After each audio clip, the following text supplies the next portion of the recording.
you have an idea, there is also some small grants that are available in order to make a smaller POC to see the impact in the real world.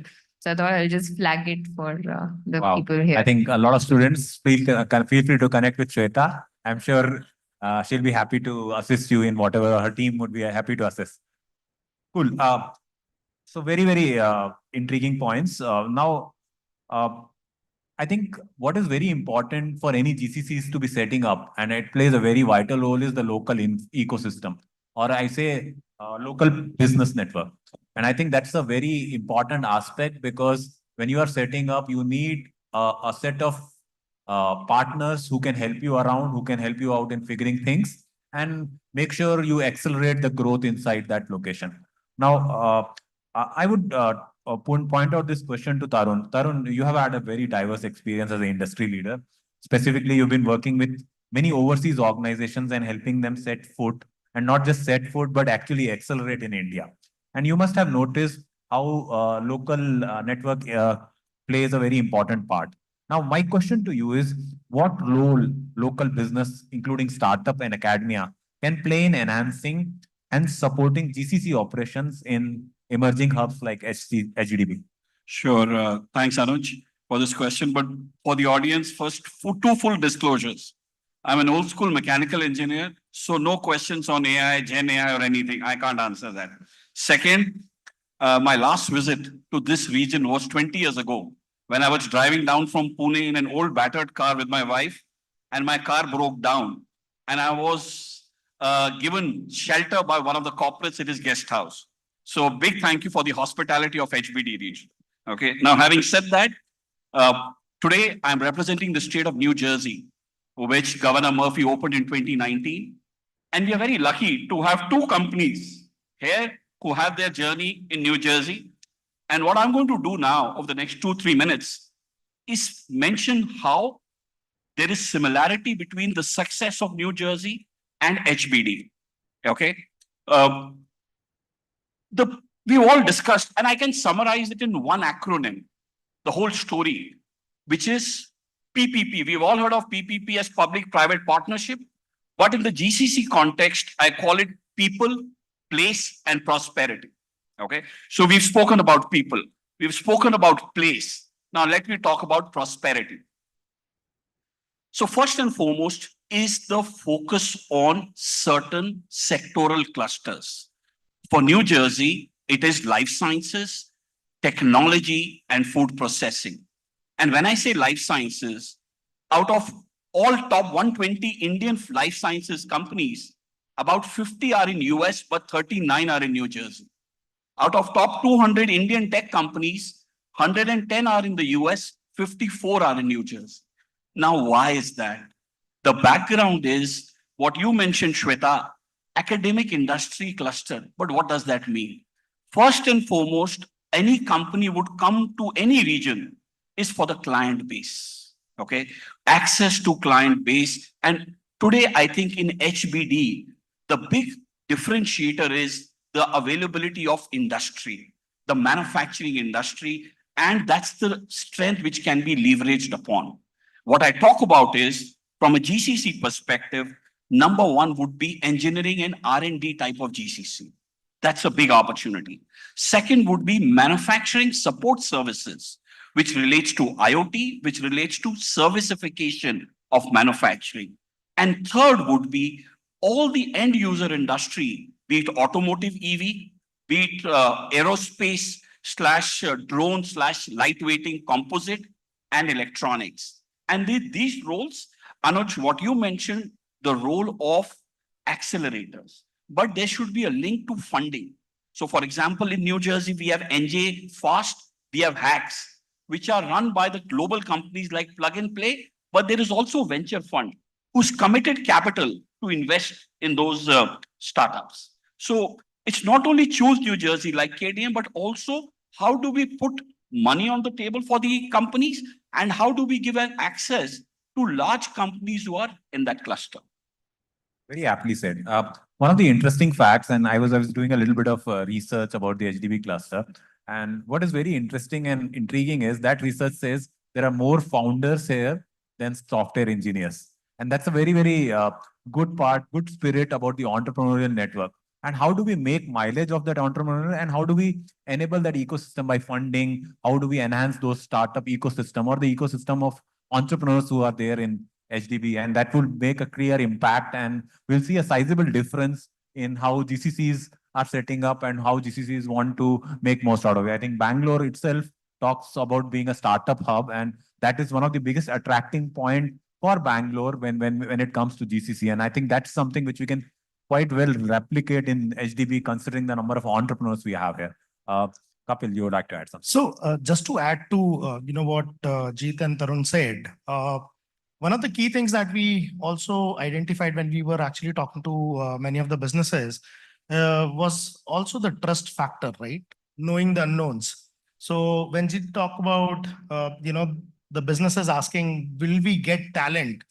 So we were having conversation with one of the largest IT companies globally, and they had the same question to us because they were not, or they are not present in smaller cluster or beyond the tier 1 cities, as we call them. So we said, what's your problem statement? They said that we don't have that belief or trust, but you have been doing it. So we would want to understand what is your view on it. And I must tell you that we have very recently signed a global partnership with them for doing a joint GTM for GCCs as well as various AI ML use cases to go to market and set up the deliveries in smaller locations within India.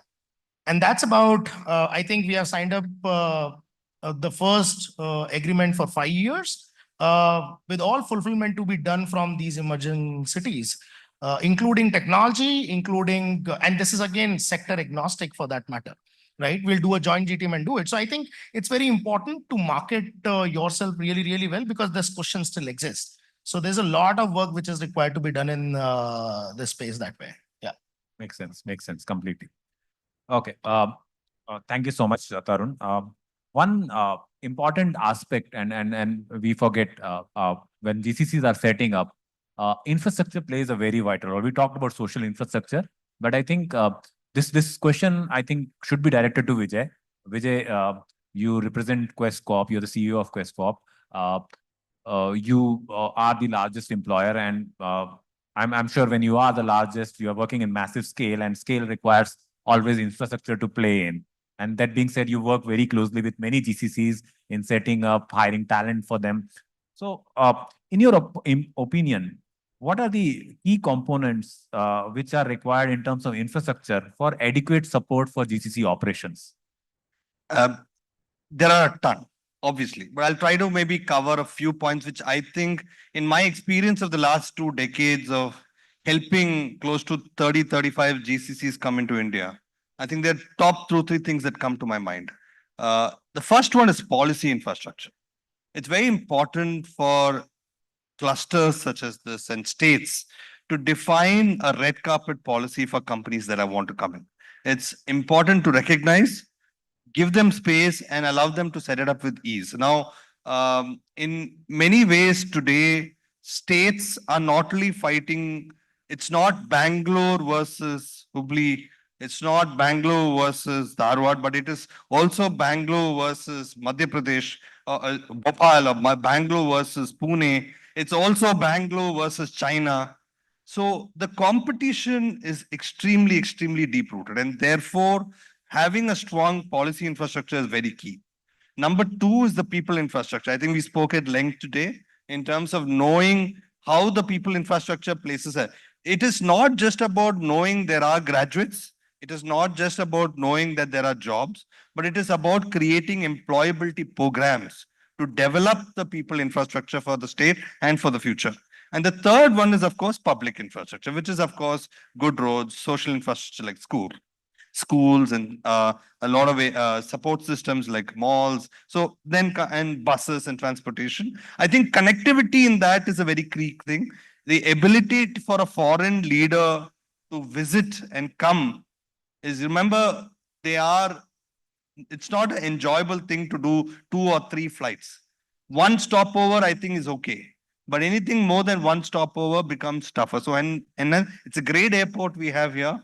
and how do we enhance that connectivity? I think that becomes a key element. So I think it's about policy infrastructure, the people infrastructure, and the public infrastructure. So I'd like to sum it up. There's so much more, but I think top three in my head. Right, very rightly said. So 3 Ps for the infrastructure. I think very rightly said. We've been working with a lot of middle-level hiring, and one of the things which we always look at, and I think it was also highlighted in the previous panel discussion, is that when mid-tier or senior talent comes in, it's not just that they're looking for a job opportunity. There has to be job opportunities for them, for their spouses. They have to be very solid school education system to back it up for their kids. They have to have hospitals. They have to have leisure places like hotels, malls.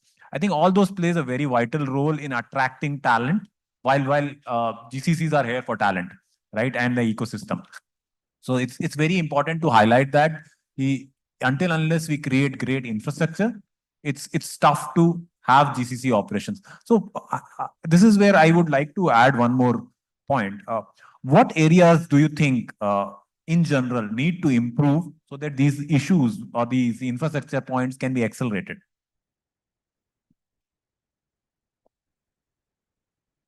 I've always said the only thing that needs to improve in anything is intent, the need to do or the want to achieve something. I think if we have the intent to develop it, it will happen. Sure. I'll make it simple. Yeah, makes sense. Yeah, I'm not an infrastructure guy, so I think you guys are expert here. But if I compare like in USA, Northeast, all the IVs are in starting from Boston to Philly, right? And the industry collaborations between the academy in USA, like MIT or CMU or Wharton or any college, how they're well connected to the industry. You know, everything is well connected, you know, what they do. So I feel if we can replicate or maybe can do better than here, like I want the industry academia to really focus and create world-class IT professional, I think that will be a game changer. So I think if we can learn from the USA or any other developed country in how the industry and academia are working together, and if we can bring that here, but the objective here is like in USA, if I want to sponsor $1 million for any research work, they take it very seriously and they will build that IP for me. They'll build the product for me. Can we replicate the same thing here? If I go to any college here, IIT or Triple IT or VTU, any college, right? Hey, I'm going to pay you. Are the students, faculty ready to do that work for me? If you can set that trend, I think it's going to be a game changer. Well said. Just take a minute on that. One part of and I'll relate a personal story in terms of in New Jersey. So first of all, in New Jersey, we like anything beyond world. Beyond Bangalore, we call it beyond New York, we call it beyond Boston. So that's something we love it. Now in school, so when I went to a particular school around Princeton, out of 30 names, I saw 23 with all Indian surnames out of 30 kids. Now, then I was asking my friends who were running some of these companies, why are you New Jersey? It's an expensive state, high tax. They're saying the reason is it has the best K-12 education system in the whole of United States.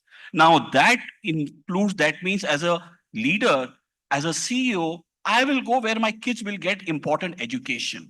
So what you made a point on schooling is a very important differentiator to attract the leadership and attract those high quality jobs, high value jobs. Makes sense. Yeah, Shweta. Yeah.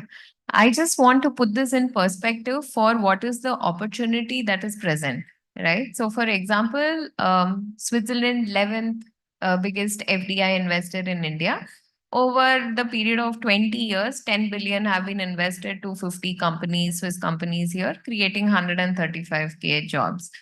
Now, a comprehensive trade economic partnership agreement has been signed with 4 EFTA countries, of which Switzerland is a part of. What is on the table? A promise of 100 billion investment over the next 15 years, right?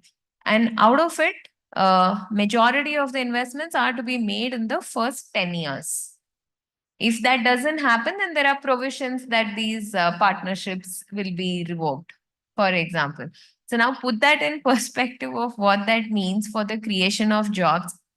along with the timeline. So that itself should give impetus to all the emerging clusters to how is it that you would ramp up on the different parameters that are essential to attract these to those particular clusters. Yeah. I think sheer timing, opportunity versus time is what we talk about, right? I think we are run of time. I obviously would want to ask a lot of questions and have a lot of takeaways for our audience.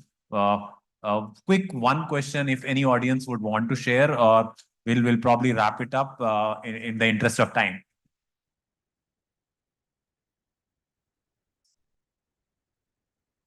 Yes, sir.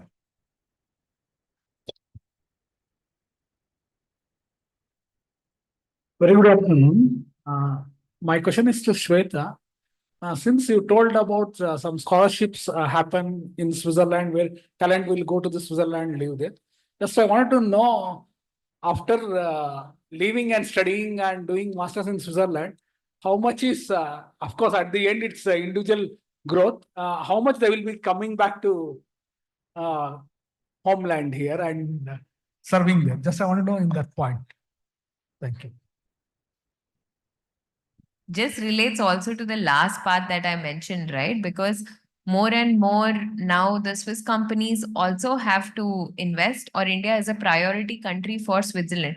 So imagine if you're a larger Swiss entity that wants to set up something here, who would be kind of your go-to person in order to come back here, set it up, or be in key roles? It could probably someone that has exposure to the business culture there.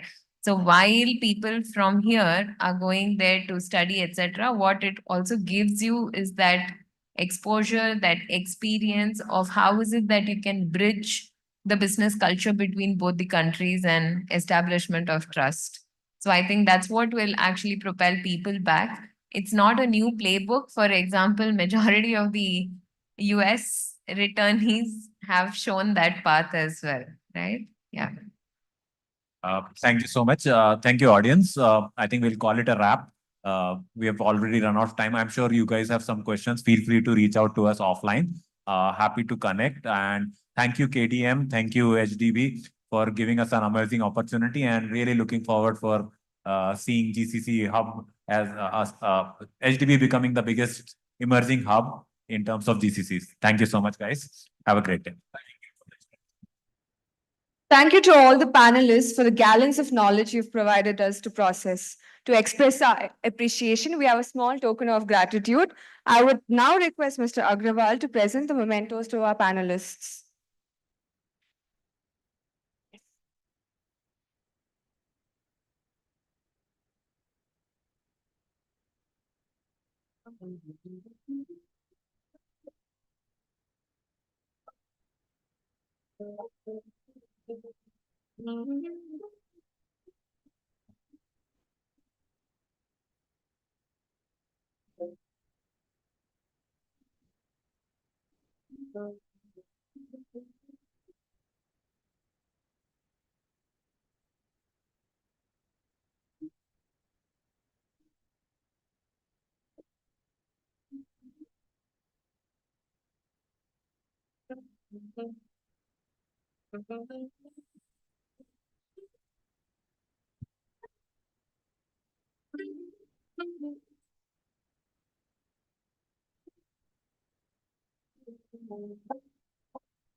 I now request Mr. Avinash Vashishta to join us on the stage to present the memento to Mr. Agrawal.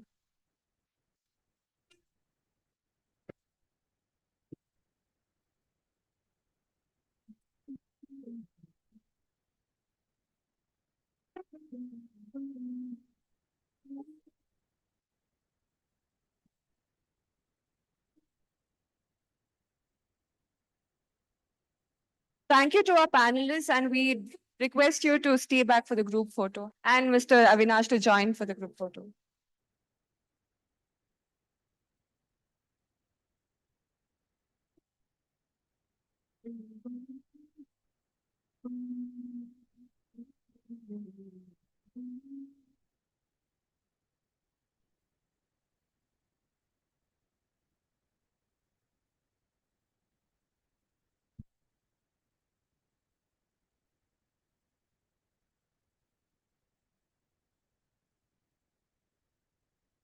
Thank you all.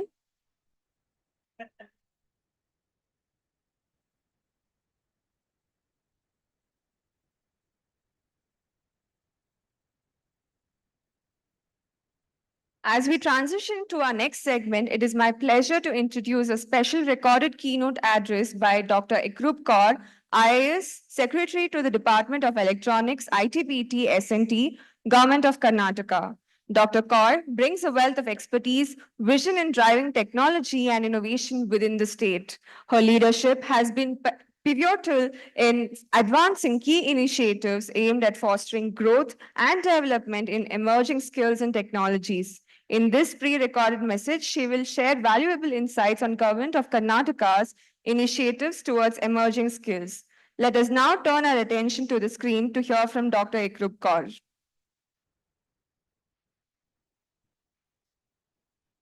A very good afternoon to everyone present over here. First of all, my apologies. I could not attend this event in person, though we had fixed it long back.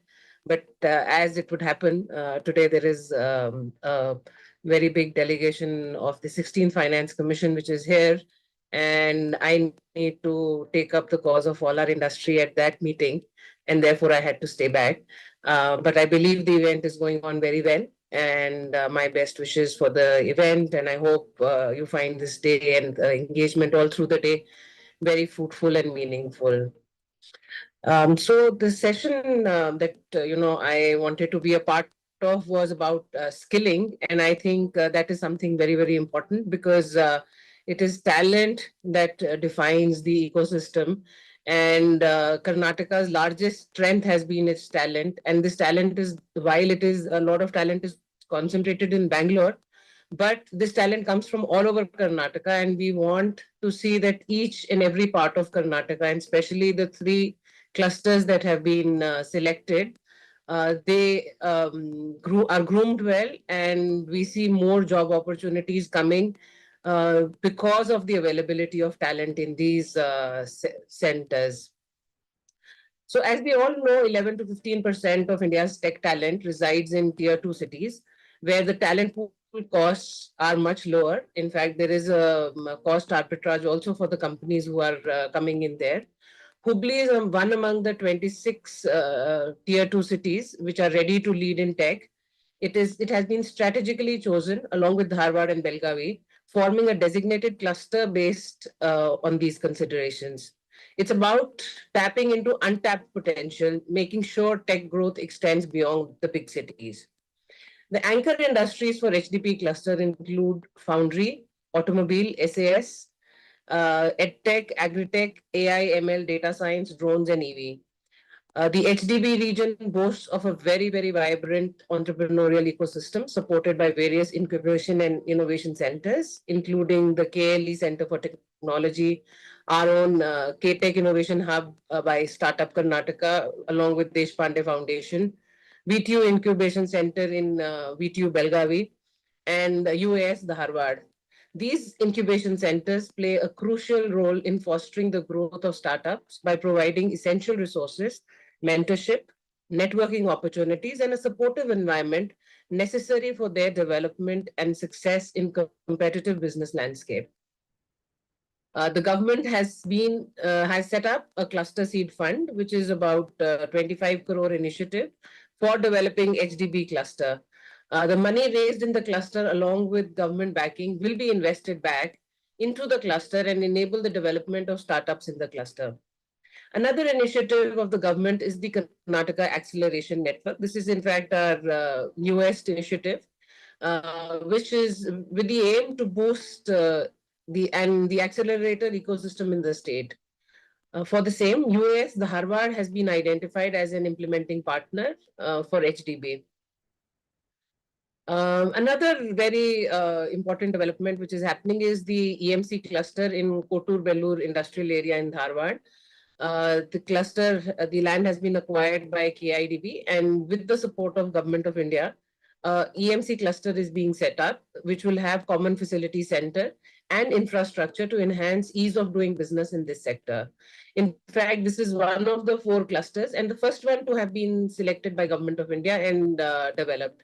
This initiative received 11 letters of intent from companies indicating an investment of approximately 3,000 crores. So this is big investment for the region. And notably, high-tech industries like printed circuit board manufacturing are set to begin their operations soon, reflecting a positive momentum in the electronic manufacturing landscape in Karnataka. HDB is a key industrial hub with around 25 industrial estates, including the India's first private aerospace cluster, ACUS, housing approximately 15 companies. Notably, HDB features specialized zones such as ACUS Consumer Durable Goods Cluster and India's pioneering toy manufacturing cluster in Koppal. Of course, that is not within HDB, but very close to the cluster. So government is also actively pursuing GCCs. In fact, we are very shortly going to come up with a new GCC policy with the eye on the growth that is going to happen in the GCCs and the movement of GCCs from other parts of the world to India. And while Bangalore will continue to get its share of GCCs, we are trying hard to encourage GCCs to move to the three clusters that have been identified in Karnataka. And in fact, there is very positive news on that front as well. A lot of GCCs have shown interest. In fact, some of them have also made small beginnings in Mysuru and Mangalore and also in Hubli, Dharwad. So in the days to come, I feel that a lot of new GCCs would also be setting up their base in HDB. And again, it comes back to our point on talent, that we need to develop talent and see that companies get ready skill force which they can hire and start their work. One of the other important initiatives that the government has taken is to set up a skill advisory committee where we are identifying skills that the industry requires and investing in training programs which are completely focused on industry's requirement. A lot of the first phase of these initiatives has already been started. Approximately 2,000 people are going to be trained across Karnataka. Going forward, this is going to be a much bigger engagement, and we will be taking up skilling programs along with companies, along with industries, and along with other training partners to ensure that we have talent which is ready for the emerging technologies that are coming up. Another initiative which I would like to highlight is what we are doing for the startups. And in fact, you all know that Elevate is one of our flagship programs, and we have been doing this for year on year. About 930 plus startups have been supported. We are only going to strengthen this program, and we have a special focus now on startups which are in emerging tech. So these startups also feed in very well to the GCCs because that they create that innovation, cycle for the GCCs. So for sure, Hubli, Dharwad, Belgaum is going to remain our focus, and we will be investing heavily both in terms of increasing talent, enhancing the capabilities, ensuring that the talent is ready for the new technologies, and also focus on bringing in more companies, both as GCCs and manufacturing companies. And as I said, continue to focus on startups. So good times ahead, and I seek support of all the participants here to see that we together make Hubli, Dharwad, Belgaum really one of the best clusters in the country. Everyone should look up to Hubli, Dharwad, Belgaum. Hubli does have the potential, and I'm sure we will be, making use and seeing that this potential actually plays out very well. Thank you so much. And I wish I could have joined in person, but nonetheless, I'm there with you. And whatever support that is required from government, we are always there for you, and we will ensure that we are a big part of your growth story in Hubli, Dharwad, Belgaum. Thank you.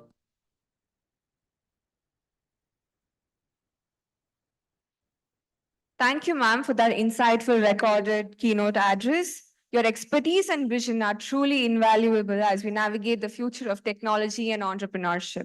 Thank you again. Future skill development is the need of the hour. Approximately 80% of the total workforce in this country do not receive training, and only 10% of them are job ready and employable without any training. According to a recent research report, labor force participation rate in Karnataka is in notable trends, wherein rural women contribute the work participation rate of nearly 33%, while the urban women contribute 20%. The India Skills Report 2024 highlights that Karnataka has significant concentration in employable youth, particularly in the age of 18 to 21 years. The state with diverse employment landscape with a mix of self-employment, regular employment, and casual employment.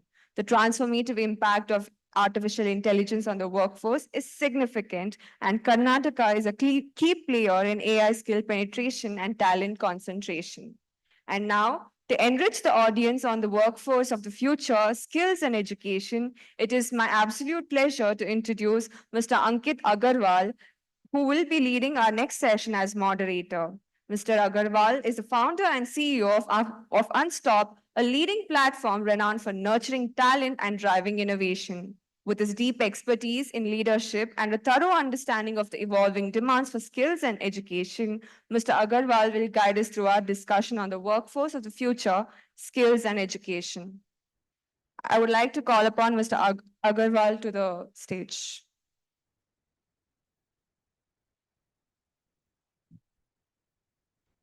The panel will consist of Mr. Anil Sivadas, Chairman and CEO, N Venture Engineering LLP,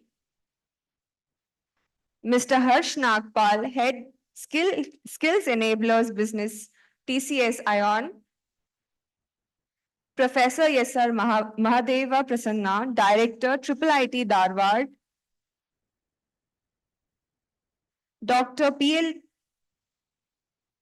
Sandeep Maghvi, Learning and Knowledge Leader, India IBM,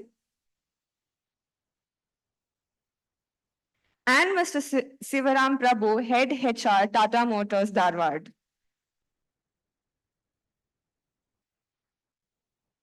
Over to you, Mr. Agarwal.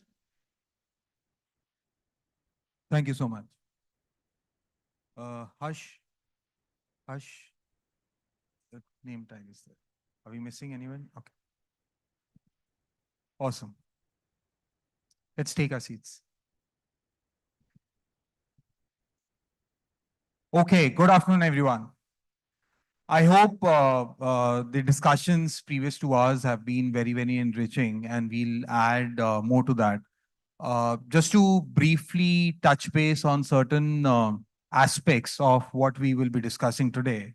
First of all, I think we all know that Indian landscape is changing, right? A few of the panels talked about how the technology landscape is changing in terms of AI, ML, emerging technologies or so. I think in India, the demographics are also changing. By the BCG and the LinkedIn report, 50% of the workforce will be Gen Zs, which is the current generation who are born in 97 onwards, right? And then economy-wise as well, I think India is on the cusp of sort of moving forward at multiple fronts and possibly, hopefully, fingers crossed, being the multiple trillion-dollar economy soon, right? When we have this landscape changing, I think the first thing that needs to be discussed in terms of what are those skills that are now required to actually capitalize on this changing landscape, correct? And today we have with us industry leaders, we have academicians, experts, and we have edtech innovators. So pretty much everybody that you would want on a panel to discuss this key aspect of what are those future of skills all about, right? And what I want to do is that possibly I would want to touch base on three aspects, and we'll go in that order. The first is, I think, only be talking about the skills. Let's identify those skills in terms of what are those skills that are needed to ensure that we capitalize on this landscape, right? The second is, I think, from once we have identified the skills, what are our institutions doing to ensure that the talent that is moving out in the market is best suited for the industry. And then how do we ensure, the third is that how do we collaborate with each other, all the three parties and specifically industry and the academic institutions, to ensure that the whole momentum or the whole ecosystem that we are creating is best suited to enhance the skills as such. Because today, as we stand, as per the World Economic Forum, 85 million jobs will be removed or automated. The best part is that if 85 are being removed, 97 are getting created, right? So the net aspect is positive itself. And I'm not talking about these numbers in next 3 to 5 years. These numbers are which we will get in the next financial year itself, right?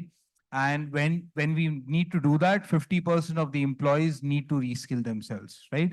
Anil, let me come to you first. Frankly, you have 3 decades of experience. You have been running an engineering services company for 3 decades. Tell me very precisely in terms of what are those 3 or 4 next gen skills that you would want your employees to have? Sure. Yeah, thanks, Ankit. So like what you said, I've been in the tech business for a long time.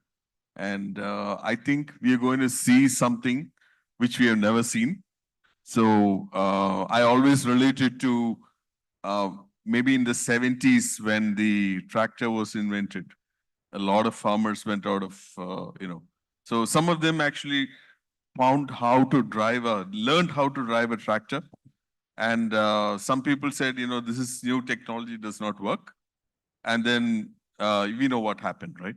A lot of them sat at home and they did not, they went hungry. Some of them learned and moved forward. So this whole AI revolution is going to drive that. So I see this in 2 ways. One is for the existing workforce, we need to, immediately start reskilling our workforce because it's going to hit us in sectors. So if you take, someone was telling me radiology, will completely go out of thing because once AI comes, you may not need people to read. So a lot of reskilling will need to be done at the middle, at the engineer level, where they can, start working on areas. Again, the impact of AI will be different sector to sector completely. So that's one portion of that. The second and also important one is the style in which we manage people. Yeah, because the current generation coming in, the management style is completely different. So many of us will become dated in our management styles. We already are. So if we don't do that, then that also takes. So I would say these are 2 very important points as far as. I think you rightly put about the Gen Zs, and let me give you my perspective on it. So Unstop is a community of 10 million to 12 million Gen Zs. Pretty much every student who's pursuing a UG or PG program across 20,000 colleges are on us. And Unstop, our workforce, 75% is Gen Zs. And they want instant gratification. They may want to upskill themselves, but their upskilling techniques are very, very different, and which I think Professor will basically talk about. And the third very, very important aspect about the Gen Z aspect is that they do not want to be told how things needs to be done. I'm not sure how many of you will have Gen Zs in the house, but we may have our kids as Gen Zs, but when I ask this question, I only get 10% of the hands raised that do we really understand Gen Zs? You won't believe I did a quiz on Gen Z lingos. Nobody in the audience knew about those Gen Z's lingos. And we as a community are only building on those Gen Z's lingos. Thank you. Coming to you, Prabhu, I think when he talked about the revolution, Tata Motors has been on the cusp of that revolution in terms of the EV segment. Frankly, in the last, I'm sure that will true for the audience as well. In the last 2 to 3 years, I think EV in India is associated with Tata Motors. They go very hand in hand, right? there would have been a massive shift from the existing employees, what Anil was mentioning, who are only focusing on the traditional petrol and diesel vehicles, to make that shift of basically having most of your vehicles in next few years on EV. So what are those skills that are needed, both internal as well as external, and how did you map that shift internally?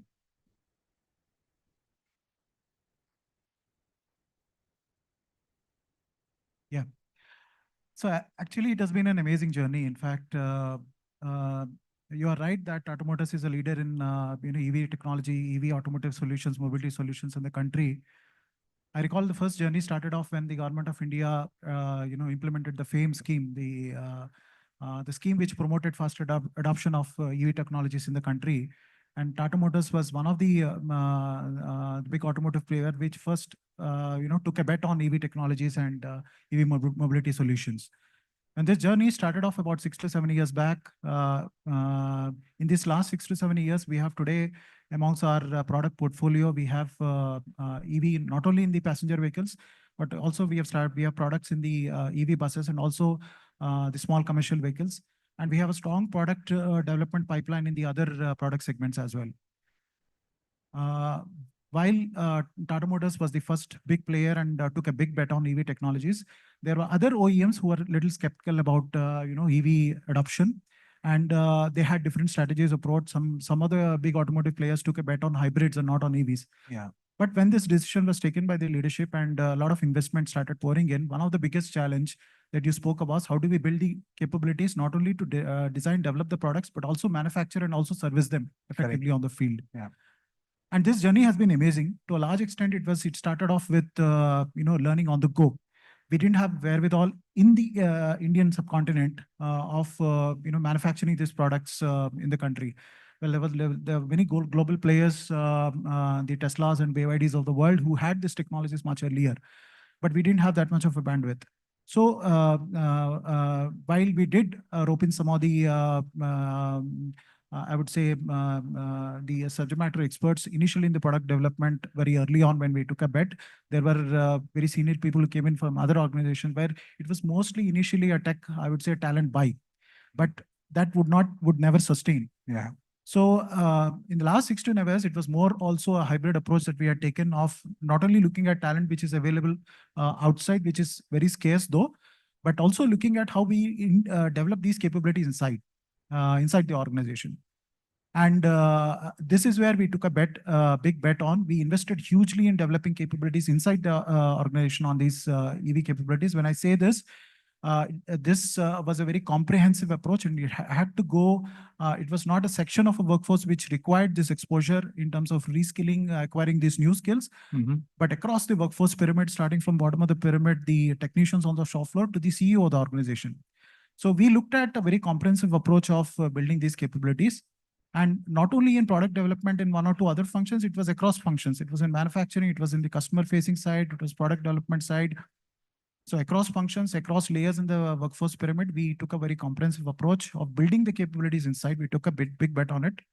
And this would not have been possible unless we looked at collaboration. So there was a lot of effort to look at players who were who as in the academic landscape, in the tech educators landscape, we looked at extensive partnership. So while we invested on the SMEs and groomed them to groom more talent inside, we looked at collaborating across the segment wherever we found the potential there. And I think through this collaboration, we could harness the co-creation opportunities. And while we were the front mover, we also realized that we had to move fast, and had to stay ahead of the curve. Correct. And for which the agility with which we develop these capabilities was also paramount, right? And which not have been possible unless we looked around and collaborated with the academia and other, I would say, players who were already doing some work around these technologies. But then what are those softer skills? See, you talked about the shift, right? And most of it was identifying the ecosystem or so, but outside of the technical skills, I think one major aspect that there would have been friction, I'm assuming that, because every change creates friction internally that let me do my job, I'm good at it, don't ask me to maybe do or upskill or so. Right. Were there any such instances at the plant level? Right. Very quickly, if you can just update, because those are softer aspects that I Yes. think Right.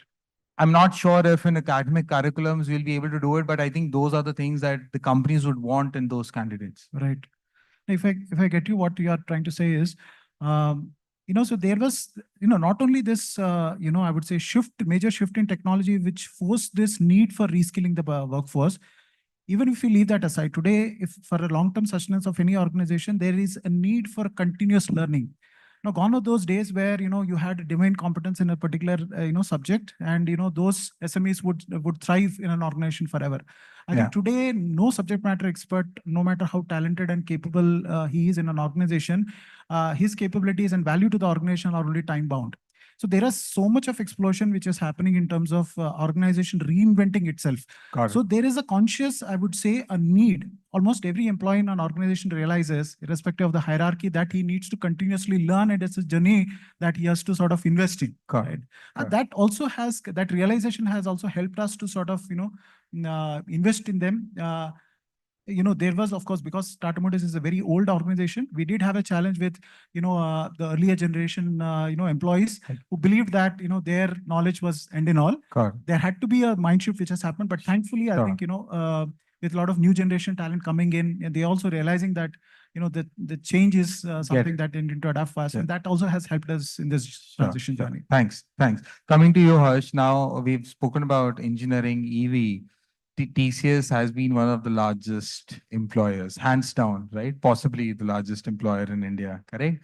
From that perspective, what are those three maybe critical or crucial skills for the next generation to take up? Yeah, thank you, Ankit. I think a stage has already been set and a lot has already been spoken about it. The technology has been a key enabler, and we all know that. It is ubiquitous for us. It is present everywhere. Uh, Gone are the days when the people who have lived in the era of floppy drives, CD drives, were to where we are today.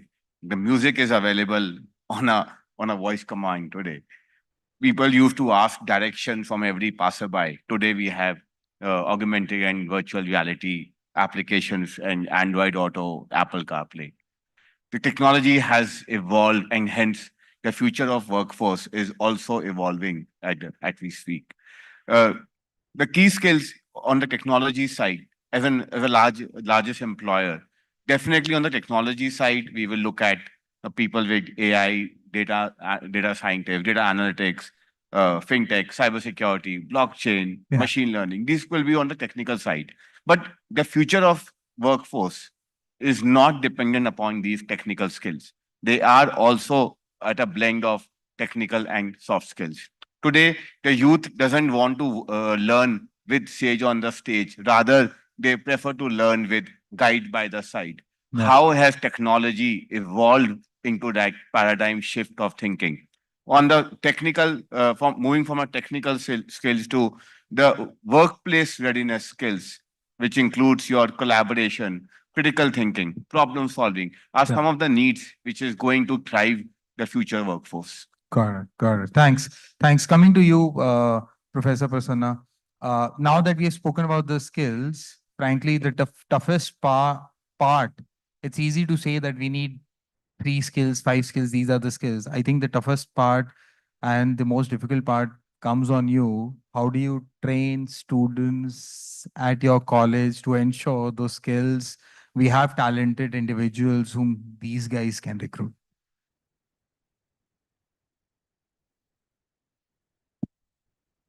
Thank you, Ankit. It's a very important question.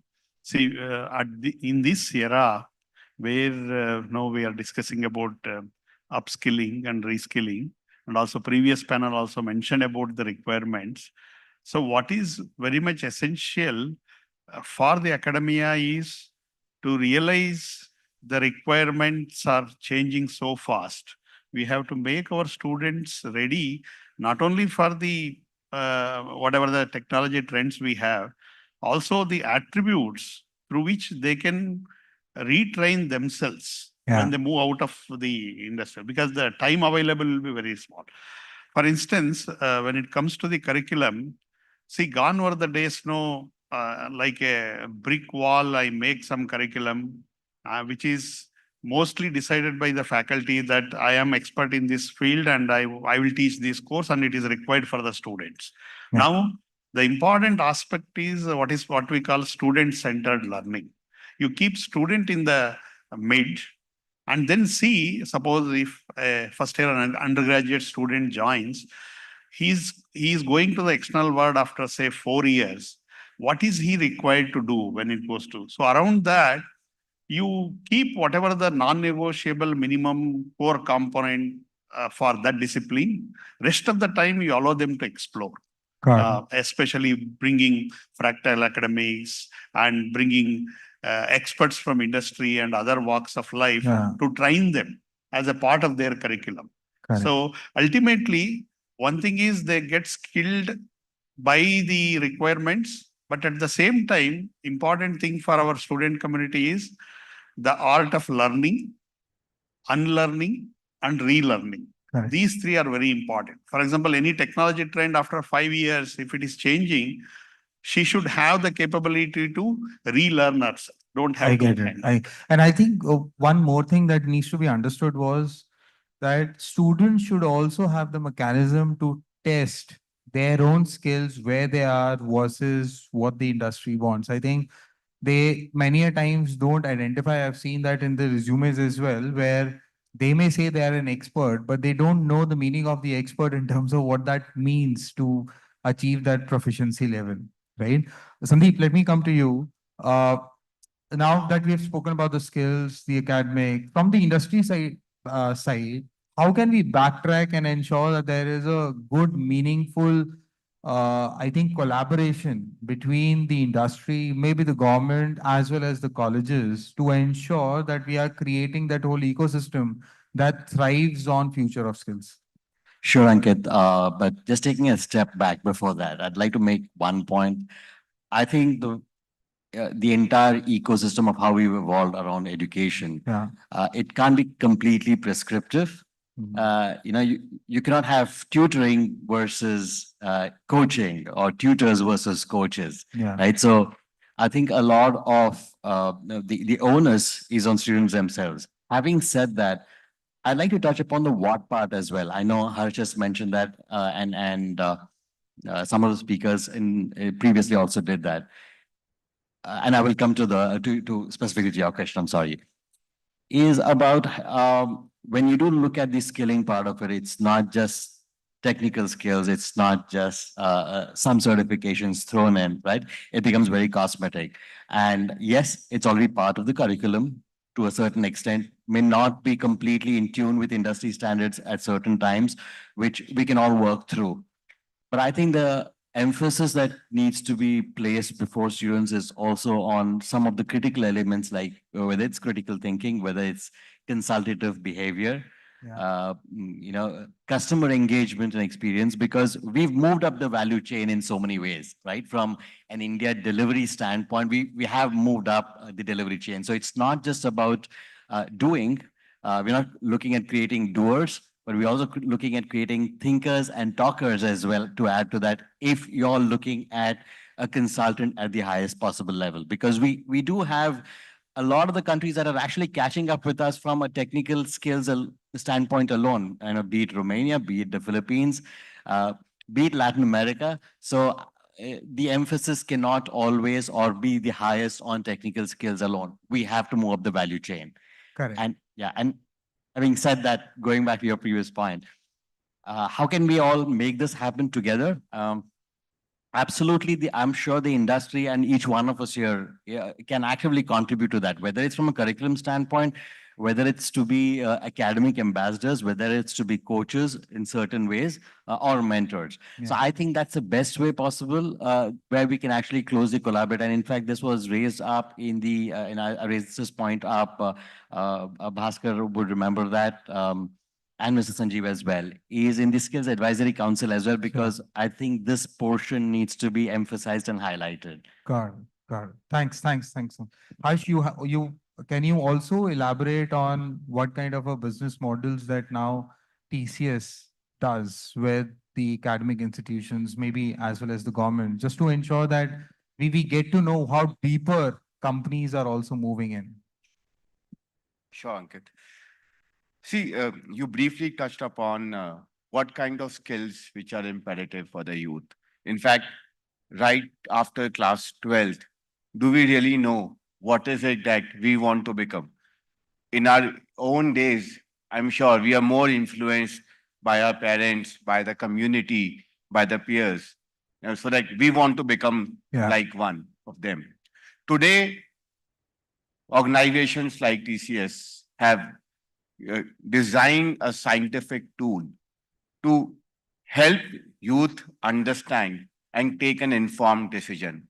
We have developed tools which starts with end-to-end diagnostic study to a career counseling platform, which help the youth to take a cognizance of multiple careers that exist in our country. And from there, assess yourself. Where do you stand? A self-reflection on the potential career you wish to become. And take a gamified assessment. Evaluate yourself on the kind of personality you are. And take up the right learning program, which is designed and curated as per your learning needs. Post that, you will be assessed on a certification platform on your cognitive thinking, your verbal ability, reasoning skills, and your psychometric or attitudinal skills. And from there, we will support on the job assistance part. That's the unique model. It's a modular journey, individually holistic, and we have aligned it as per the national education policy also. Sure. Thanks. Anil, coming to you, I think one aspect is lifelong learning. Okay, maybe as I think Professor Prasanna said, they need to unlearn, relearn, and maybe uplearn. Correct? And you will, and this question I may direct to Sandeep, you as well as Prabhu, you as well, because all of you are dealing with employees. I mean, mammoth, right? Thousands and thousands, correct?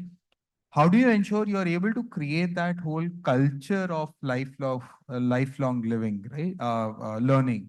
And that can be through maybe the workshops, through maybe the mentorships, through maybe leadership chats or so. If all three of you, starting with you, Anil, if you can just maybe give one clear examples of how you have done it internally for the employees, because 50% of them will have to be reskilled in maybe every 5 years or so.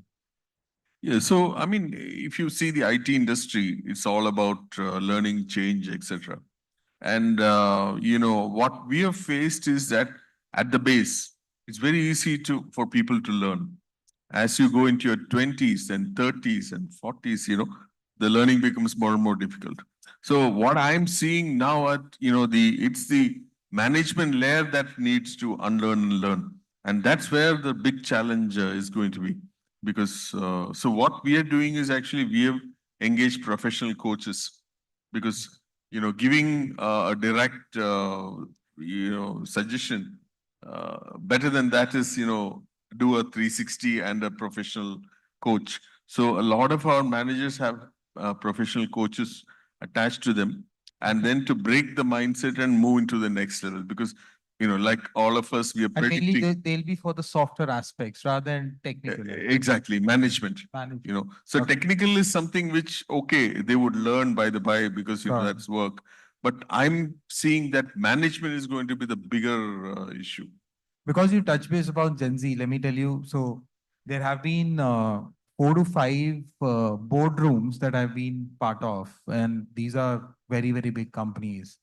When we go there and we get asked in terms of we are not able to manage XYZ situations or so, right? Everybody in that boardroom is, let's say, with suit boot, white hair, 50 plus and all. And the problems that they're talking about are mainly Gen Z problems, how to manage people from 0 to 5 years of experience, because that's the bottom of the pyramid as such, right? The only solution that we could get, and in all of the boardrooms, and they have actually implemented it in Finding Good, is can they have one seat in that boardroom to a Gen Z, so that they get to know the views from their end itself. Just to add, I mean, it's like I go to office every day and I press up to go up. Yes. And then I press down to go down. Now with the Gen Z coming in, it'll be the other way around. If I press up, it'll go down, and then, so it's as different as that, right? So you need to retrain, I mean, ourselves. Got it, got it. Coming to you, Sandeep, your thoughts on how IBM has managed that lifelong learning? Yeah, one, just to pick up on the previous point, Sure. on the boardroom and having a Sure. Gen Z presence. So we have this program for reverse mentoring where, you have perhaps a grad hire actually reverse mentoring an exec, because there are certain Oh. elements an exec would not know, given the generational gap that we actually have, right? It could be cultural completely. It could be technical. It could be, any other softer aspects of life. But then we do have that reverse mentoring program within IBM, so to address that. Oh, okay, Right. nice. Yeah, and as far as the elements of lifelong learning goes, one part is, of course, as part of a general progression criteria we do have, which is hard and fast, that like, hey, if it's technical skills, you move from one level to another before you actually are even progressed. So it's a hard approach, right? But we definitely would want to move up the value chain as well, even within the organization, because it's a question of demand and supply. As far as reskilling goes, it completely goes back to the demand and supply again. Just to give an example, a couple of years back, I think almost in 2019, 2020, pre-COVID, we had a whole big program to drive reskilling around futures around Java full stack. Is that the same case right now? Absolutely not, because we have an excess of Java full stack. So likewise, that would keep changing. Obviously, it's based on the demand and the supply and has to be clearly linked to that. How do we really drive that forward? One is, of course, the micro-learning does help, because given the generation, one is micro-learning, the second is adaptive learning, because given the generational gap that we have, learning in bits and chunks really helps, because nobody really would want to sit for an 8-hour class. A lot of people don't. Agree. Yeah. As far as the adaptive learning platforms go, really helps, because you're not really measuring someone, using the same one shoes fits all. Absolutely not. Got it. So that really helps, because somebody who's able to graduate sooner is able to get out of the door faster. Got So it. these have really helped us. Got it. Prabhu, just final thoughts, maybe a minute or so on specific examples. I know you've sort of mentioned that it was through trainings or so, but yeah. Yeah, but yes, I mean, I agree with, Anil and Sandeep, and we do have, and it is not one approach. I think there are multiple things that we need to do in an organization to catalyze continuous learning. Sure. I agree with Anil that it has to start from the top, Sure. right? Specifically in Tata Motors, we have a process called managerial effectiveness. Okay. We, being a large organization where managers, drive big teams, one of the, I would say, performance, measure for a manager is how much time is he investing in developing his subordinates. So there has been a conscious effort today in the organization during a performance assessment, cycle, to evaluate a manager basis is, the time that he has effort and that he's put in development of his subordinates. That's one thing. The other thing is that we have put in policies to enable, faster job rotations of employees, people willing to move across functions, right? So the learning need not be in one domain per se, or in one function per se. So enabling policies are also very important in our organization, where people do get an opportunity of learning continuously, and today a lot of our reward and recognition, monetary, non-monetary recognition Got it. is linked to continuous learning, Got and related efforts. Sandeep mentioned about reverse mentoring. That is a very powerful program. In fact, most organizations have that, especially when adopting or including the next gen workforce. Yeah. Yeah. Today, they bring in a lot of talent and perspective which some of the older people in the organization may miss. So I think this is also another critical piece. Yeah. I think it's a very comprehensive 360-degree approach that is required in sort of catalyzing this journey. Sure, That's what I feel. Yeah. Professor Prasanna, I just want to stick to this point itself. I think lifelong learning and reskilling or so. But from the context point of view of maybe the whole ecosystem for that institute, right? Student we have spoken about. But are there any specific programs that you do for professors, maybe the alumni, and maybe the mid-career professionals who are attached to your institutes in that manner? Yeah. See, one thing is apart from the students, even faculty and other staff members associated with the institute, they also need to upskill themselves Correct. for the changing requirements. For example, I just go to my institute and sit in my office and teach a course. I don't interact with the external world. They will also not have a perspective. So it is very much essential for faculty members and staff members of the institute look for the changing requirements that are happening for the society. So in that way, one of the things I have seen is being in academia for over 2 decades. Earlier trend were most in terms of specialist nature. Now it is more in multidisciplinary. There is a need for breaking these silos within the institute. There are no departmental boundaries. There are no other boundaries. We can collaborate and work. And that has to go to the next level now. Wherever resource is there, you collaborate with them and work, industry, academia. So that silos have to be broken. If you want to really move forward for this technology disruption requirement the country has to face. And we want to make our students product, we want to move them to the product space. We have to create that ecosystem. Got it. Before we end this panel, I know the time is up, but I just want to do one very, very small rapid fire. And this I did in earlier thing as well. So the question is, and the same question is for you. You don't have to think and just answer. If you were to hire an animal today, imagine that they will do the task for you. Which animal would you hire? It can be any animal. Just take a dig at it and just tell us why. I've got interesting answers. Which animal? We will go in that manner. Sorry to put you on the spot.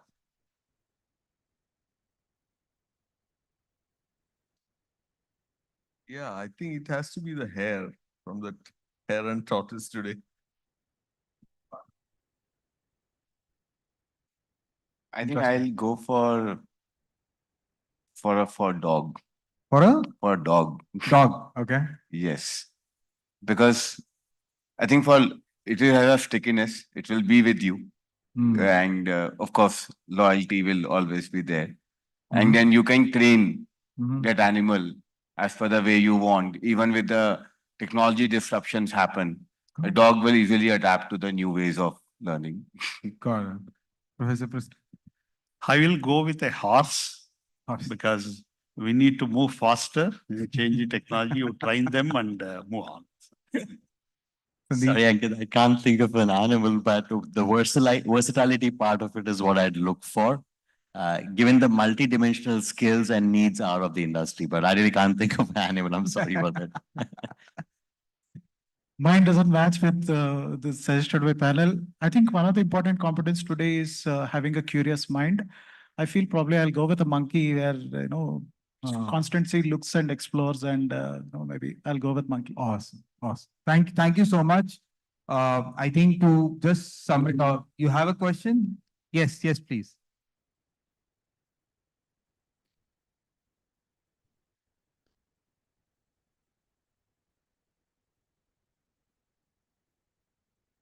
That is a wonderful question. I would go with humans. I know we use the thumbs to reach where we reached. And with all the technology disruptions that you guys gentlemen talked about, humans are the only ones who will now also know how to take that forward. So I'll stick with Homo sapiens. Sorry, thank you. Okay, awesome. So thank you so much. First, for the audience for being patient and hearing us. And second, for all the panelists for sharing that worlds of wisdom. I think we spoke about certain important aspects. We spoke about EV, AI, Gen Z, mentoring, reverse mentoring, all the programs, professional coaches or so. I think what we essentially need to do is that there is no one particular aspect that may even look at solving this problem. There might be multiple, I think, activities or multiple programs that the companies and the academic institution needs to launch to ensure that we are able to bridge the gap. So thank you so much for coming in. It was a pleasure moderating the panel. Thank you so much. Thank you to our panelists for that engaging discussion. Your thoughtful insights and expertise have really deepened our knowledge. To express our appreciation, we have a small token for you all. I now request Mr. Agarwal to present our panelists with the mementos.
I now request Rabindra Srikantan to present our moderator, Mr. Agarwal, with the memento.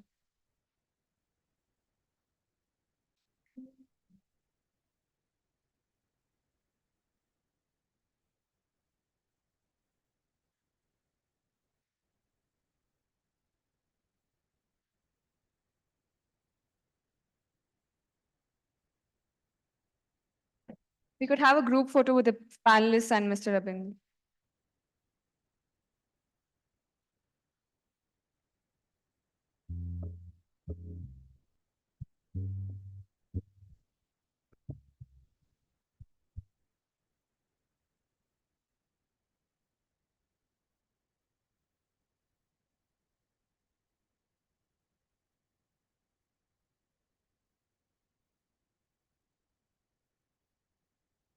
Thank you so much, panelists and Mr. Srikantan.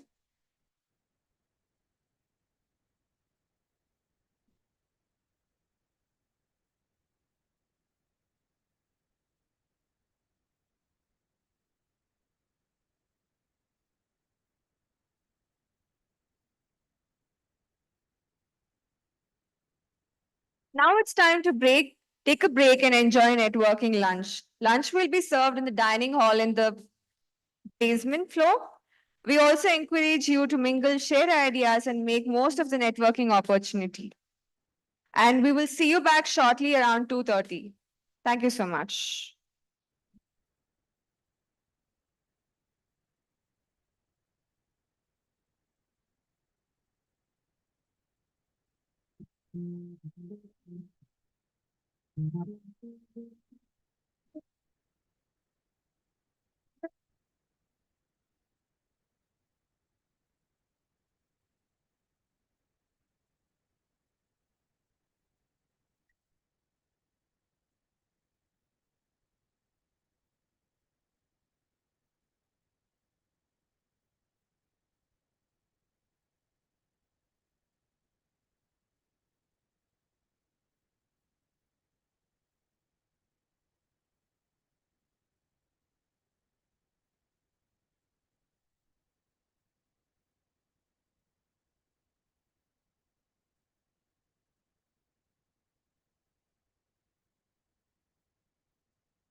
Lego pieces. Seriously? Yes, Lego. Just be open. It might seem crazy what I'm about to say. When I was a kid, I knew I was different. And people would say, oh, that's an odd child. And that crushed my spirit. But I loved music. It was mesmerizing to me. I would see beautiful hues of light cascading. I just thought that's what all Black kids did, stared into the speaker like, whoa. She's so funny next to the song. Music was just coming out of me. I need to show the world what I can do. Well, I need help on this with that. Yes, sir. You just live in a room and freestyle. It's Teddy. Ready with the 1, 2, check. All I cared about was making my own music. But people just said, no, I wasn't ready. You don't give me that song. This song is ridiculous. Hit that. Pharrell. Pharrell. Wow. My imagination would run super wild. Dun, dun, dun, dun, dun. Drop it like it's hot. I was always a bad gangster, but you brought out a smile. Hell yeah. It might seem crazy what I'm about to say. That feels great. I firmly believe that everybody has talent, beauty, and potential. Keep open our eyes to a whole different perspective.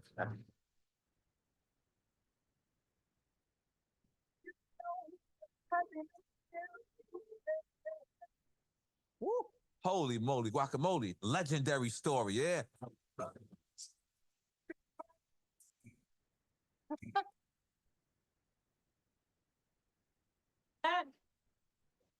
Hey, Pharrell. Hey, how you doing, man? You know, it'd be cool is if we told my story with Lego pieces. Seriously? Yes, Lego. Just be open. It might seem crazy what I'm about to say.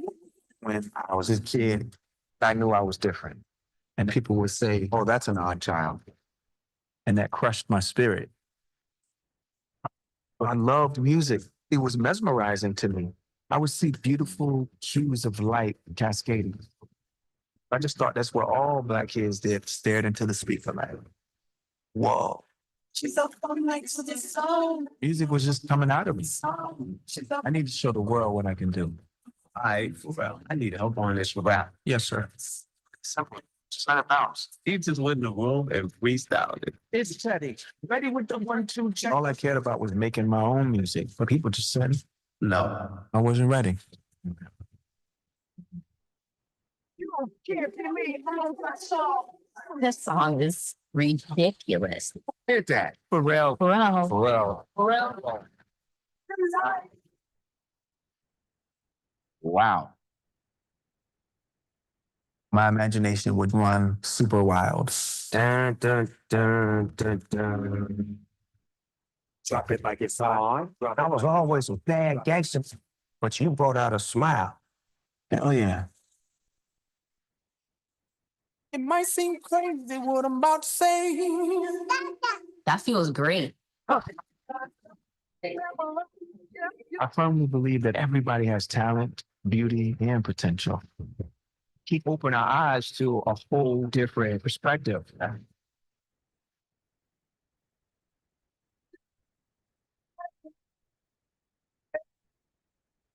Woo. Holy moly, guacamole. Legendary story, yeah.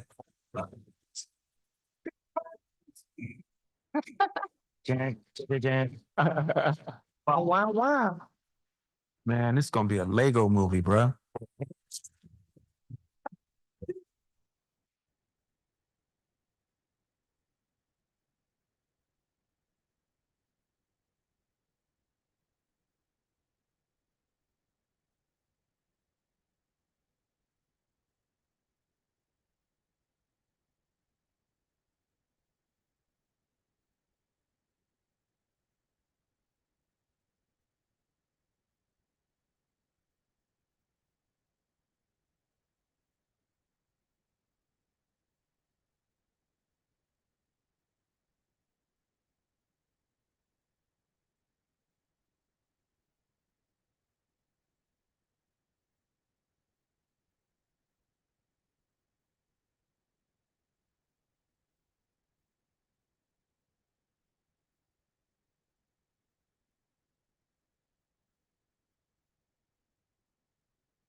I request the audience to be seated in the auditorium as we resume our segments.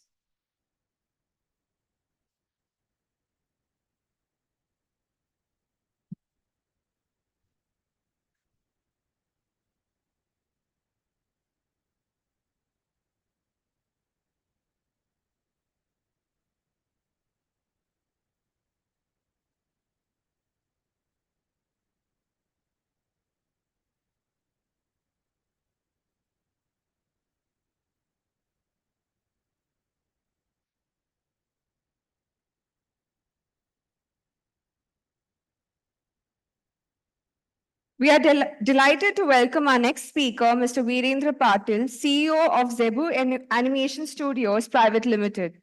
Mr. Patil brings a wealth of experience and expertise in the field of animation and technical production. Today, he will share with us the fascinating story behind technical and production capabilities to create Lego, offering a unique insight into innovative processes that brings these beloved toys to life through animations. Now, without further ado, I invite Mr. Virendra Patil to take the stage and share his knowledge with us.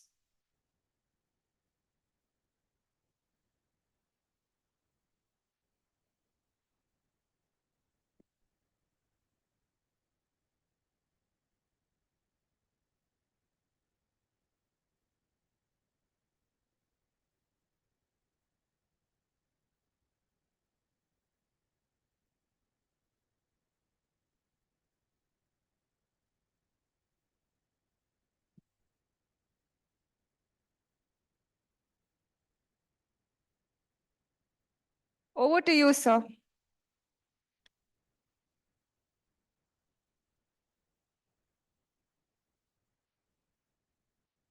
Is imagined on a foundation of knowledge. Research and development are at the core, prompting the world to build game-changing global innovation centers. Breaking boundaries in innovation, catalyzing the ecosystem, generating centers of excellence, the source of creation, providing a playing field for the next generation. To shift paradigms, leap ahead. Thrive, create, innovate, get set for success. Set new benchmarks, birth new unicorns.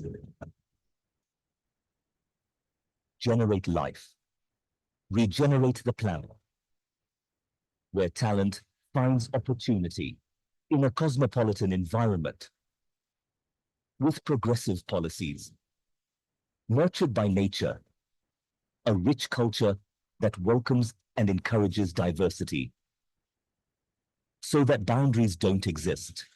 Welcome to Karnataka, where the world will converge at the Bengaluru Tech Summit 2024.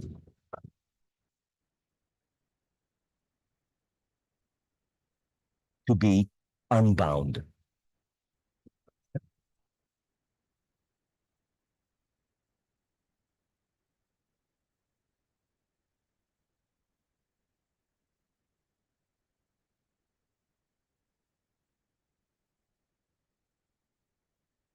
Welcome to a state where humanity and tech unite to break boundaries.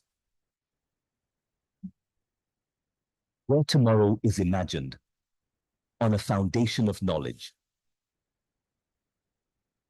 Research and development are at the core, prompting the world to build game-changing global innovation centers. Breaking boundaries in innovation, catalyzing the ecosystem, generating centers of excellence, the source of creation, providing a playing field for the next generation. To shift paradigms, leap ahead. Thrive, create, innovate, Get set for success. Set new benchmarks. Birth new unicorns. Generate life. Regenerate the planet. Where talent finds opportunity in a cosmopolitan environment. With progressive policies. Nurtured by nature. A rich culture that welcomes and encourages diversity. So that boundaries don't exist. Welcome to Karnataka, where the world will converge at the Bengaluru Tech Summit 2024.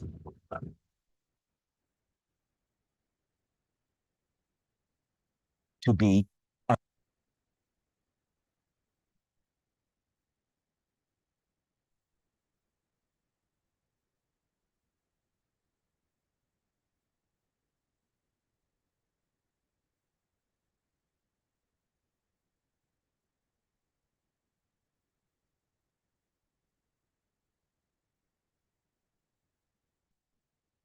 Welcome back to our dear audience. We are delighted to welcome our next speaker, Mr. Virendra Patil, CEO of Zebu Animation Studios Private Limited.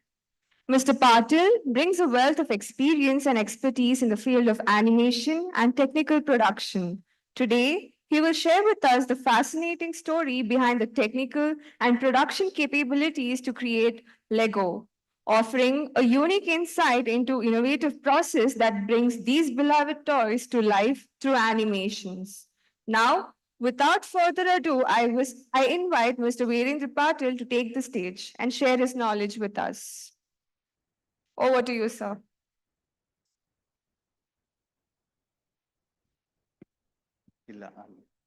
Good afternoon, everyone. I know it's a siesta time, but hopefully the cartoons and the animation, the visuals that we will see will hopefully wake all of us up. What I'm going to do is, what I'm going to talk about today is about what we have created in India, and more specifically, what part of it is done in Hubli. We have an animation studio in Hubli. We are based out of Bangalore, Hubli, and Trivandrum, and then I will explain more. Idu video play marboda? Not this one. Not this one. Not this one. Previous clip. Not this. It's called, if you want to Google, it's Lego piece by piece. Venkatesh.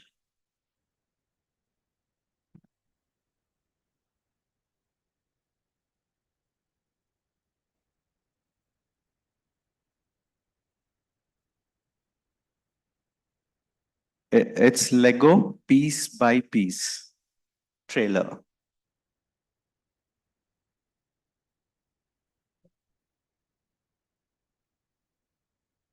Go ahead on this. Yeah, that's the one.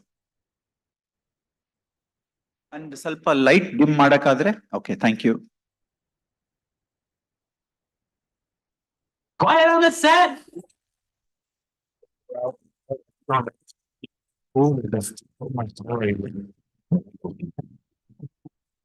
Seriously? Yes, Lego. Be open. It might seem crazy what a monster. As a kid, I knew I was different. People would say, oh, that's an odd guy. And that crushed my spirit. I love music. It was mesmerizing to me. I was seeing beautiful streets of life cascading. That's what all is there to speak of that. These are just coming out of you. I need to show the world what I'm doing. Yes, sir. People live in a world of breathed out. All I care about was making my own music. But people just said, no, I wasn't ready.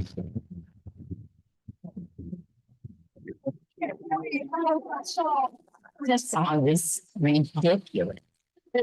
For real. For real. Wow. My imagination was running super wild. Dun, dun, dun, dun, dun. Wow, that was always a bad day, but you brought out a smile. Oh, yeah. It might seem crazy what I'm about to say. That feels great. I firmly believe that everybody has talent, beauty, and potential. Keep open our eyes to a whole different perspective.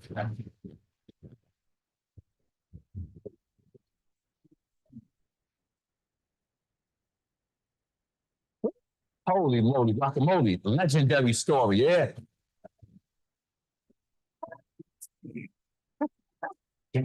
Again. Oh, wow. Man, this is gonna be a Lego movie, bro.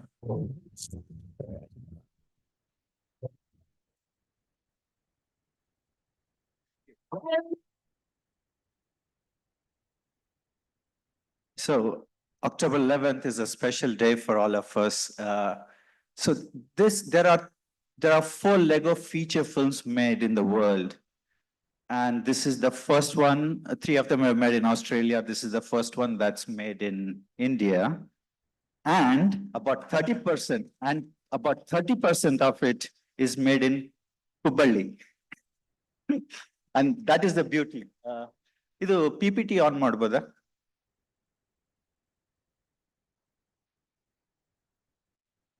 Thank you. I'll make this not, I'll not make this too technical. I'll keep this more on what the purpose and the audience is. You know, some of our earlier panelists spoke about technology, evolution of technology and everything else. But as the team here knows, that has been Zebu Animation Studio is certainly one of the beneficiaries of ABAI AVGC policies that the government of Karnataka has been implementing. Most of these things that we are able to do or execute is because of the policies that exist that the government has proactively created. One of the main reasons I came here is to explain, there are many studios and many small entrepreneurs like me even here. I want them to be aware that there is opportunity for all of us. What they're helping us to do is level the playing field because we're just a 200 people company and we are able to produce something like that. What we found in Hubli was a home, right? Using the policy of Beyond Bengaluru, we found a home in Hubli. So it is not just beyond Bengaluru, it is about finding a home, right? So this is what we have done. Only for that single project, we have made an investment of to $300,000 only for the IT infrastructure to produce the movie that you saw, right? 27 artists that were 30 artists that were part of it. And yeah, and then some 40 odd, 45, 50 odd workstations. And these are all premium NVIDIA high-end workstations that are part of the ecosystem. Again, that made us, all that happen was, it's not just IT, it is people, right? It's really about people, because in one of the things that we found, I am from here. So one of the things that I do know exists in this part of the country is creative talent. And the number of art schools, art colleges that exist in this region is quite stunning. Of course, there's a little bit of a gap. We are again in conversation, trying to see how we can make them ready for our industry, because our industry certainly is a far more stabler industry than just being an artist, right? Otherwise, all of us, everyone makes fun of artists saying that footpath mal malkotiya, I know.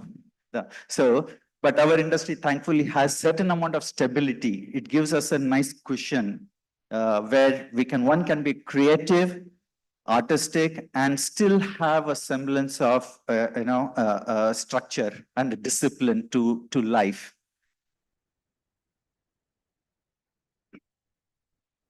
The way we are able to do this is by, thanks to my HR team. Shabnam, she's very innovative in the way we structure, way we train, internal training that we do.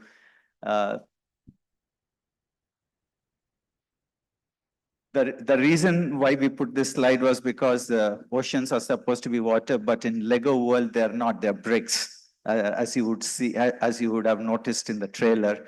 And that was a huge engineering challenge for simulating that for us. The number of processors that we needed to get that across the finish line was very intense, very high.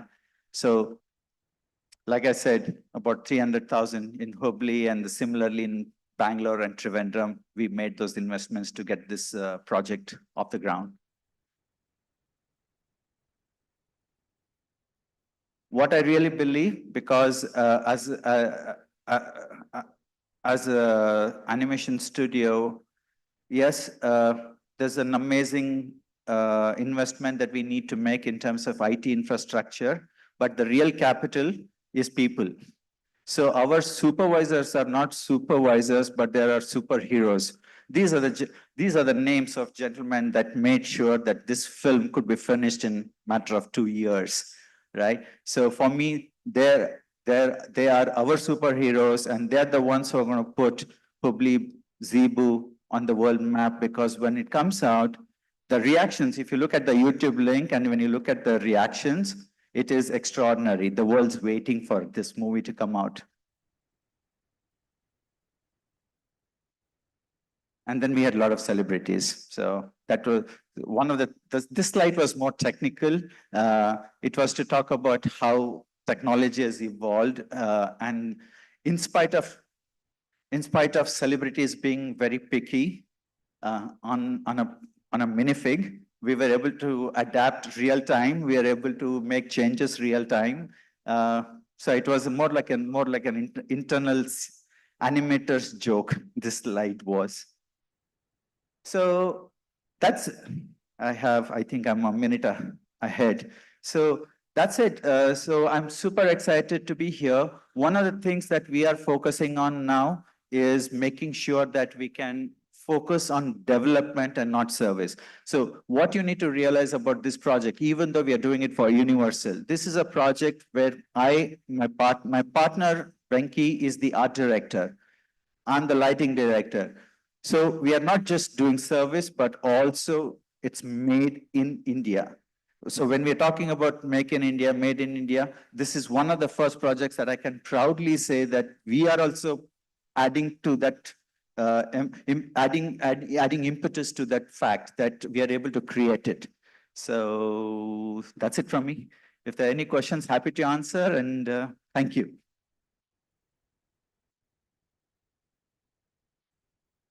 All right. Thank you very much.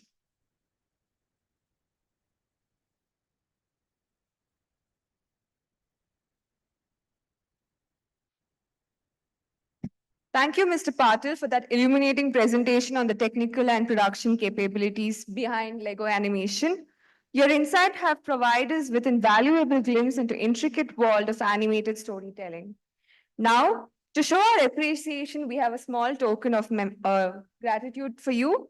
And I request Mr. Sharat Kaul to come up on the stage and present Mr. Patil with the memento.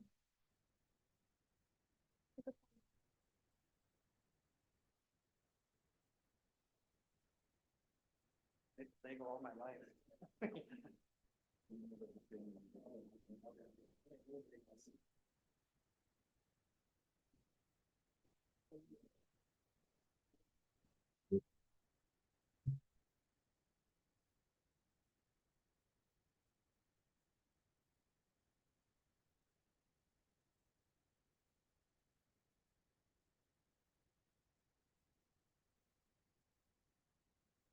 Thank you, Mr. Kaul and Mr. Patil.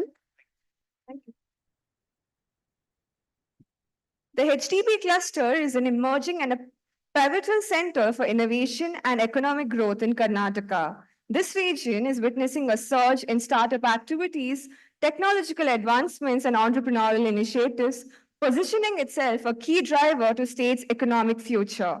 The cluster's unique blend of educational institutions, industrial infrastructure, and supportive government policies has created a fertile ground for innovation and business development.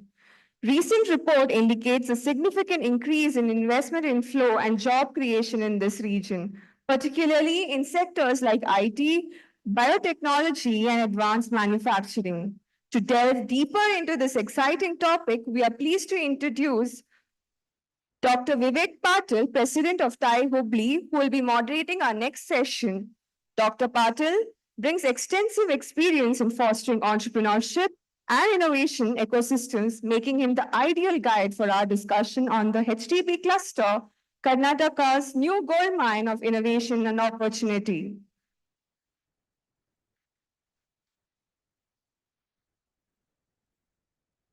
Our distinguished panel also consists Mr. Darshan HD IAS, Director of the Department of Electronics, ITBT, SNT, and MD Kits, Government of Karnataka.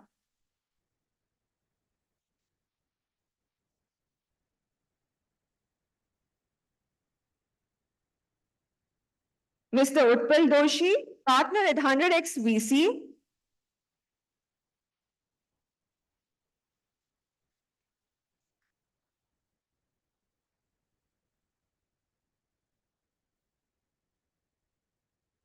Mr. Manish Jaiswal, CEO of Deshpande Startups.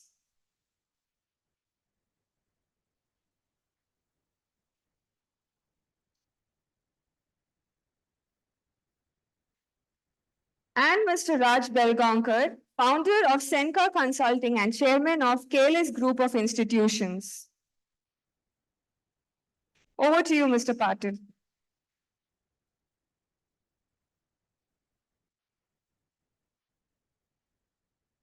Good afternoon, everyone. Dr. Vivek Patil, President TAI Hubli, welcome all the panelists and the delegates who have come here to see what gold mine you can find in Hubli Dharwad cluster. It's a great honor to chair this panel. And with this, we have got distinguished panel where we have got government officials, investors, startup incubators, and institutional guy who produces someone to nurture and someone to fund, and last one, somebody in the government center to make it happen to a big extent. So with this great panel, as just a brief introduction, this is Mr. Darshan, IAS officer, Director of ITBT, Kids, Government of Karnataka. With this, I would like to start with how Hubli Dharwad cluster is going to be important, a gold mine for innovation and entrepreneurship. A small brief of questions let's start with, then the floor is open for the questions. Mr. Darshan, as you are a part of the government policy maker and the final part where you meet the startup and help them produce, what do you think Hubli Dharwad cluster can give you back, or you can give it to the Hubli Dharwad cluster? Well, first of all, very good afternoon, everyone. It's very nice to see all of you here and distinguished panelists here. Thanks for having me here. I would say, this is the second time I'm coming for pre-BTS event. That is the Techceleration in Hubli, Belgavi, Dharwad region. Last year it was in Belgavi. This year in Hubli. It's always amazing to come to I won't call a tier 2 city. I would call an emerging cluster like Hubli, Dharwad, and Belgavi, because tier 2 will not make any sense anymore, because when I go around since morning, I've been around to people looking at all these ecosystem. It's really amazing what year on year Hubli Dharwad region is putting up with respect to this. The recent example is what Mr. Patil showed on Zebu. So one of the best. So such kind of people are putting Hubli, Dharwad, and Belgavi region, of course, on the on the map of India, where the world can actually focus on. Along with that, what government is doing, has always been doing, is the Beyond Bengaluru initiative, along with Karnataka Digital Economy Mission. So this is where we want to push a lot of things. Bangalore, whether with hand holding or without hand holding, it will grow. No one can stop Bangalore, because it's a technology capital. It is the change capital. It is the capital of everything related to technology now. Now, how are we going to catch up with Bangalore? Are we going to catch up with Bangalore, or are we going to support it, or are we going to grow beyond it, is what the question is. Now, Hubli, Belgavi, Dharwad region has always had the talent. My only concern here is, even though Government of India has a lot of policies, we have 8 major policies, we have a lot of schemes that are there. The applications or the startups who are actually gaining benefits out of it or incentives is still less. We are actually trying to reach out to many of these startups. If you are the startup, please come and take the benefits. So this is what like we expect from the startups in per se. And as always, any kind of feedback with respect to our policy or rules and regulations, we are always open and we try to streamline it so that more and more startups can actually come in. So one of the beneficiaries that we have seen, just like Zebu, we have a lot with respect to IT sector, BT sector, AVGC and other one. So that is where technology is the main concern that we are looking at. Thank you. Thanks, Darshan. We have seen even this government policies have worked in such a way, they are tried to do it in a corporate way more. Before it was like you go to a government office, meet the person, do it in a different way. But the government has come up in such a way, the setup, the corporate, the way they are doing it, people feel that they have been benefited and will be benefited. That's what the glamour, even the people for startup need right now. That government is doing it very well. The way the presentation, the people can get online access to the government policies is very easy and it has been reached to each of the startup pretty fine. Yeah, we have got Mr. Utpal Doshi, a partner at 100x VC, seasoned investor, nurtured many startups, has a key eye on identifying disruptive innovations. So as you've been serial investors, what do you see different in small tier 2 cities or Hubli Dharwad clusters, and what would you try to disrupt in this part of investments, or what do you want to see in this region, and what are your plans for further investments in these regions? Well, let me first, congratulate, the initiative, I think so, promoting beyond Bangalore. I strongly believe that the ideas, the innovations are not restricted to, metro cities. What I have seen in last 2 years, real transformation, I think so. Yesterday, the kind of, ideas that I have seen, it actually tells, how the transformation is happening in an entire HBD region. And to that extent, I'll be very keen that it's not just government's initiative. Government has taken that initiative, but I think so, coupled with the support of the local system, the industrialists, the entrepreneurs who are already here, if they are supporting, and I have seen that also happening yesterday, people have actually signed off to support the startup ecosystem. I think so, both this put together, and third, and most importantly, and I think I need to mention that today morning I went to IIIT Dharwad, the first year batch, and the kind of questions that I was, having from them, I can actually sense, it's not just, it's a matter of time. I think so 2 years, 3 years down the line, we'll see lot of startups, not just on the technology, core technology. I'm saying that anything that you believe could, sustain and go a long way. I think so that's going to happen from, not the metro cities, but, anything beyond metro.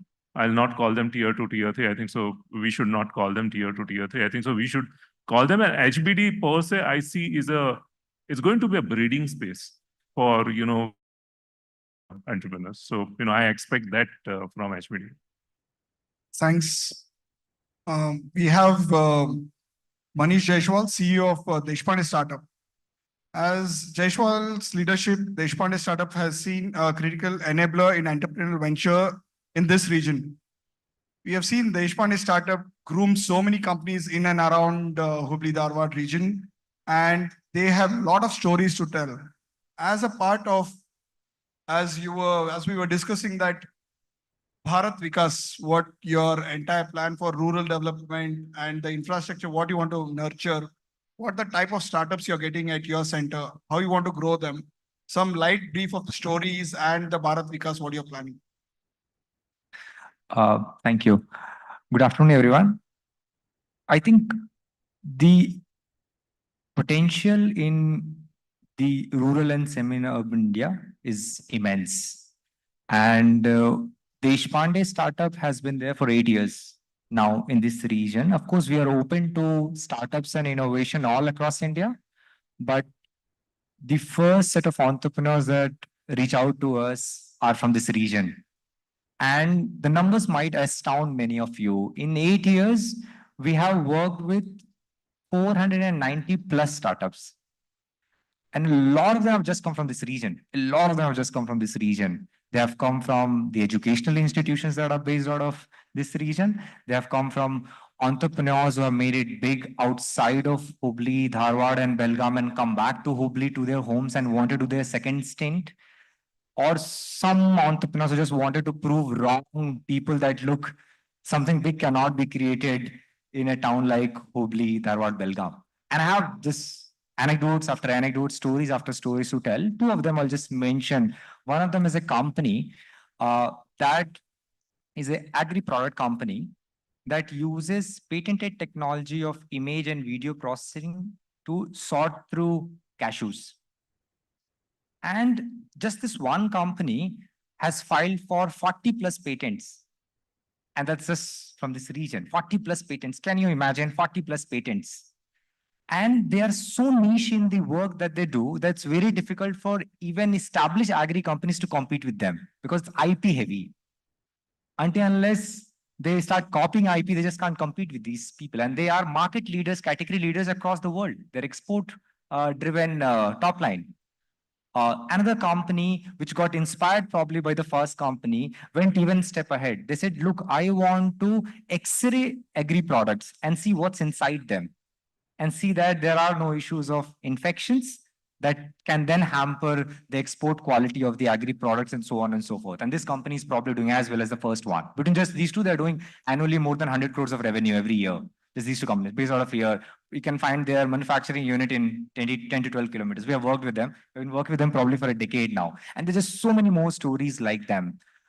So when you ask the question, Vivek, that, what's the potential of this place? What can be done? I think the potential is immense, just immense.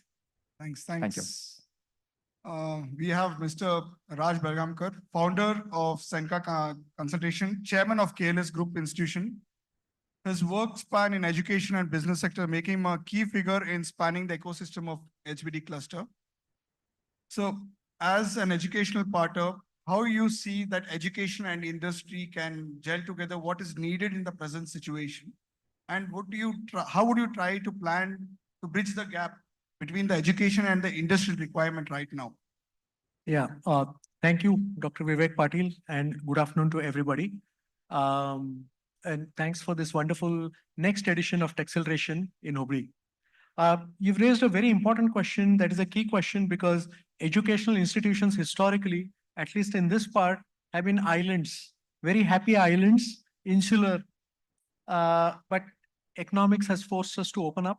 We need to make efforts to go to industry. And we do that luckily, at least in the case of our institution, over the 45 years that we have had the institution, we have many alumni in very good companies. We need to go meet those companies, which we do, and we try to solve some problems for them. And that has worked for us in building relationships with companies. For example, we have a professor who wanted to set up a center of excellence in composite materials. We did that. It was a very relevant topic, especially for so many areas. And an industry came to us and said, we'll partner with you. And that is how that center of excellence has taken off. So my feeling is that the more the educational institutions fan out to the industry, that will be a better way to work on the model that works in the US, where industry and academia partner and students also partner to solve problems, which is what builds your reputation and makes it a virtuous cycle of relationship. Can you add about your consultation, how you take care of businesses, a bit on that also? We, in my consultation, there are lots of SMEs, MSMEs, hospitals in Belgaum, which need strategies. I focus mostly on strategy, which is where am I, where could I be, what is happening in the environment, and how do I solve for that, changing my ways somewhat to re-engineer myself to be part of to make an orbit shift, to be part of the new ecosystem. That is what I do. Thanks. Let's come to the hard questions right now. So challenges faced in HBD cluster, infrastructure, talent retention, strategies, government policies, funding. So just take on the challenges you want to talk on. Please go ahead one by one. Well, as I mentioned, first thing that we need to really address is awareness. People should know. When I say people, it's right from 11th and 12th standard, and not just any graduates or postgraduates. They should be aware of our policies. What exactly is the government doing for them? How exactly they can benefit out of government policies? How exactly they can benefit out of the present ecosystem present here? We have a lot of talent here right now in this room who have actually built their company, built themselves, helped other build. We can talk about Deshpande Foundation. We can talk about Mr. Patil here. We can talk about Mr. Zebu that has come out with. Hand-holding is something that we expect from any ecosystem, which is happening. But we should go on and we need to go deeper. We need to go to schools. We need to go to colleges. We need to have that entrepreneurial mindset within our children. Because let's be frank, the kind of population growth that we are having even today, we will not be able to give jobs to everyone until and unless entrepreneurship is going to kick in. And I'm really glad that, Hubli, Dharwad, Belagavi region is moving into that right direction. Second is the skilling part. I'm a 90s kid. Even during 90s, when we used to say, okay, if you want to do something big, if you want to achieve something, if you want to grow big, you need to go to Bangalore or maybe Hyderabad or Chennai. We need to take that mindset out of the present generation. You don't need to go to Bangalore. Bangalore is already saturated. Bangalore is not what it was like that before. So that's where we need to say, hey, look at Hubli, look at Dharwad, look at Belagavi, look at Mangalore, look at Mysore, look at Gulbarga. So the local talent which is there should strive in that particular one. Of course, they should compete with, the Gen Z or the Bangalore related youth. That's where we have come up with the Skill Council on Emerging Technologies, which many of you are part of. We are looking at those kind of skills that the government is planning or the industry is planning for the next 10 years or 2 decades that we are talking about. So skilling is the next part that I would really think that we should work out on more. And infrastructure, as you can see, is developing. I would not say it is skyrocketing, but it is at a very good stage as of now. Then apart from that, collaboration with academia, research and development. So that is also one thing where government is looking at. We are investing at centers of excellence. We are investing in all these concepts. We are actually making sure that they have some kind of collaboration, academic collaboration with even Ivy League kind of institutions and other institutions. We have our own GIA partners. So these three, I would say, are the major ones that we really need to work out on. Thanks. Yeah, as an investor, what do you feel it is lacking for you to invest or the startups to present able to you to invest in them? What is the one challenge you want to see in them, or what do you think should be differentiated in those partners? Want to invest or not to invest in tier 2 cities, HBD cluster? What you want to see different here? See, investor is always looking at, something which is innovative, something where they actually see the sustainable growth. So I don't think so. There is a lack of investors or investors' interest.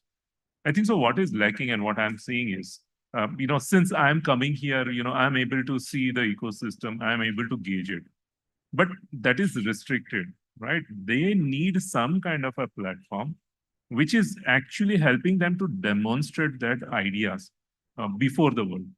Right now, if I go back and if I ask somebody that, do you know HBD, cluster, what is happening around that? I believe 99% people, don't understand. I think so. The initiative is there. What is lacking is how are you giving them a platform to go approach investors across India to that extent, probably going forward globally also. But they need that kind of a platform which is going to work as, a bouncing board for them. I think so. That is one area which, I'll basically say. Thanks. Okay. So you are into nurturing startups, entrepreneurs. So let's scale from Deshpande startups. As you've seen, more than 400 startups come and go. You have got some unicorns in our region, unicorns.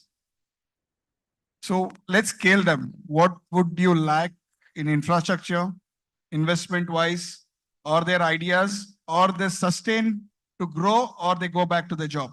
So you have seen more startups coming to Deshpande, enter, exit. So let's scale them how you want to put them your way. The model to scale a startup focused on agri-tech, allied agri-tech is going to be very different than what you will find in a urban-centered startup that has in just 50 kilometers square region, you have got probably a 10, 15 lakh of their customers, let's say, right? So the model is going to be very different. It's also going to be slow. It's also going to slow. So the game has to be understood by all the stakeholders, investors, right? Incubators also will have to play a different game, a lot more patient game. Government has to also step in for longer haul and not wait for early results because they won't come, they will come with time. And the culture of innovation has to be developed at the grassroots level. For example, let's say between Haryana and Punjab, between population, they contribute what, 3 to 4% of India's population. But look at the amount of Olympians that go to participate in Olympics, that's 20 to 30% year on year. I have been in Haryana, I've been in Chandigarh. There is nothing different in those places than what I find in, at least in the air and the soil. There's nothing different than you find in Uttar Pradesh or Tamil Nadu or Karnataka or Telangana. So there's something at the grassroots level, that's a culture that actually impacts the results eventually. You ask any athlete, ki, hey, why do you think there's so many boxers, wrestlers from Haryana? They say, look, I get up at 5 o'clock in the morning. All I see is people doing push-ups on the road. 5 o'clock in the morning, they're running around, they're jumping, skipping, doing push-ups, so on and so forth. Now, if you want to produce lot many more successes at the bottom, there has to be lot many more innovators, entrepreneurs, and that can only be filled by culture. Individual motivation won't work. It has to be a household story. Every household should start thinking about, hey, can I solve a problem? Can I create in my family people who will actually take up problems and solve it? Business will come later, but is there a problem solving mentality? Is there risk taking appetite as a culture in the community? If you're able to build that, then the broad base is set. And then everything else will fall in place because government is going to come in when probably this has already happened, right? They can only set up the infrastructure when people are ready to use it. So the inflow, the input has to be really broadened. I think that's what's going to help. In terms of V Deshpande startups, I think we are already coming up with a model to work with startups who are probably doing 100 crores revenue and see if we can get them to 1,000 crores revenue. In fact, I was talking to Utpal as well. Ki, hey, do you have any ideas as to how can I build that playbook to get somebody from 100 crores to 1,000 crores? And I think we are there. Probably, as I said, it's a patient game, so we'll take some time to get there. Other thing that you asked, Utpal, I would like to just weigh in. 40% of the entrepreneurs that he funds are actually from tier 2, tier 3 town, or let's say non-metro cities. So there are actually already good number of success stories that are out there. We just probably may not acknowledge them as much. Thank you. Thanks. As an educational partner, so India is facing the highest unemployment ratio. So one policy or one transformation you want to do to cut down the unemployment or self-employed. So what you are planning or what you have done or what you want to do in that unemployment phase where they have to be self-employed, something innovative, what you're thinking of. Our minimum goal is to make sure that the engineers who are studying with us, the students who are studying with us, are either entrepreneurs or they have good employment. And toward that end, what we have done, as many other institutions have done, is to think of having our own incubation center where companies are on campus. That is level 1. We just finalized plans for an 25,000 square feet incubation center last week. And hopefully over the next 2 years, it will come up. But right now we have spaces for startups on campus sporadically, not centralized. The other thing which we do is we work on adapting our syllabus such that courses that are necessary for that meet the need of industry or new technologies in consultation with companies. For example, we have worked with Vayavya Labs of Belgaum to float a course in our college for our interested students so that they are knowledgeable in those areas.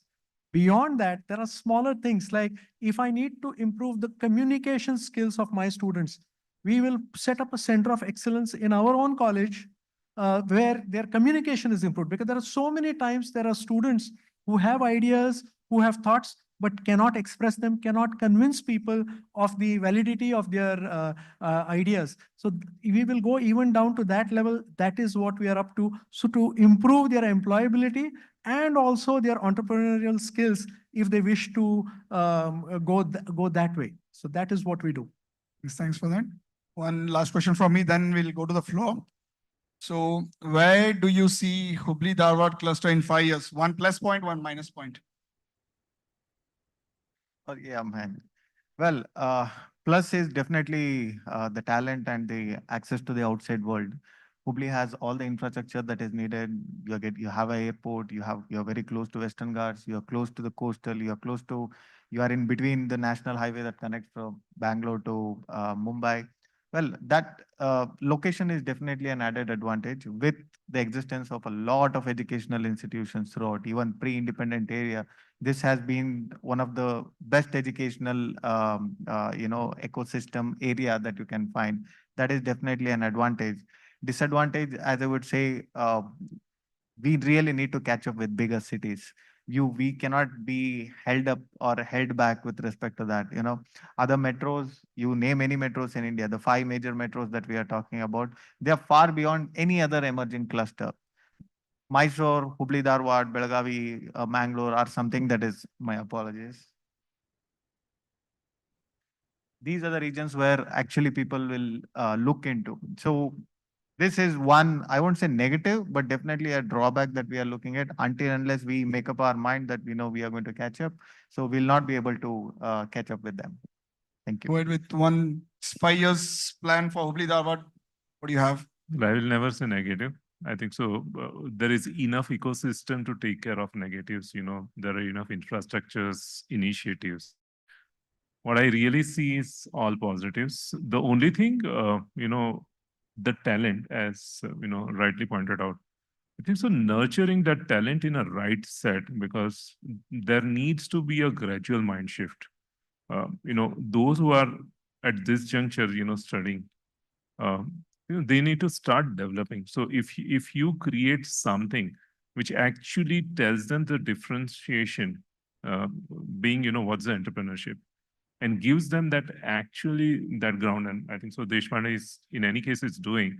I think so it has to happen at a larger scale, because if I'm looking at, one institution doing work, I don't think so that the entire population can be catered. I think so this program has to be done in such a way, and this initiative has to be done in such a way that each and every institution somewhere has this entrepreneurship as one of the curriculum. I don't know, I may be completely wrong, but this is my thought process, so that their mindset is changed. And the moment there is a change in mindset, I think so they will start thinking how to become an entrepreneur. And probably 5 years down the line, those people who have now started thinking and doing that entrepreneurship, they themselves come into this region to promote this region and create more entrepreneurs from this part. I think so this is what I see.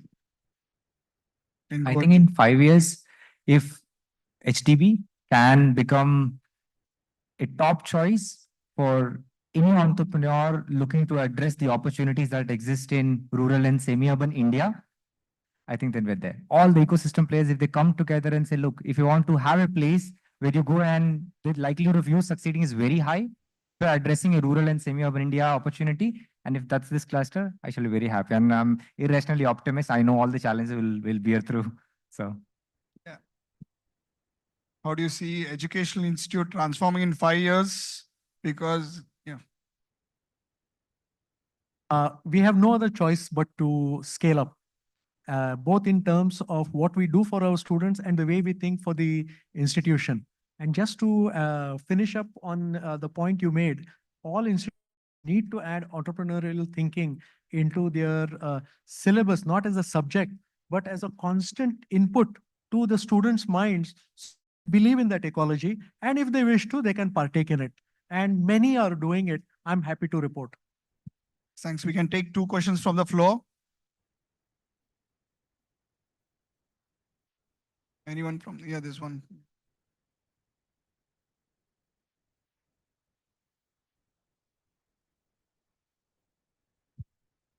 Sir, very good afternoon. Anybody to the panel?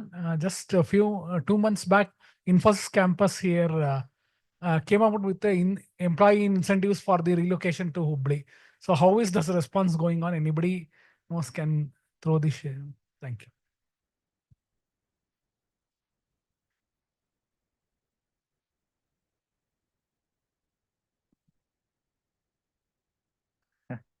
I don't think I'm the right person to comment on that, but Not take it as an Infosys, you can just as a yeah. question for So- tier one cities, people coming and settling down to, you can take it like that way question, rather than using an email. See, let us be honest.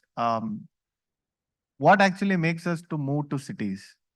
If let's say I first lived in Chikmagalur. From Chikmagalur, then we moved to Davangere. From Davangere to Bangalore. Bangalore to like I keep hopping to Delhi and other things. Bangalore is the center. Now, a person who is settled in Bangalore, a techie, if you ask him to move to Mysore or Mangalore or Hubli, Dharwad, Belagavi region, he or she wouldn't mind basically because the cost of living is less. With added incentives, your package is more. You breathe good air. You have a good quality of life. You're close to nature. Western Ghats is right next to you. But the one factor that actually determines whether the family or he or she would go is the quality of life. When we say quality, in spite of all this having it, you also need some kind of, what young mind would say nightlife, what other people would say good restaurants or somewhere where they can actually splurge the kind of money. You cannot give them lakhs of rupees in hand and do not provide them the facility to actually use it or utilize it. So that is where the development of infrastructure or the development of ecosystem should go hand in hand. If you see the whole concept of township, whenever you talk about the Japanese township or a Korean township or even an Israeli township in certain parts of the world, the first aspect that they give it, what are the recreational facilities that we can create to these people, to my employees, to the people who are working there. I think if that can be taken care of in our emerging clusters, we even providing incentives will not we don't need to provide incentives. So that is my personal view. And in spite of that, we find a lot of people coming here. We find a lot of people coming from US, Canada, coming back to their roots, Udupi, Mangalore, Hubli, Belagavi, Dharwad, and they have started to working here. I think just incentives is just a part of it, of course, but there are so many other factors that actually drive them here to come back. Thanks. Anyone? Any more questions, please? Okay, one more for the education. Do you think HBD cluster has good schools where people think the school is a major factor for Taiwan cities to come back to these and stay? That is a very valid point. The people who would like to move, in addition to quality of life, which is there, amenities, golf courses and all are already here, but education with an outcome where their child has a good chance of reaching institutions of eminence. That is usually the linkage they look for. There, the number of such institutions are not as many as they would like. That is an area that needs to be worked upon. Thanks.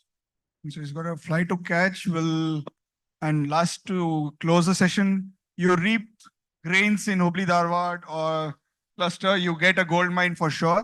So all the delegates and panelists, thanks for incentives. It's a big cluster, gold mine to invest on or start your startups. Just be always looking forward for a positive from all this belt. Thanks for all you guys putting our input on this. Thank you. Thank you.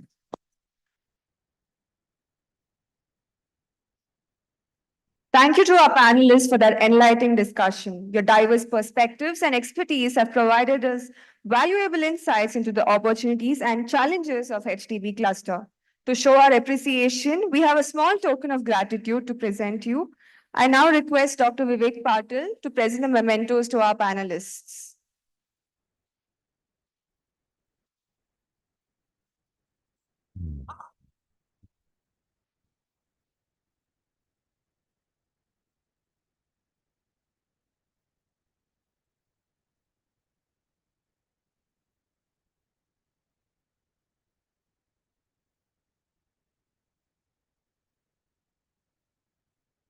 I request Mr. Patil to present the memento to Mr. Manish Jaiswal.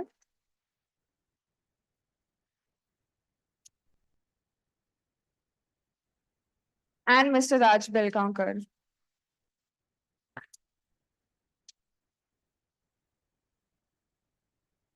Thank you, Mr. Patil. I would also like to call on Ms. Brindala Mallappa on stage to present memento to Dr. Patil.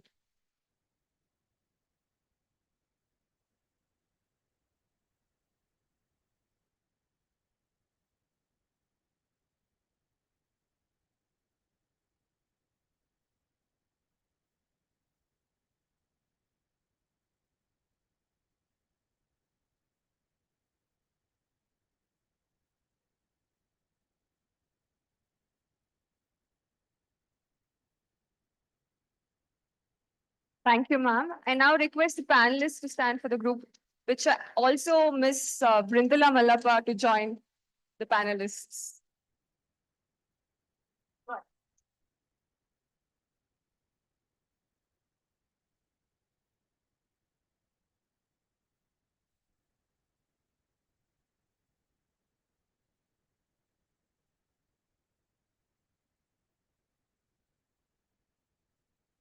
Thank you. Thank you to our dear panelists and Ms. Brindala Mallappa.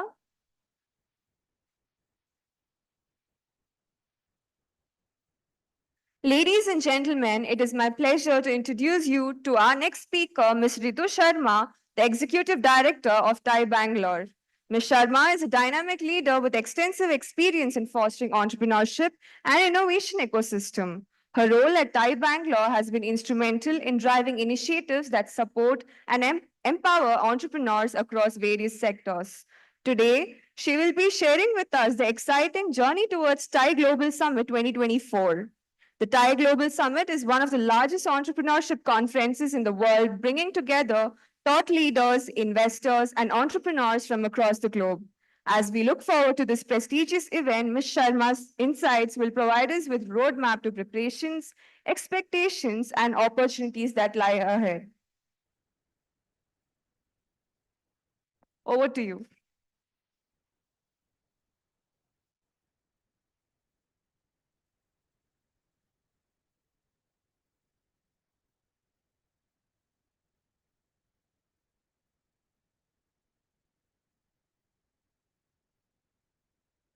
Can I get out?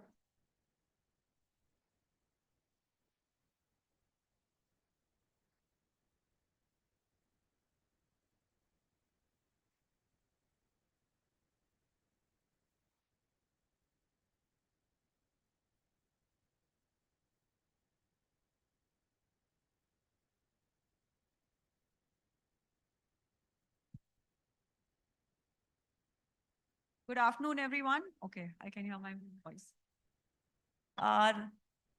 Super.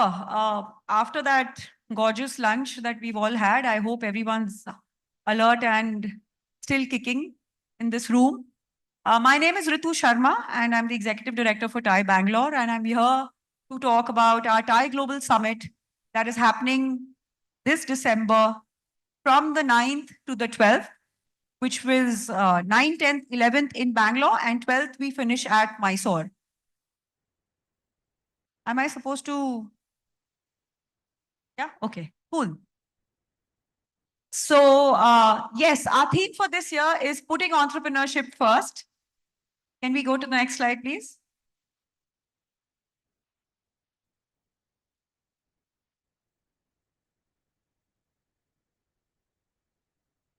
You can see the aerial view of the Bangalore International Exhibition Center. This is where the venue is.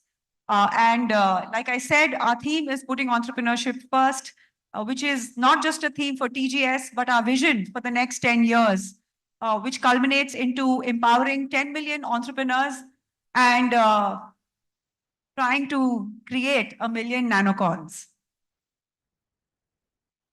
These are our partners. Of course, the government of Karnataka is our state host partner, supported by KDIM. We've got jointly hosted by our other 3 chapters, which are Hubli, Mysore, and Bangalore, Active as our event partner. So we all were super stoked with Olympics. You know, it doesn't matter whether we bring in the gold or not. I think it's important that we participate. And that's what I'm here to tell you. We are calling the Thai Global Summit, the Olympics of Entrepreneurship, which is going to be represented by over 25,000 delegates, the breakup of which you see here. You will tell me that, is this a youth conference? Considering that this is 10,000 plus youth. But you know what? These are called the futurepreneurs. They are the ones who are going to give us those 1 billion nanocons in the next 10 years. Of course, across the entrepreneurship ecosystem, we've got over 3,000 plus startups representing over 750 investors. We've got over 300 corporate leaders spanning across 60 plus nations.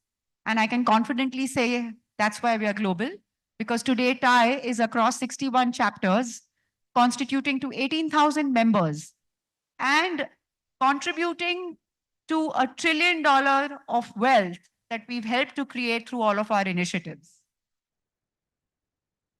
Very quickly to tell you about our programming, we start on the 9th with master classes. Of course, on the 8th, for all the golf lovers out here, there is a golf tournament that happens. But on the 9th, we start with our master classes, followed by a gala dinner at the Chamra Vajra for all of our charter members and all of our dignitaries. On the 10th, we kick off the grand inauguration. Alongside that, post that rather, we will be having the tete-a-tete with icons. This is the first time we're trying something different and new, where we will be having iconic speakers, both globally and regionally, talking about a certain topic, but talking about shaping of the future. So just to give you an example, the future of money, the future of AI, and so on and so forth. We will parallelly be running our youth conclave and our women conclave, where in the youth conclave, we will be representing 4 stratas of youth across our multiple initiatives that we have for the youth, including IODUMI, which we have included, which will showcase over 500 students beyond urban. And these are all student entrepreneurs. In addition to that, we have a women conclave, which talks about wherein we will be pitching. The finale will happen for the Thai Women Entrepreneur Global Pitch Competition. But more than that, we will have some amazing global women speakers coming there and doing the plenary session. And then, of course, we have a Karnataka cuisine dinner. On the 11th, we are going to have our Thai Global, or rather what we call TGS 100, which is basically showcasing the top 100 global startups. Applications are starting from tomorrow. We would invite, it is sector agnostic. Please come and participate. You could be the lucky one out there winning some amazing prize. And on this day, the top 10 will showcase in front of the investors, and the balance 90 will be given opportunities to pitch in front of investors in the investor lounge, which is created specially for them. Of course, parallelly, we will have our sector huddles, which will be running, which across various themes like AI, green world, digital public goods, fintech, and many more, followed by a very native networking crawl. Actually, the pub crawl might sound a little frivolous, but yeah, it's a networking crawl. But Bangalore being the city it is, it cuts across pubs and restaurants, and hence we've called it that. We move to Mysore on the 12th, wherein the first half of the plenary will be focused on cultural entrepreneurship. Post that, we will be moving to the palace, where we will have our Thai Global Awards, where the top global iconic leaders will be felicitated, and followed by a grand closing reception. So this is a warm invite from Thai Bangalore to all of you sitting here to please come and participate. Very quickly, I have spoken across all of these initiatives. These are the marquee events that will be presented over those 3 days, or rather 4 days. The only thing that I didn't speak about was the global entrepreneurship corridors, which we are very, strategically having discussions with trade organizations and other country organizations to see maximum representation to help our entrepreneurs expand widely and globally. This is a very important slide, guys. The Grand Pavilion. This is where we are going to have a startup pavilion, which is going to be focused only on startups. That hall is has humongous capacity. We have close to about 400-500 stalls, which we will set up. We want to make it as dynamic. And like I said, we are democratizing entrepreneurship this year, which means we're making it inclusive.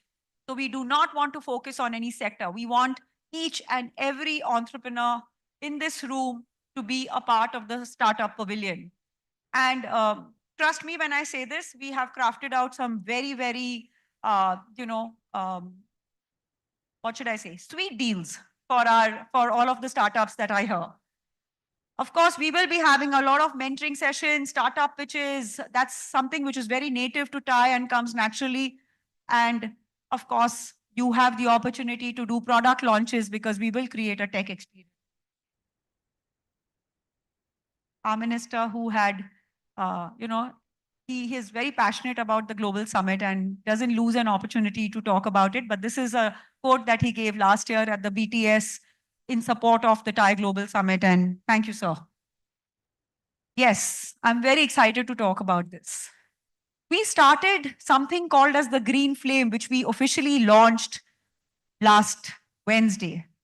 This is a digital flame that will traverse across all our chapters, across 61 cities, across the globe. And today it's sitting over here, right here in Hubli. This is our initiative to talk about or to forge the mission to be sustainable. This comes along with, our collaboration with Atria University, where we launched the first program in entrepreneurship focusing on sustainability. And our endeavor is to make TGS, the Thai Global Summit, as close to net zero as possible. And what is the best way to do? It is, of course, to plant trees. Did you guys know that for each of us to exist here, we need to plant minimum 14 trees to be on this planet? And this is an endeavor which Thai is taking to kind of make sure that we can get as close to that. So we are inviting all of you to take the Green Flame Pledge, which says, I pledge to harness my entrepreneurial spirit for a sustainable future. I will minimize my business's environmental footprint, seeking eco-friendly solutions in every decision. Beyond my enterprise, I commit to inspiring others to embrace sustainable practices, building a business that benefits both people and planet. For every 100 pledges we get, Thai will plant 1 tree. We have a kiosk outside and we have a laptop there. I would really, and we've seen some great traction. When I came, I think we were at 60 pledges and where we've crossed 100. So we will plant our first tree. But piece here is, and the request here is, for each of y'all who haven't taken the pledge, it's just a click of a button. Please go out there, take the pledge and post it on social media so that we get enough traction. Today, the Green Flame sits in Hubli. Tomorrow, it's in Singapore. And next week, it's going to Thai Houston, just to let you know. And we have a complete map, which has been chartered based on the events that we are holding. So take the pledge and join the movement. With that, I invite all of y'all to please look us up, come and be part of this magic that we're trying to create. It is going to be the largest ever summit which has ever happened in the space of entrepreneurship. Come on board as a speaker, sponsor, supporter, and we are very, very happy to support you. I'm there. If there are any questions, I'm around for the rest of the day. Happy to take questions. And that's from my end. Thank you very much. And thank you, Kedem. Fabulous show. And thank you for having me here. Thanks.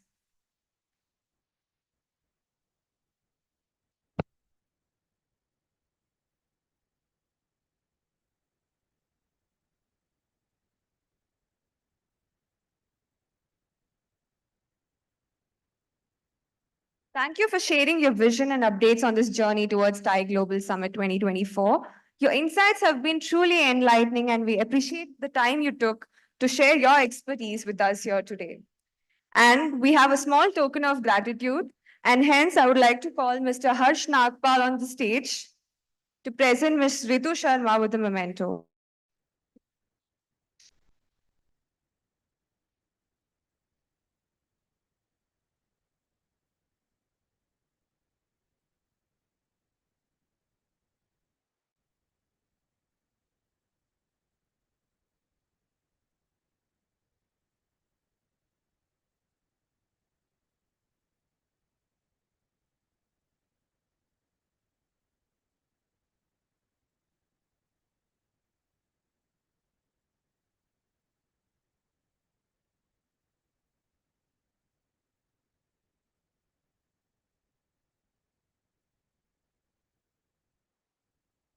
Moving on to our next segment, Karnataka continues to lead the way in electronic system design and manufacturing, making up about 3.5% of India's GDP and emerging as a key player in the industry.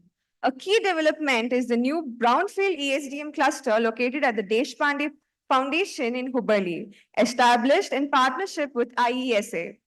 This initiative aims to foster a new electronics epicenter outside Bengaluru, providing crucial support for ESDM entrepreneurs and companies in this region. The cluster offers extensive resources including prototype design and support, manufacturing optimization, PCB production, and environmental testing. With this exciting development as our backdrop, let's now turn to our next panel discussion on EMC 2.0, how HDB is emerging as the new global powerhouse for the ESDM sector. It's now time to hear from our expert panel. We have Mr. Sharad Kaul, the Chief Visionary Officer at Alphonse Technologies, where he has been instrumental in driving innovation and strategic direction. With a wealth of experience in technology leadership and a deep understanding of the evolving tech landscape, Mr. Kaul brings a unique perspective to our discussion today. We would like you on the stage, Mr. Kaul.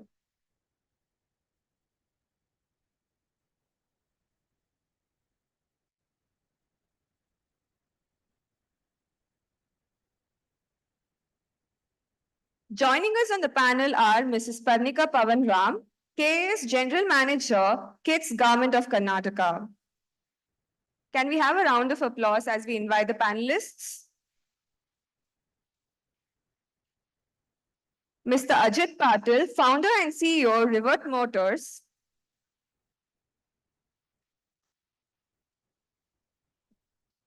And Mr. Deepak Jadhav, Founder and CEO, Physics Motors. Please.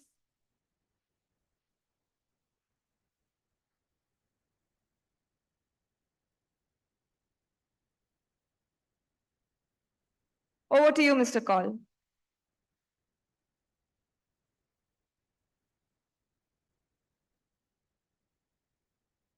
We also would like to have Mr. Naveen on the stage.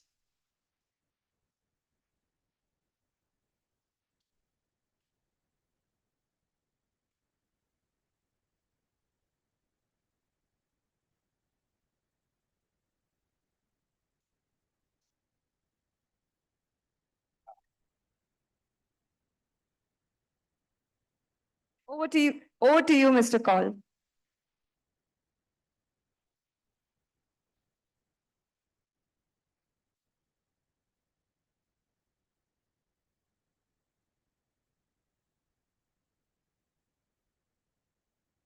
Check. Thank you. Thank you. Good afternoon, everybody. So today's panel discussion is EMC 2.0, how HDB is the new global powerhouse of the ESDM. So a little abstract I would like to give before going to the panel for the first round of questions. Under EMC 2.0 scheme of Meity, 11 LOIs worth 300 crore have been signed. With over 200 acres of land approval, over 2,000 jobs will be facilitated in Hubballi. Toy manufacturing cluster envisaged under the product-specific industrial cluster development program of the government of Karnataka. This cluster is also estimated to attract an investment over 4,000 crores and create over 25,000 direct jobs, mostly for women in North Karnataka, and over 1 lakh indirect jobs. So for the first round, I would just like to quickly go, starting from my left, all the way across, and just ask, why HDB? We have Mrs. Parinika ma'am from the government of Karnataka. We have Ajit, who is a manufacturer of two-wheeler EVs in Belgavi. We have Deepak Yadav, who is the CEO of a company that manufactures DC brushless motors, BLDC motors. And of course, Naveen, who comes from the MNC perspective, working for Western Digital. So ma'am, over to you, please. Thank you so much. A very good afternoon to all of you. Firstly, for those of you who are from Hubli, Dharwad, thank you for allowing us to host this program here.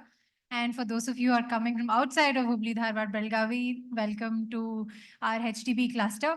Why HDB for government is very, very clear.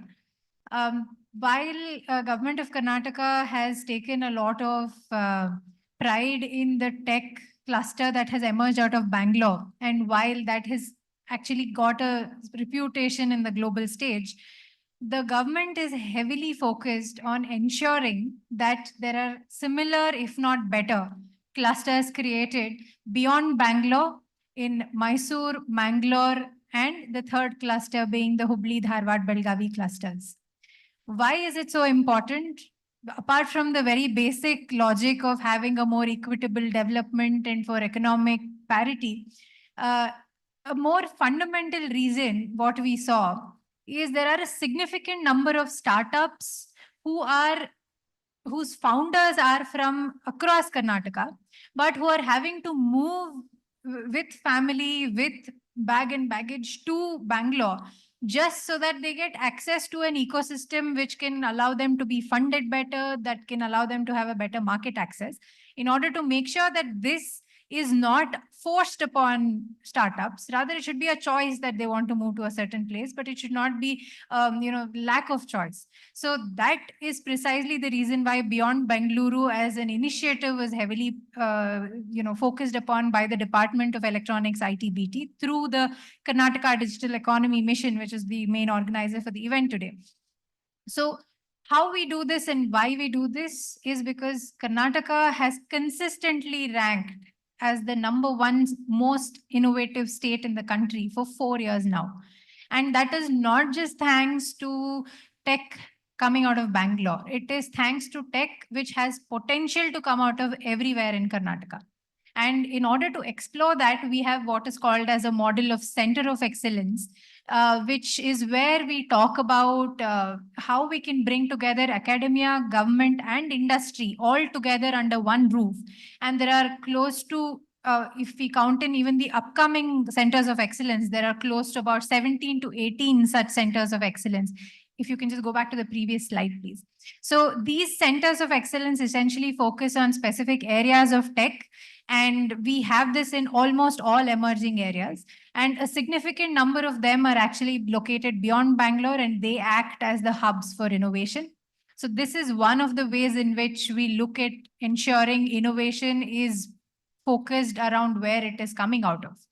Second and more important, which is what is on the next slide, is the electronics manufacturing clusters, which we have, and we're proud to share that Karnataka is the state with the highest number of applications for the central government's EMC 2.0 scheme.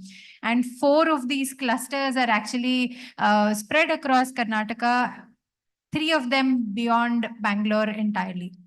One of which is right here, which is Kotur Belur. How these EMC clusters help is we all are familiar with the success story of Electronic City, which came out of Bangalore. Why that happened is because government put its might behind ensuring that there's a dedicated location with the right incentives and the right infrastructure to ensure that industry has a presence there. Similar incentives and similar initiatives across Karnataka focused on specific sectors has a large amount of potential in order to actually bring about this equitable industrial development. So with these intents in mind, what Karnataka has done is to ensure that there is significant thrust and focus and impetus given to the entire spectrum of districts within the state. Thank you, Madam. Ajit, why HDB? All right, so good afternoon, everybody. As a Kannadiga, I'm very proud of what Bangalore has done for Karnataka and for the world for that matter. But I left Bangalore in the year 2012, primarily because I come from Belgium. That was one of the reasons.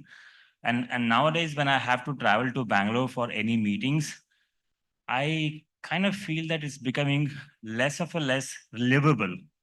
We keep talking about the traffic. I can't imagine driving car in Bangalore. I have to go for Ola and Uber because it's so painful. So I didn't want to add to the problem of what Bangalore is already having. Like Parnika said, many founders are from other parts of Bangalore, but they are forced in some or the other way to be in Bangalore because of the ecosystem, access to talent, and everything else for that matter. So because I didn't want to be part of that, I decided to come back. When I came back in the year 2012, things were not as good as what it is today. And thanks to KDM and the department working on improving this more and more. We heard Parnika saying that there are certain incentives which is specifically for beyond Bangalore, which is a good thing, right? So if you do that in outside of Bangalore, you'll be incentivized from like stamp duty exemption, from power tariff concession, PF, ESI, and there's so many of them. So back then when I had moved, I didn't know about these policies, and now I'm aware of that. I'm trying to get hold of all of them. When I came back to Belgaum, the talent was an issue. People were migrating to Bangalore, and holding on to them was difficult. But then somebody has to start somewhere, right? Somebody asked me, why Belgaum? And I said, why not Belgaum? TVS started its factory or its cluster in Hosur long ago when there was nothing. So I kind of want to be a TVS of HBD cluster. Talent is available. Maybe a little bit of infrastructure ecosystem needs to be built. I don't think I am doing anything for my generation. Maybe for the generation to come after me is going to benefit it. But if I don't do it, nobody will get benefit of it. So I am encouraging people that, yes, please go to Bangalore, have the life there. But when you turn 30 or after 30, please come back when you have kids and wife to take care of it. You want to take your dog for a walk. You don't get time in Bangalore. By the time you reach home, you're already dead. So have fun in Bangalore. It's a good city. We have had great time during our 20s. But once you're done with earning money and you've started feeling the pinch of traffic and pain, think of going back, irrespective of which city you come from, whether it's Karnataka or Orissa or UP or Bihar. So we want a collective distributed development across the country instead of choking Bangalore. Like Delhi is polluted now, right? We don't want the pollution part to be coming to Bangalore again. So instead of choking one city with so much of issues, I suggest everyone to enjoy the city for a few years, learn things there and come back. Go back to my friend, one of my friend who comes from Assam. He was with me in Bangalore. We both decided to move out and he went to Assam, Sibsagar, and he's running his own company there. So if everyone thinks like that, I think we will decongest Bangalore, and in the process, we'll probably get few sons and daughters back to their parents in their hometowns. You know. Thank you, Ajit. Quality of life, air, good existence for our children, school, roads.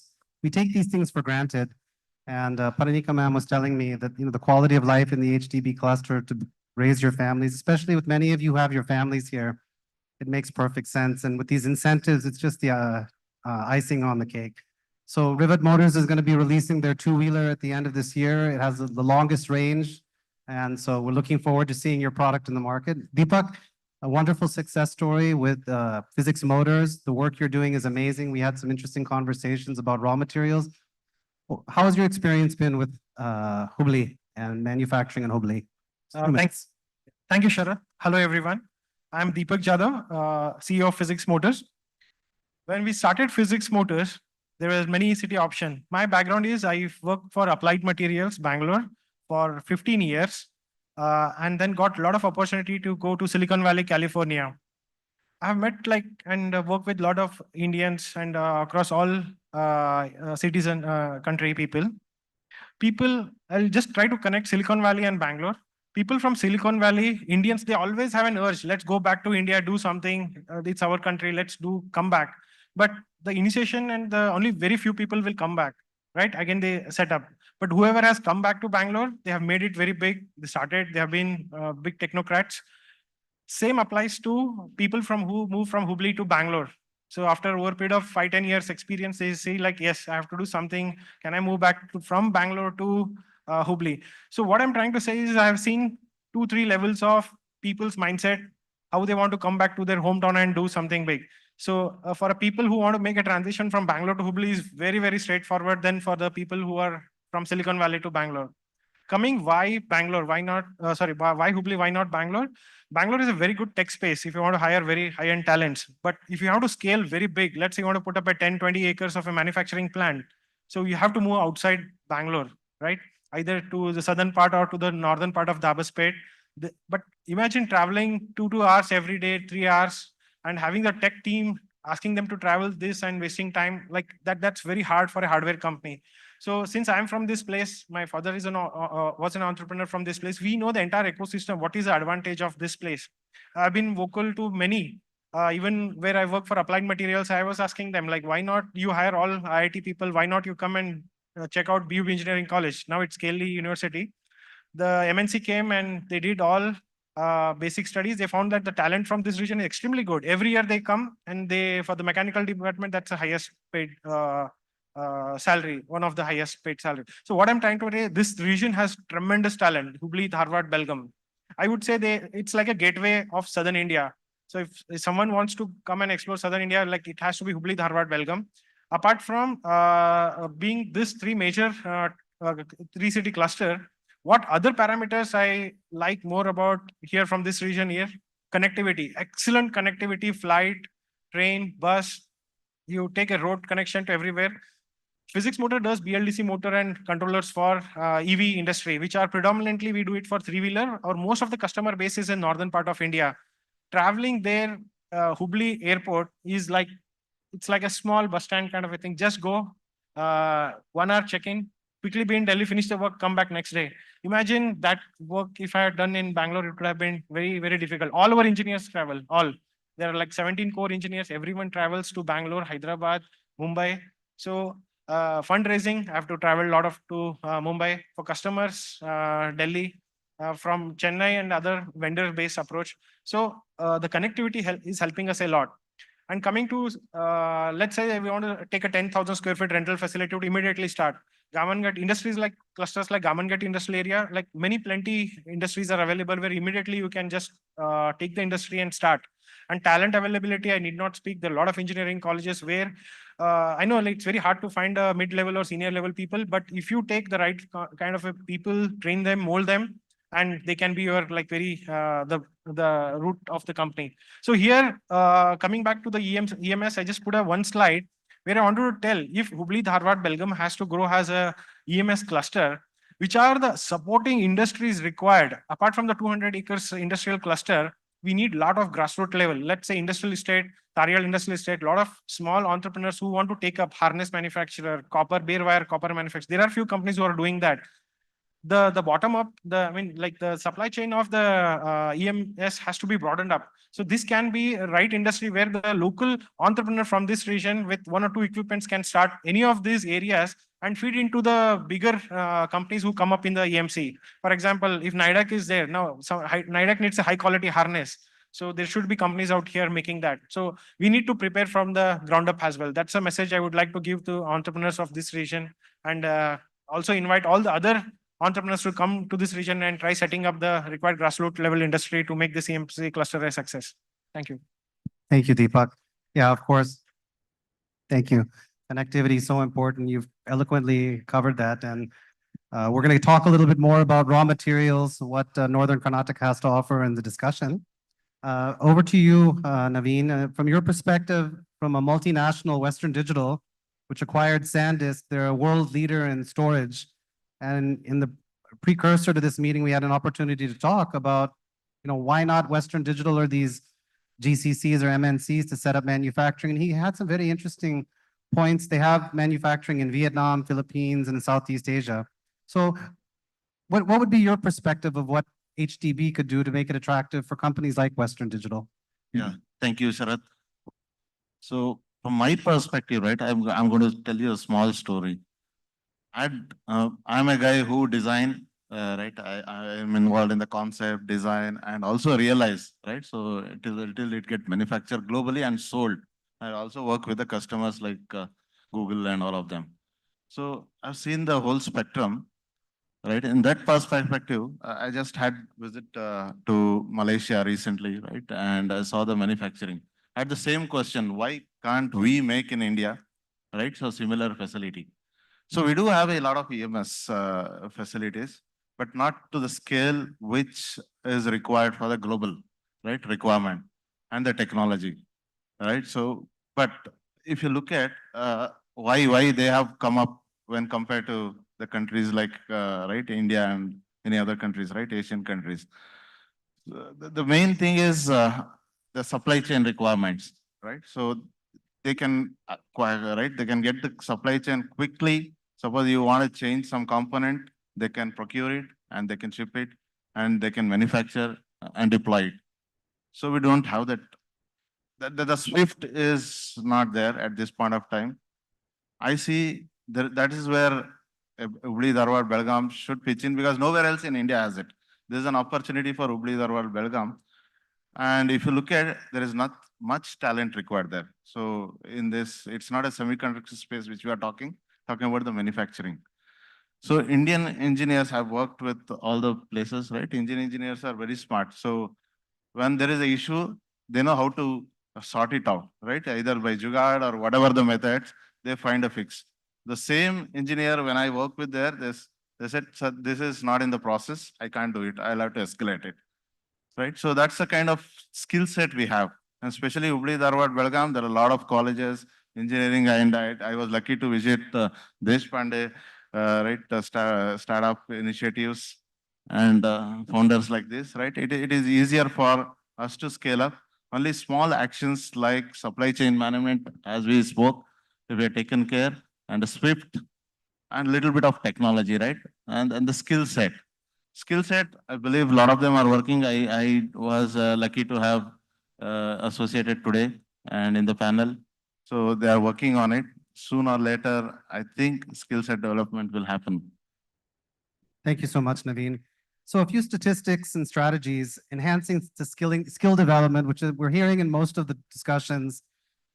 20 in Hubli Dharwad, Belgaum region, 20 million youths of age 16 to 25, 44 universities, 234 engineering colleges, 290 polytechniques, 1,777 SUNICORNs, enhancing ease of doing business, encouragement of startups and SMEs, cluster ecosystem support, and aim towards building quality infrastructure. These are the goals of KDEM, which is available to entrepreneurs.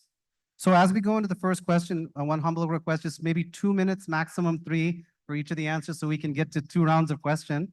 The first question for Parnika ma'am. With Hubli, Dharwad, and Belgaum emerging as important tier 2 cities, what specific incentives and support mechanisms does the Karnataka government offer to attract businesses to these areas? Okay. So the blanket policy for any industry in the state is the industrial policy.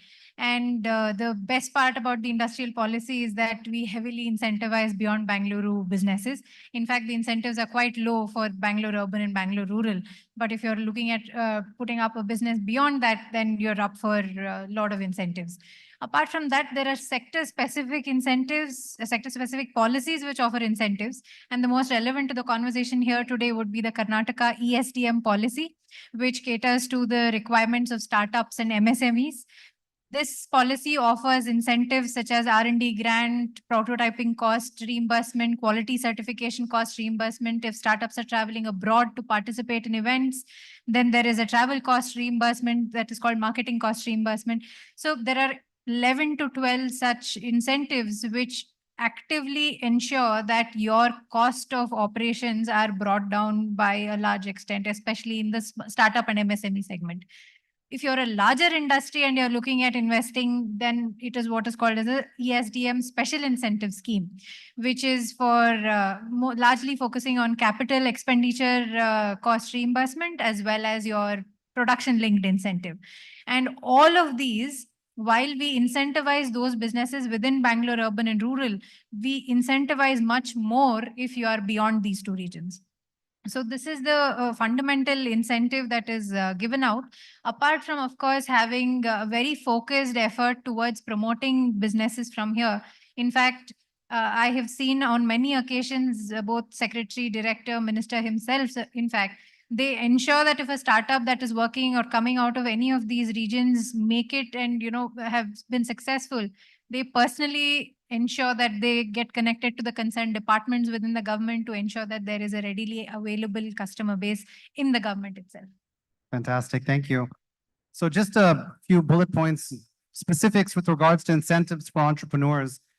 20% capital expenditure on plant and machinery, 25% of expenditure on land up to 50 acres, stamp duty reimbursement to the tune of 100%, registration fee reimbursement, 100%, reimbursement of land conversion fee, 100%, incentive policies, only 1 rupee per unit for power for 5 years, 100% exemption for 5 years from the month of commencement, and of course, the PLI scheme. So it's all out there for you. You just have to grab it. So I'm going to move on to the next question for Ajit. Rivet Motors chose Belgaum as a location for your EV manufacturing setup. Can you mentioned a few already of the key factors, but from the business perspective, outside of quality life, that influenced this decision and how Belgaum aligns with your company's strategic goals? So Belgaum has been an industrial hub right from the beginning. We do a lot of metal work, basically in the area of forging, casting, machining.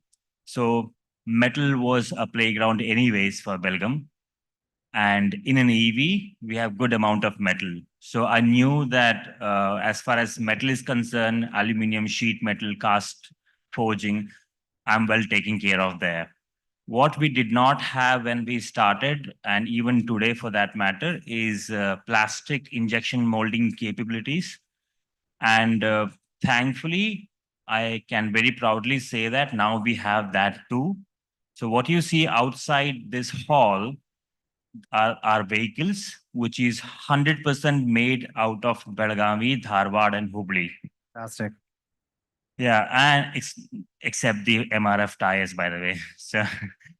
So when we started, it was a struggle, but as of today, our seat comes from Dharwad.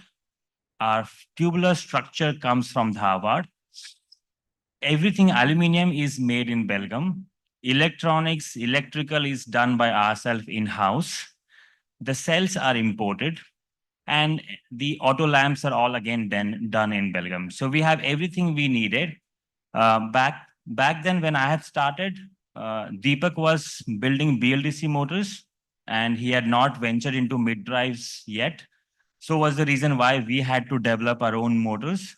But I just spoke with him and I said, I'm very happy to offload that load from myself to him the day he starts operating in that space. He has a mid-drive motors right now.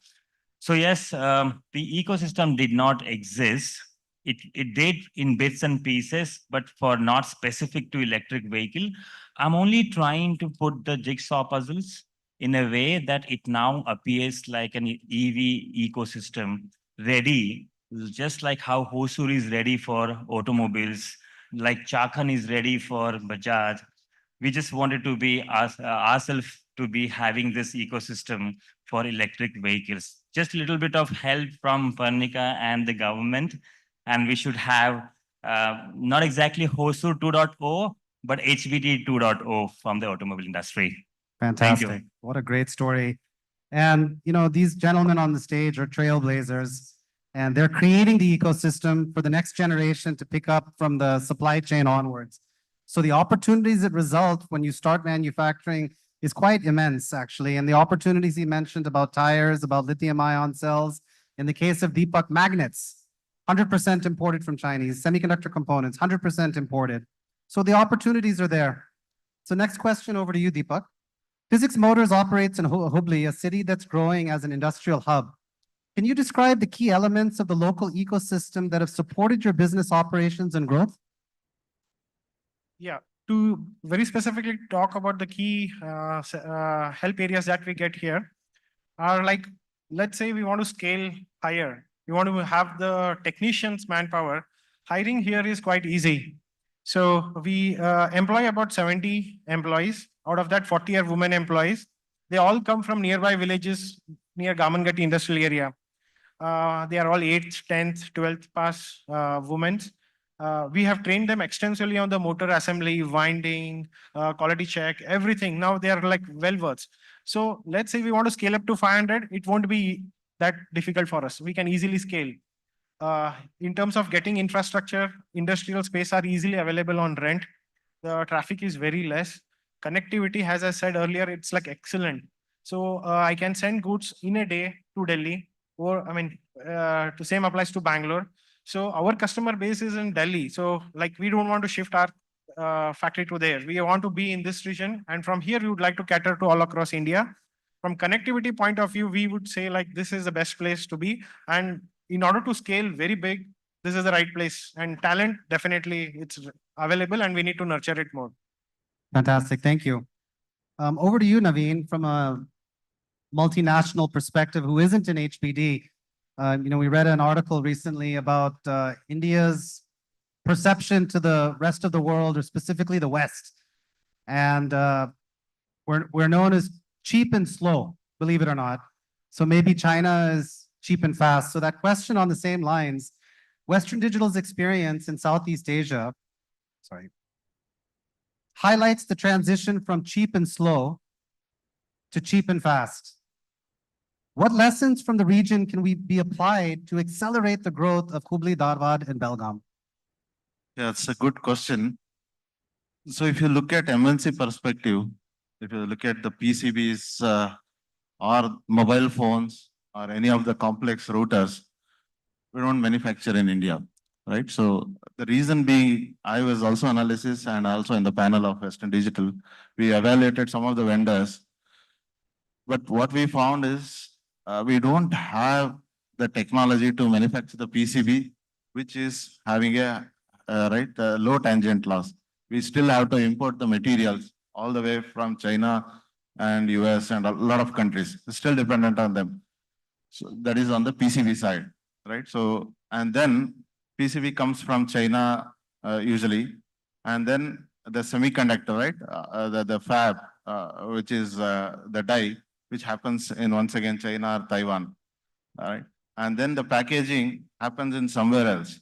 So if you look at the Southeast Asian countries, right? So they have all of them except the semiconductor is less, but at least the OSAT, the manufacturing, the PCB, even including the material, right? Low tangent loss material, everything is available in-house at one place. Now in India, specifically, we don't have it, right? We have to get import all of it, which delays overall manufacturing because the time is money in terms of product releases, right? We have committed something globally and we need to release. So if this gets hampered for some reason, then then we lost the value there. So I think under Hubli Dharwad, since it is coming up as a new cluster, right? This is an opportunity. We can, right now Deepak was mentioning, right? So there are a lot of mechanical, auxiliary, molding parts, a lot of industries already. They're all traditional businesses. If they all slightly shift towards the technological business from the traditional business, there is an opportunity. That awareness, I think, is together.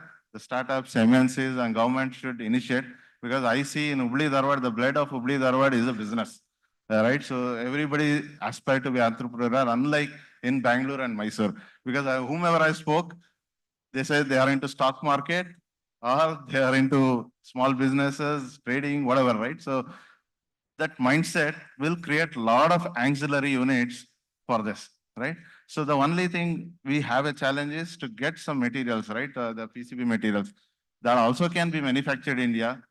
The only thing is that needs a material science technology, which we need to collaborate with IASC, or the way we do it. I was recently in South Korea.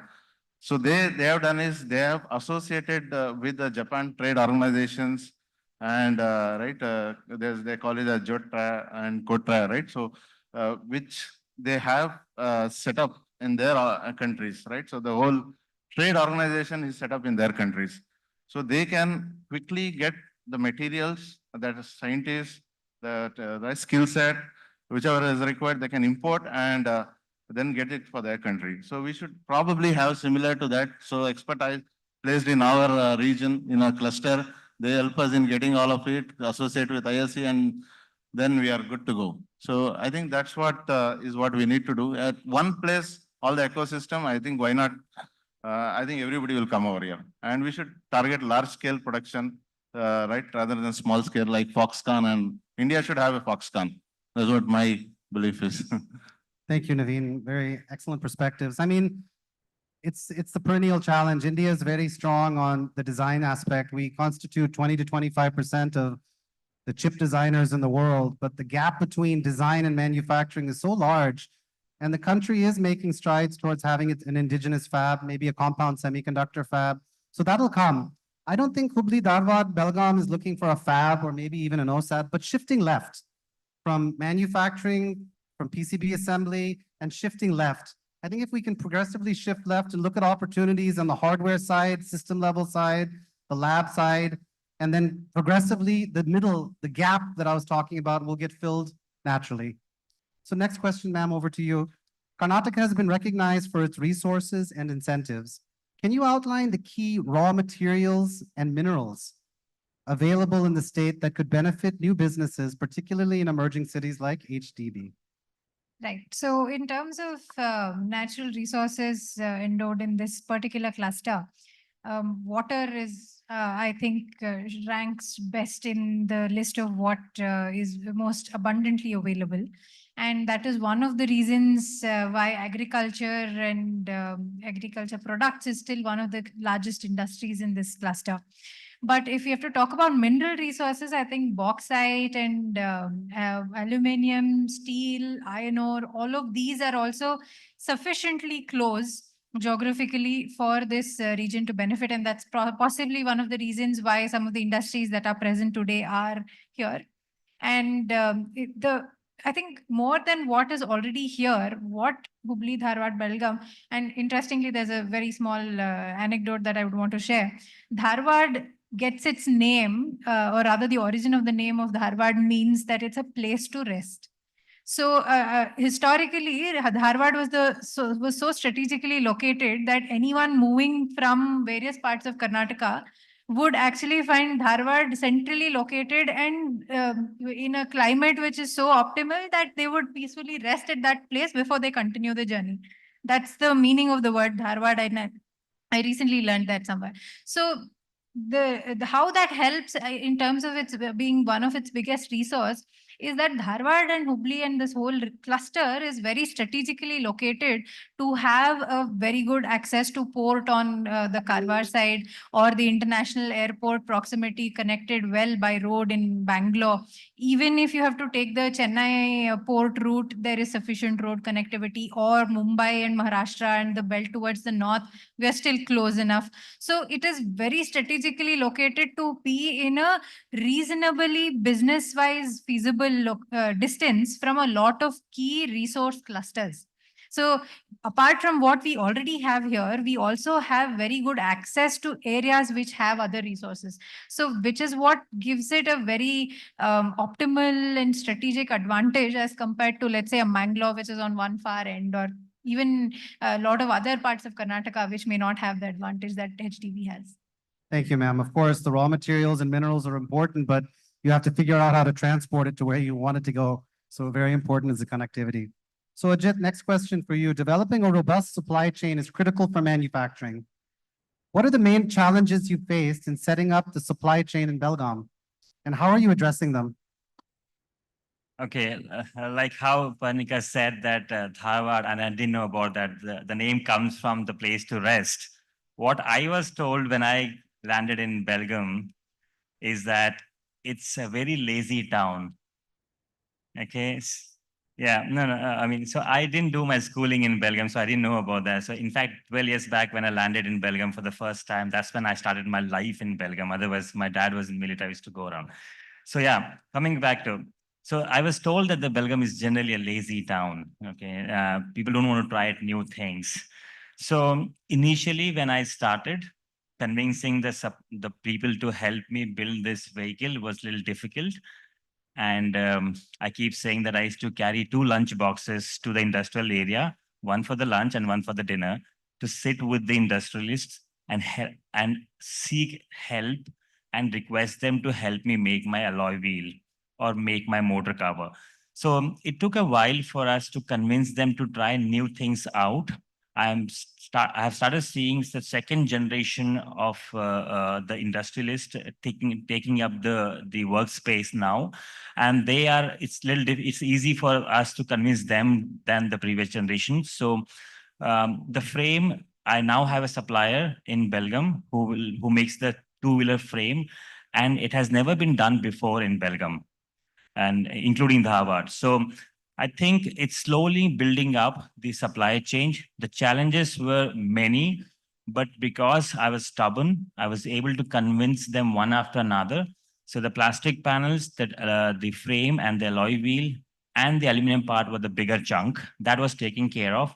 And electronics being very small things, and you have a lot of online places you can order PCBs from and components, so it was easily taken care of. So I think maybe another 3 or 4 years down the lane, if someone wants to start an electric scooter company or electric vehicle company in this region, half the battle is already won. So it won't be that challenging. So now we have kind of sorted now. It's going okay. Yeah. Excellent. Thank you, Ajit. Thank you. So next, Deepak, the second question. What are some of the main advantages and challenges of being part of the manufacturing cluster in Hubli? And how have you leveraged the local ecosystem to your benefit? Yeah, so from advantage point, I think I've covered it in the previous talk.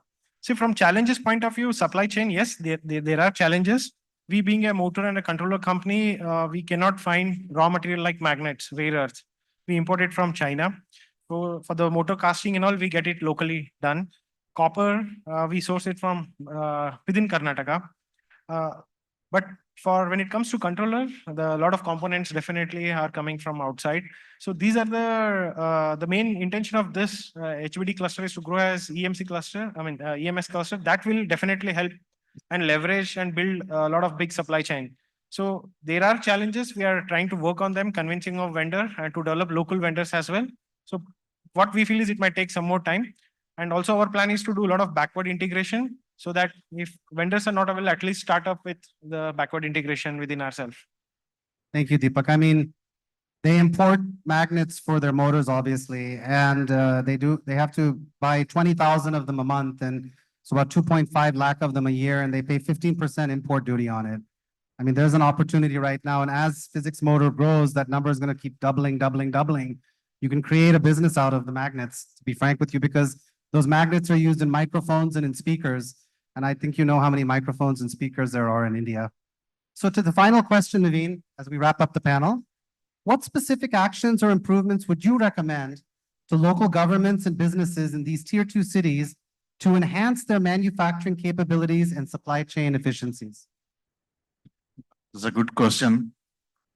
The main issue what we see as an MNC is a delay, right? So the fastness of doing the product in terms of manufacturing and shipping it out.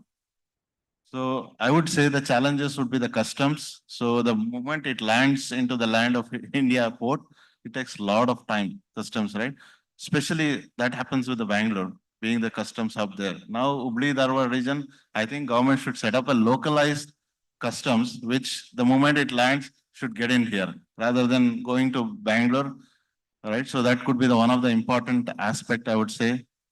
And the second is working with the suppliers, helping them, international suppliers to have their in-house, right, trading that helps us to quick procurement of the supply chain. That's because when you have a manufacturing, once the lines start, you cannot stop it.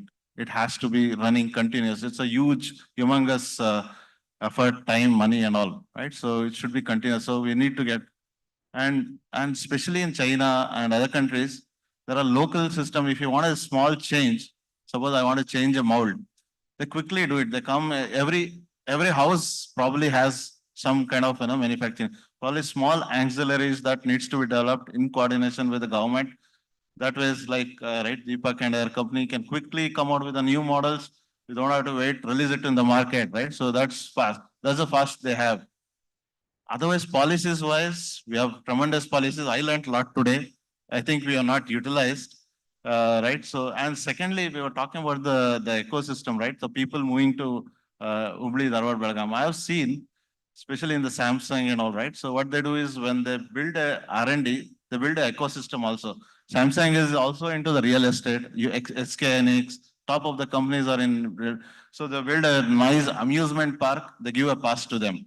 So for the employees. And there is also a tax benefit for a specific R&D unit. So if you are a specialized skill, there is a lot of tax benefit for that. So that's why people prefer to go to Korea, work there, get them the work done. So these are the small things, right? Working with the townships, which attracts people to come here.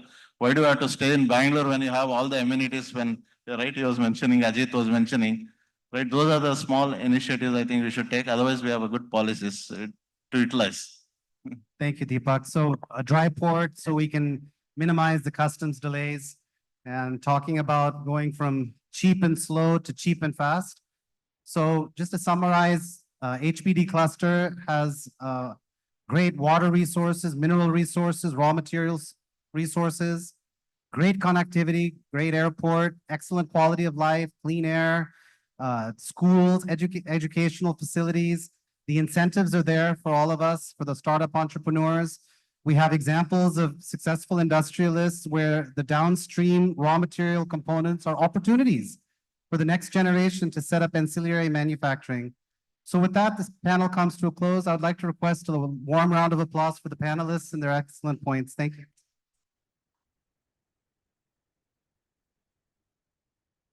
Thank you so much to our panelists for that enlightening discussion. It's a pleasure hearing your perspectives and learning from your experience. To express our gratitude, we have a small token of appreciation. I request Mr. Call to present the panelists with the memento.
I now request Mr. Anil Sivadas to come to the stage to present Mr. Call with the memento.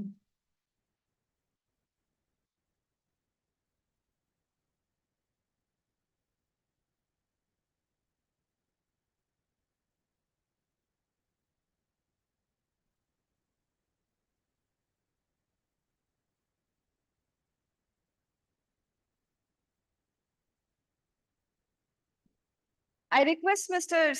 Sivadas to stay back for the group photo with the panelists.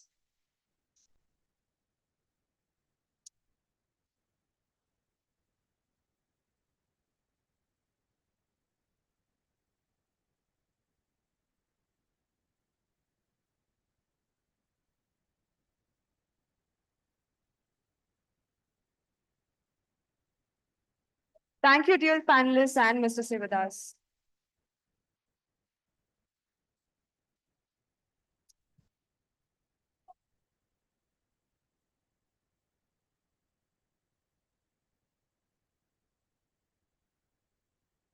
Ladies and gentlemen, now we are honored to commence our valedictory session. This is a moment for reflection, recognition, and concluding remarks. A time to look back on the achievements of the day and express our sincere gratitude to all who have contributed. Now, join me in welcoming the dignitaries to the dais amongst us today. We have Mr. Sanjeev Gupta. I request the dignitaries to be present in the dais.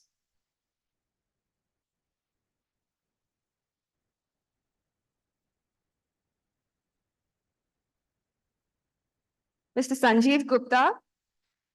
On time. Mr. Sharad Bachegowda. Mr. Venkatesh Patil. Dr. V. Veerappan. Mr. Rabindra Srikantan. Mrs. Brindala Mallappa. Dr. Pradeep Thakre, Mr. Darshan HV IAS, Mr. Pawan Kumar M IAS, and Mr. Santosh Hurulikopi.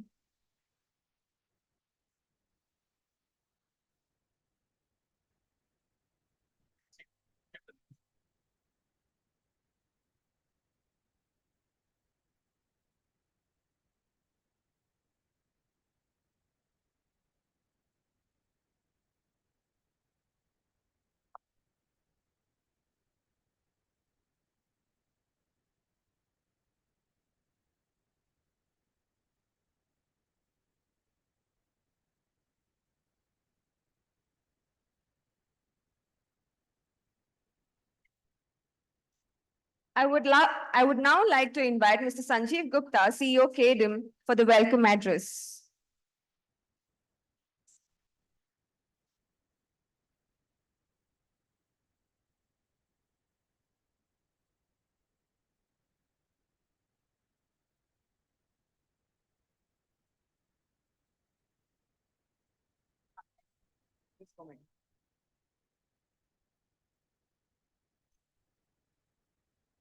I would now like to call upon Mr. Sanjeev Gupta, CEO KDIM, for the welcome address.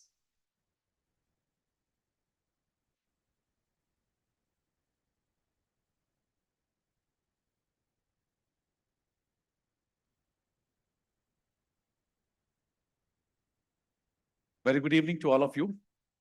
Warm welcome. Ladies and gentlemen, we have with us honor to have Mr. Sarath Bachegowda ji, the chairman of Kionix. Let us give a big hand of applause for him to be here today with us. A very dynamic leader.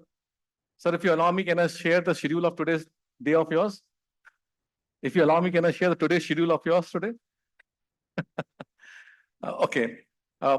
Sir has been able to spend a lot of time with us since morning and having all the meetings and visiting to the different places. Warm welcome to Mr. Veerapanji, the chairman of IESA, as well as the TISOL founder, and has given a big round of applause because he has set up 100-seater operations today in Hubli, which is on a VLSI design. Thank you so much, Veerapanji. Mr. Pradeep ji is the warm welcome to you. Great to have you here. The one champion who is doing a fantastic work from a startups now to a mature startup and to scale-up startups. And we're going to learn a lot from you.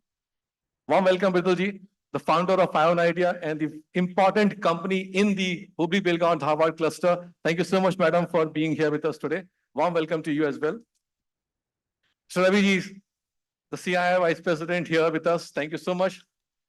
Mr. Venkatesh Patil ji, and I'm also welcoming Mr. Darshan ji saath mein whenever he joins us here today. Ladies and gentlemen, this is the 4th edition of the Techceleration under the Government of Karnataka's Beyond Bangalore mission. I just want to share with you, before I start going further, can I request everybody who is outside to be either inside or remain outside and don't make talking points? Can our team go there outside and please make this happen?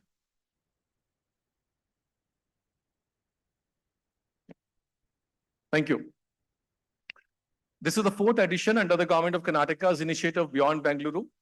Beyond Bangalore mission is designed in such a way that after the Bangalore, the entire state is divided into 6 clusters. And in the first phase for the clusters were Mysuru, which includes Mandya and Chamarajanagar and thus Mangaluru, which includes Manipal and Udupi, and then Hubli, Belgaum, Dharwad. Working on these clusters 2.5 years back. And with that approach, we started talking about the Bangalore Tech Summit. How many of you heard about the Bangalore Tech Summit? Yeah, I think everybody has heard about the Bangalore Tech Summit. And in that Bangalore Tech Summit, we thought we should start an event before the Bangalore Tech Summit in these clusters to energize the tech understanding and tech celebrations. Hence, these 3 events were created as an annual events in these 3 clusters, which completes before the Bangalore Tech Summit starts. And they all culminate together in the Bangalore Tech Summit. And what we do in these summit in the clusters, we bring the technology leaders, the local industry leaders, incubators together at one platform to talk about of technology and the talent in the locations like Hubli, Belgaum, Dharwad. Comes up for suggesting certain ways of doing initiatives, programs, and etc., which the leaders like Sharadji is here with us, who takes and guides us and further say, let's do this, let's do it in this way.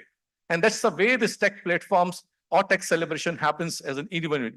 Along with this, sir, just to let you know, the program is designed in such a way that we do multiple things together in 1.5 days. 1 day is full to this program, and in parallel sessions, we do multiple things.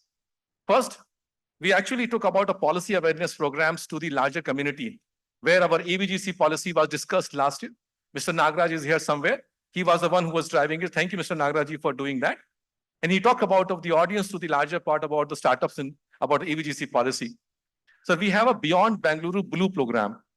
What Beyond Bangalore Blue program does is, so this program is actually calls out for application from a startups in the cluster. And then first level of jury comes in place, second level of jury comes in place, and then the VCs are called up from the Bangalore and Mumbai and other places. They come down to the cluster, they listen to the top 10 and finalize top 3 of those startups, and we recognize those startups. This is called Beyond Bangalore Blue. So last for 2 years, we're doing it once in a year. This year, we started doing twice in a year. So that means the VCs will come down here, experience the startup ecosystem, and then take. I'm happy to share with you, sir. Last year, we got 2 of the startups were called up in Mumbai for the next level of discussions of investments. So I think the attraction power of our ecosystem is increasing in a really big way. The third one, sir, we do is calling the academic institutions and also exposing them about from the industry perspective that what they need to do more. In terms of, for example, today in the morning, Mr. Avinash Vashist, who is here with us, the erstwhile chairman of the Accenture India, was talking about of talent is an important element. So when we bring industry closer to the academic institutions in like a workshop mode, we bring them understanding that what is new talent requirement are coming up, what type of course and skills are required, and that level of understanding brings them easier for them to bring out the synergies for the supply of the talent. So these are the 3 things. We also do a Women at Work, which is about creating the women leaders coming together and sharing about experiences and also suggesting the different models on which the government of Karnataka and the initiative of the industry can be worked out for participating of more women. So today we had this Women at Work. You will not be able to join us for this particular part because of other engagement. We have 30+ women leaders in the room, sir, today. And it is, thank you for those leaders to come down here and actually share your thought process and etc. And many of them are here and also interacting with the startups outside. So I also want to take an opportunity where what type of sessions we organize during this 1-day program.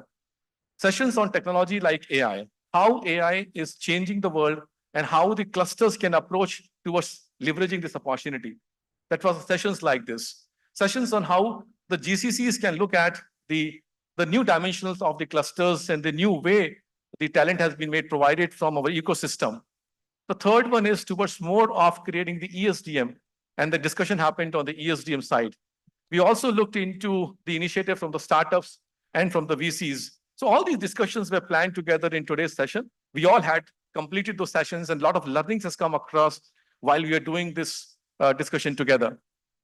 I will also take it, Mr. Darshan is here. Warm welcome, Mr. Darshanji. We have, sir, I will take a couple of more minutes to show you the progress. And ladies and gentlemen, we'll share some more details. And in this part of the journey, I will ask Mr. Venkatesh Patil to be with me, sharing the stage with me for a minute when we share about the progress of the cluster. And there are certain things that Mr. Venkatesh Patilji also wants to share what is more to be done for growing the cluster. If the slides are on, can we put the slides up? Subin, is the slides up?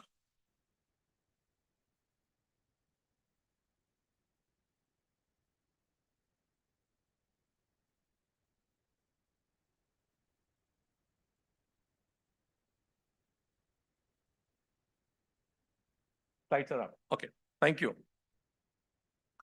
If you go to the next slide.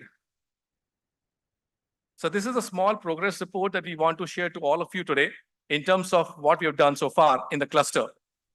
Today, in the last year, when we did the Techceleration event here in Belgavi last year we did, we had somewhere around 400+ attendees. We have 30+ speakers, and we have somewhere around 7+ product launches in the last year.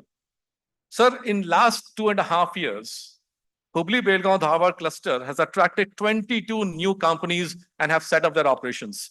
And this credit goes to the industries who has chosen, but it also goes credit to the industry anchors who has been driving this along with us to attract new companies.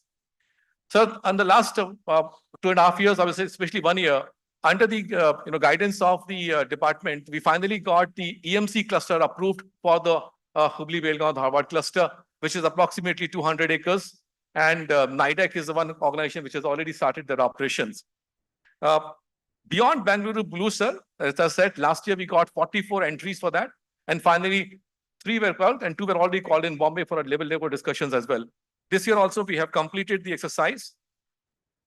And we have got into a new, VCs, somewhere around 6 to 7 VCs were here yesterday, and they all are in the room as well, who were looking at the progress of the startup ecosystem within the cluster. So the other thing, these are the 5 products which we launched last year from the platform of Techceleration, and all of them has grown up.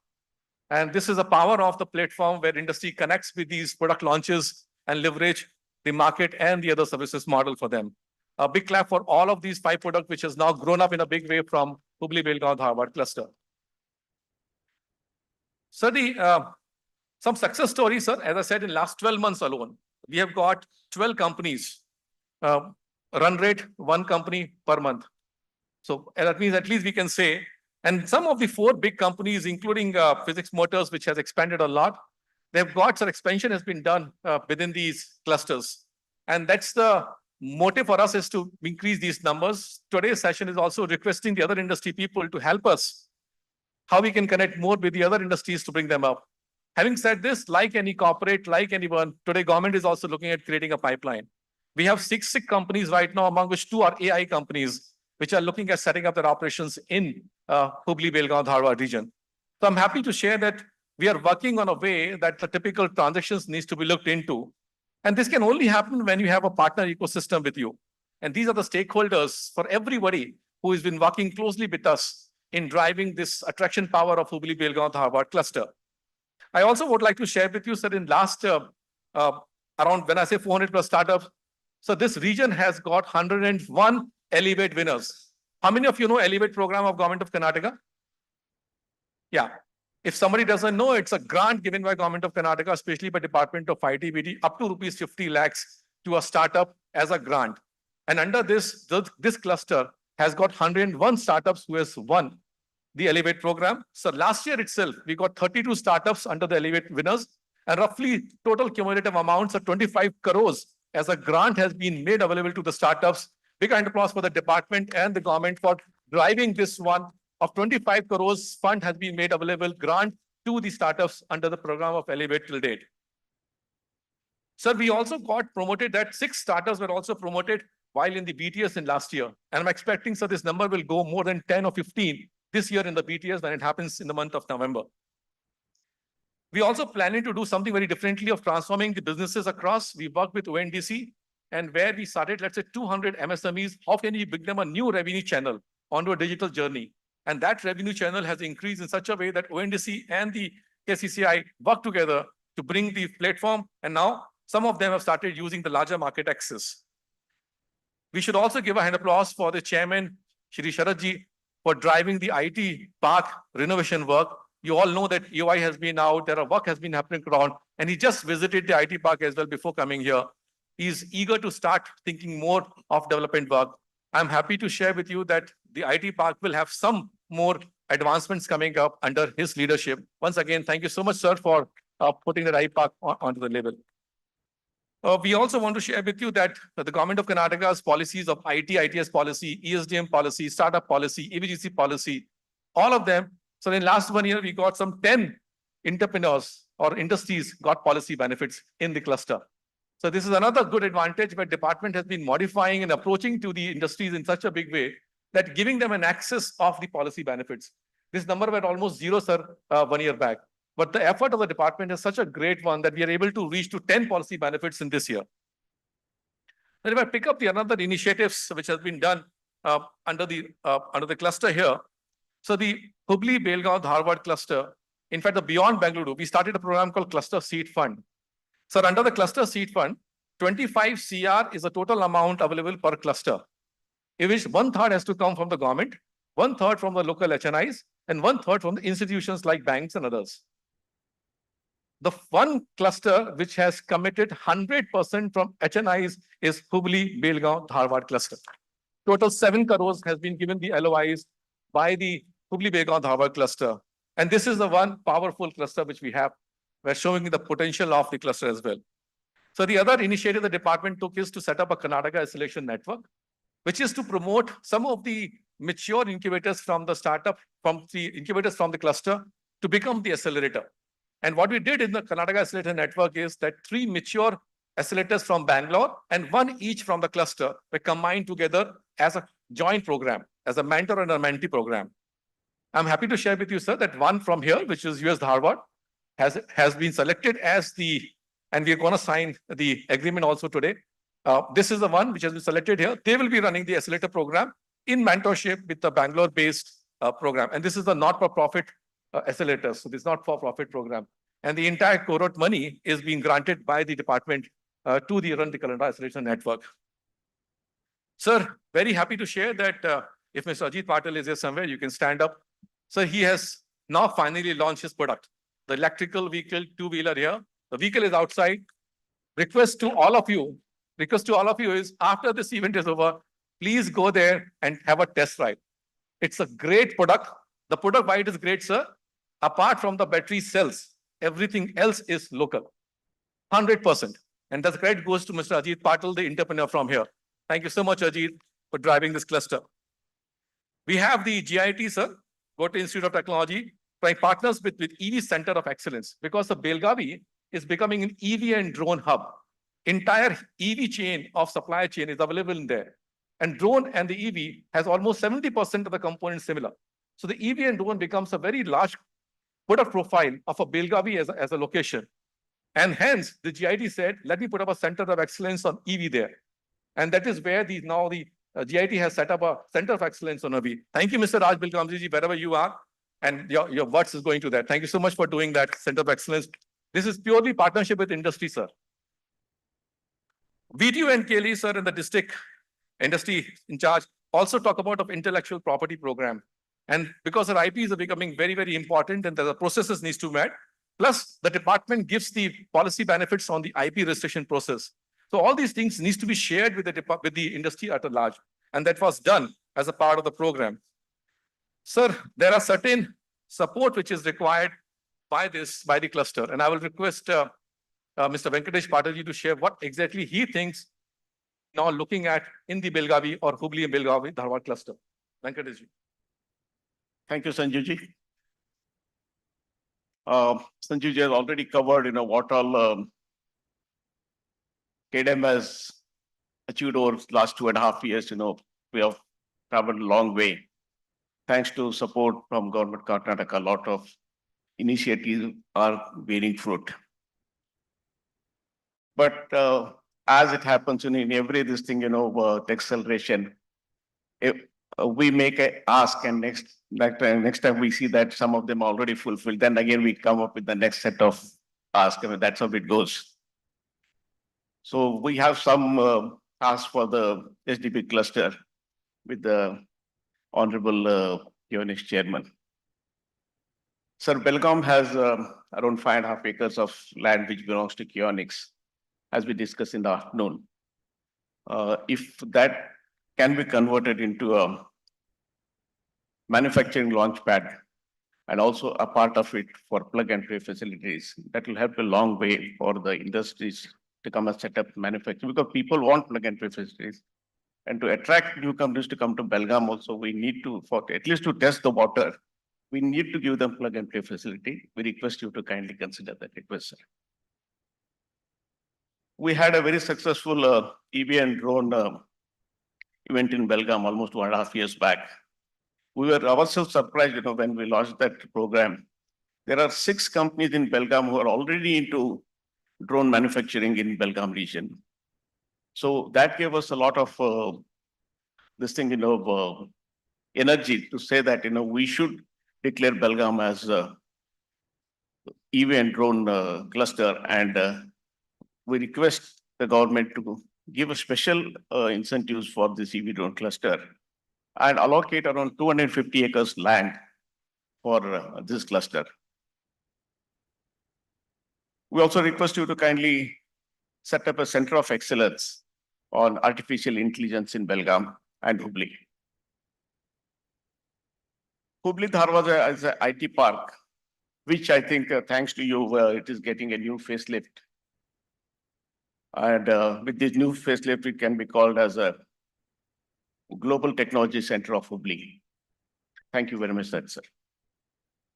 We have a 2-acre land of Kionics in Hubli, which can be converted to HDB hub for startups and incubation for small companies. And for ease of doing business, what every entrepreneur looks forward, we feel it will be apt if KDM can be made one point of contact or one window to support the industry through government orders, sir. That would really help, startups to come up with more enthusiasm.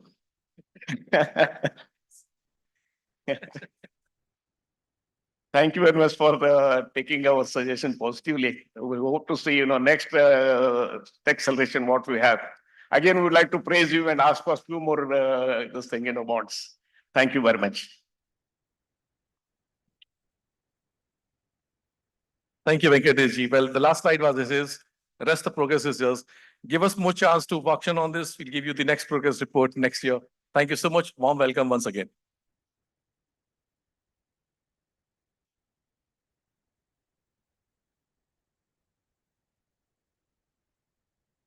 Thank you, sir.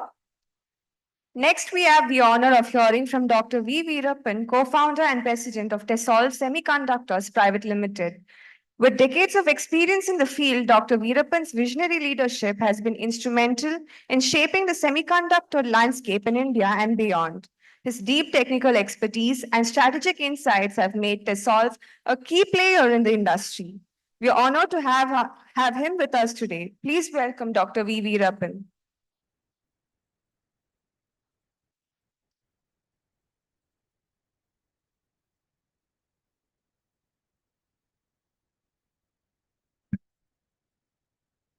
Good evening, Mr. Bache Gowda, Chairman Kionics, Mr. Darshan, Sanjeev, dignitaries on the dais, and their industry colleagues. It's a happy day in Hubli here. About 2 weeks before, we were in Mysore. Now we are in Hubli. I think now looks like we are spending more time in other cities of Karnataka than Bangalore. I think Sanjeev calls me now, even again 19th, we are again going to Mysore for the BTS event. So that's one thing. Then I just want to tell something here to all of you. ITBT department is one, Karnataka's ITBT department, Kionics, KDM, and KBITS. These are all the agencies you can see. I think I have gone to many states, but this is the only state, all of them work for the same cause and work very, very closely with the industry. So on behalf of IESA and all of us, let me thank ITBT department, Kionics and all of them. I have never seen this much of cooperation amongst the government department to serve the industry, and they don't leave us. That's the good thing, is that any program, anything is there, we are all there. You can see here, NASCOM, IESA, all of us, everybody they take us apart. I think this is the good thing happening in Karnataka. They're taking us along. So that's one point. The second point is, I have been in Bangalore from 1988. So I live in in electronic city where it is Kionics started in 1974. So Kionics is 50 years plus now. But from 89, I have been to ITBT, I'm going everywhere. I thought Kionics is almost an agency which is going down. But I can see now the last 3-4 months after the new chairman took over, I can see him in every event of ITBT. And now I realize that Kionics is, I think, thank you very much, Chairman, for keeping Kionics alive. And then now I can really, we are feeling Kionics. See, I can see now this 5 acres, 2 acres in here, 5 acres in Belgavi, 2 acres. We don't even know. And so much of thing Kionics can do. I think we should all give a big clap to Chairman of Kionics being spearheading Kionics the way it is supposed to be. We started in 1974. Then third is, I just want to give, being a digitized conference, I want to give some numbers to all of you. You all guess then what type of UPI transaction happening in India every day. Every day UPI, you do this Google Pay, you do all this Phone Pay, X, Y, Z. How many transactions a day happening in India? Okay, I will, for want of time, I will give the answer. It is 350 million transactions a day. 350 million is 35 crores. That means in 24 hours, India is doing 35 crore transaction. That's a big number. I think we are number 2 in the world now. We have beaten many countries. We will be number 1 in the UPI in the near future. But it is not that it's all happening seamlessly. I touch this Google Pay. It's not, it's going from my mobile. It's going on a GSM. From there, it is going to the cloud. From it is going to the bank server. Then it is going to my account, getting debited account. Then it goes to where I pay that account. It gets credited to that account. Then I get a message back that it is debited to your account, credited to that account. All happening in seamless, no time. See, it doesn't happen unless until there is an infrastructure. It doesn't happen, unless for a 35 crore transaction a day, how India has to digitize. So I think we are all happy this conference about digitization. I think we are the best time in the world today, all of us, the best time in the world today to going through this infra, because GSM, so many transactions, so many mobiles. Everybody has got a mobile here. Maybe now one a mobile or somebody have 2 mobiles. So all this can happen, all these things. So network is strong network in the country. We have a fantastic, cloud backup. Cloud is done and all our servers are very good. I think digitization, we are in the right time and opportunities are plenty for all of you. Whoever wants to be in hardware, software, product companies, IT, I think no best time than this for any of the business to grow. Startup companies or growing companies, this is the right time to be in. Only thing is you have to select the right choice. What do you want to do? So we are in a good time on digitization. That is, I just want to tell all of you. The next is about electronics and semiconductor. Being chairman of IESA, I want to give some number to all of you on the industry front that we should know. Basically, as of today, semiconductor, we are at about 30 billion is our semiconductor. Semiconductor means IC, chip, design, packaging, test, and all those type of things. We are at 30 billion market. India is a 30 billion market. It is going to grow to 100 billion by 2030. This is one number, semiconductor. Electronics, we are at 150 billion. As of today, this is going to be 400 billion by 2030. These 2 numbers for all of you. Semiconductor 30 to 100, electronics 150 to 400. And because it's 2047, right? The numbers, what we are seeing, it will be in trillion.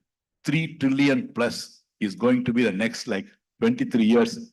With the economy of electronics, we are not talking about anything, will be 3 trillion. 3 trillion is such a huge number. It is many countries' GDP itself.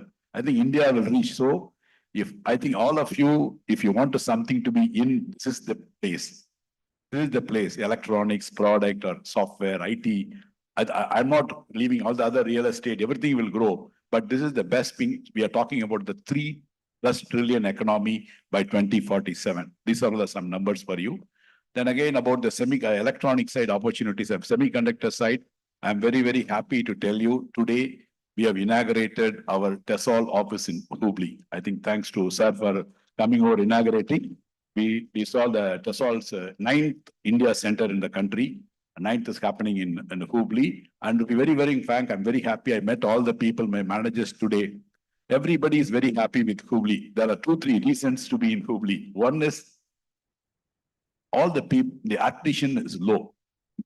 I think they're all committing. Nobody will leave Hubli office. Nobody will resign from Hubli office. Whereas Bangalore, the situation is different. So stability of your employees, I think will be very, very high. Engineers or your employees very high in a places like Hubli. So that is a plus point.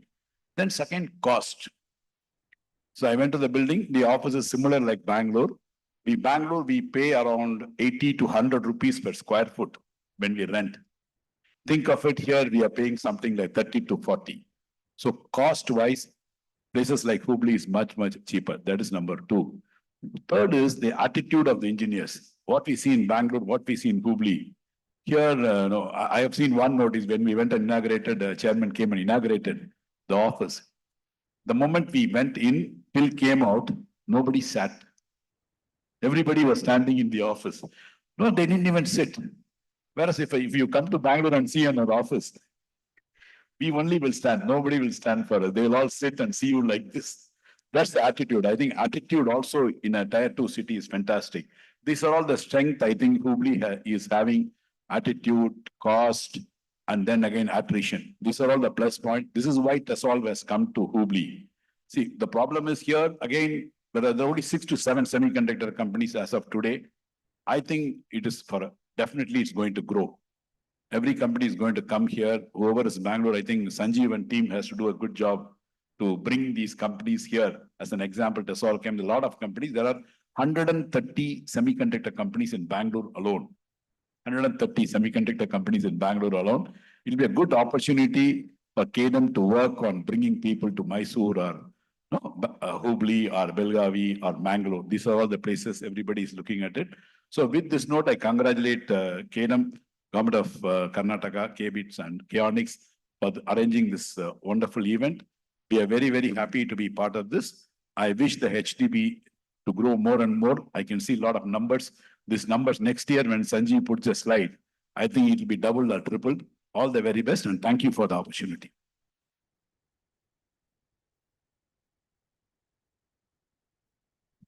Thank you, Dr. Veerappan, for your enlightening address. We are grateful for your valuable contribution for today's program. Now, I'm pleased to introduce Mr. Rabindra Srikantan, Managing Director of ASM Technologies Private Limited and Vice Chairman of CII Karnataka.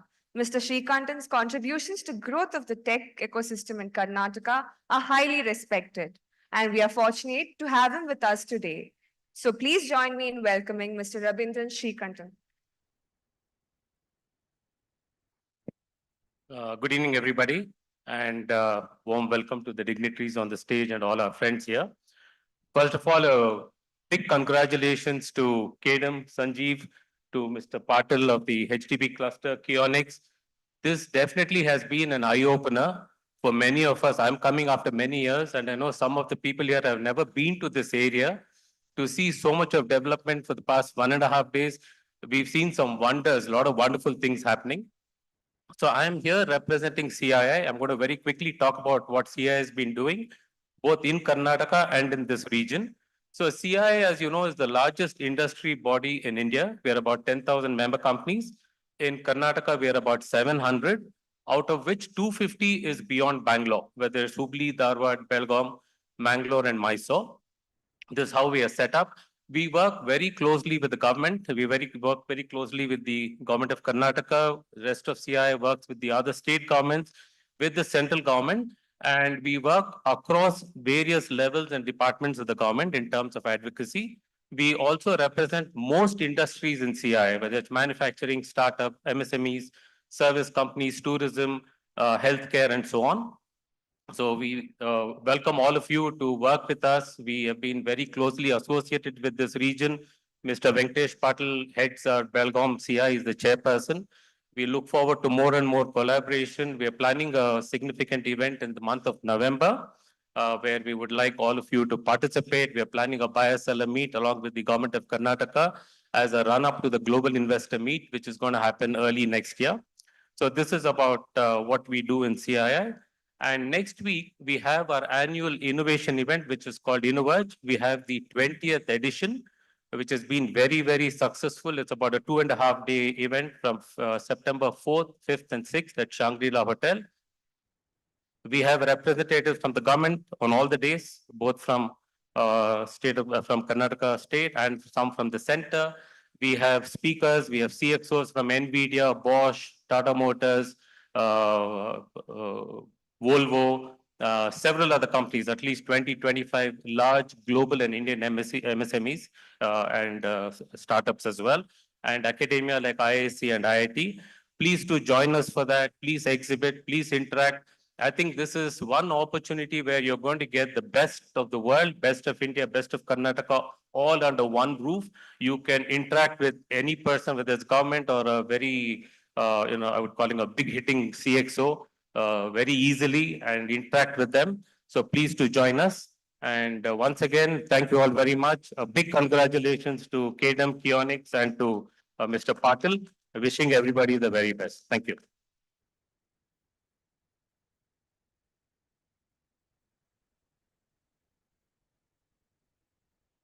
Thank you, Mr. Srikantan, for your insightful address. Your contributions and perspectives are highly appreciated and providing us with a clearer understanding of industry landscape.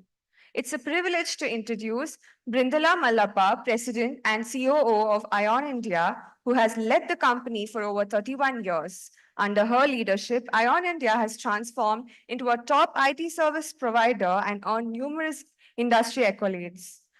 Brindala is a respected authority in IT sourcing, and we are excited to hear from you today. So please join me in welcoming Mrs. Brindala Mallappa.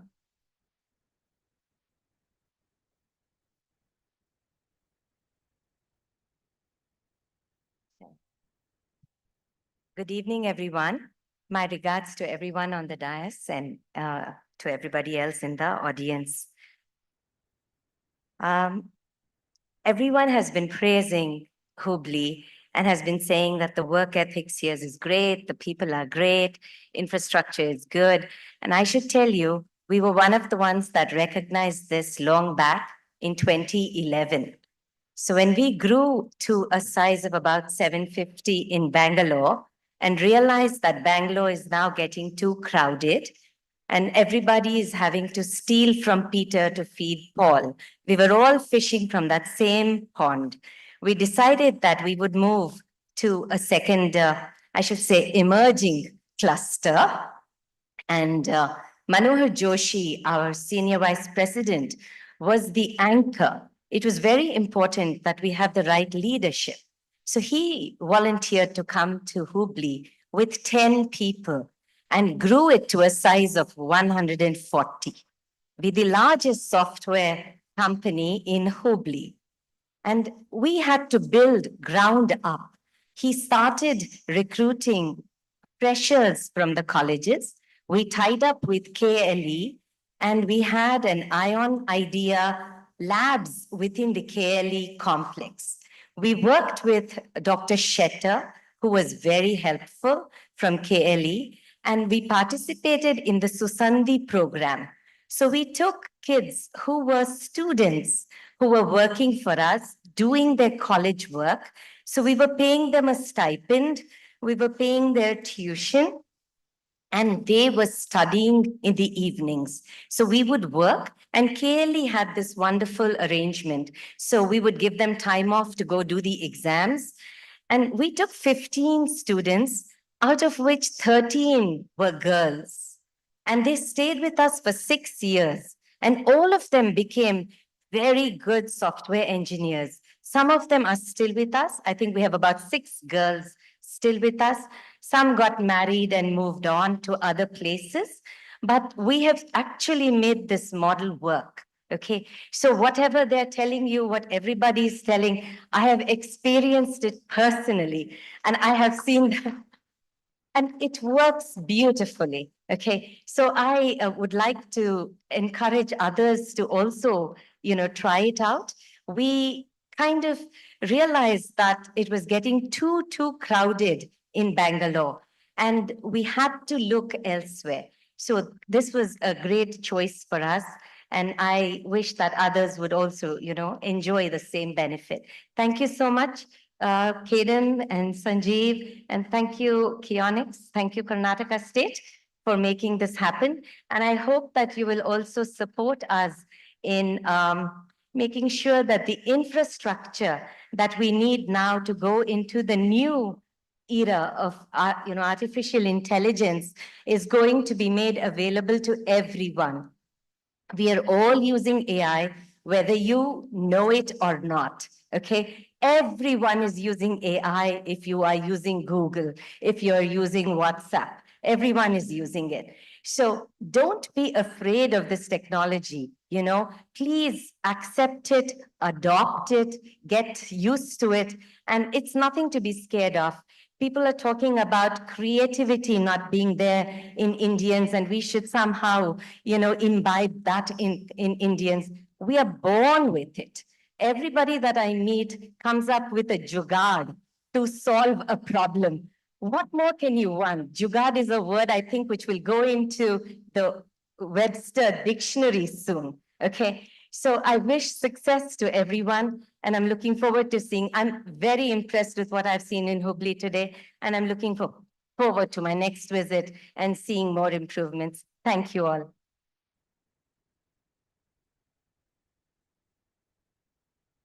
Thank you, ma'am, for your engaging address. We appreciate your contribution to our event today.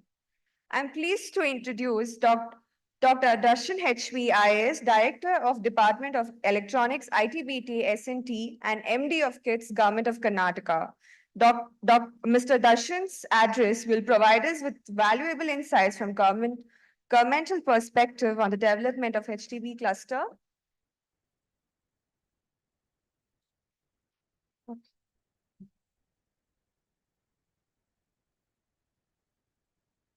I am pleased to introduce Dr. Pradeep Thakre, Country Head and Vice President of Engineering at D-Matrix, with a rich background in the semiconductor industry and leadership roles at companies like Marvell Semiconductors and Texas Instruments. Mr. Thakre is a key figure in advancing AI technology. Please welcome Mr. Pradeep Thakre.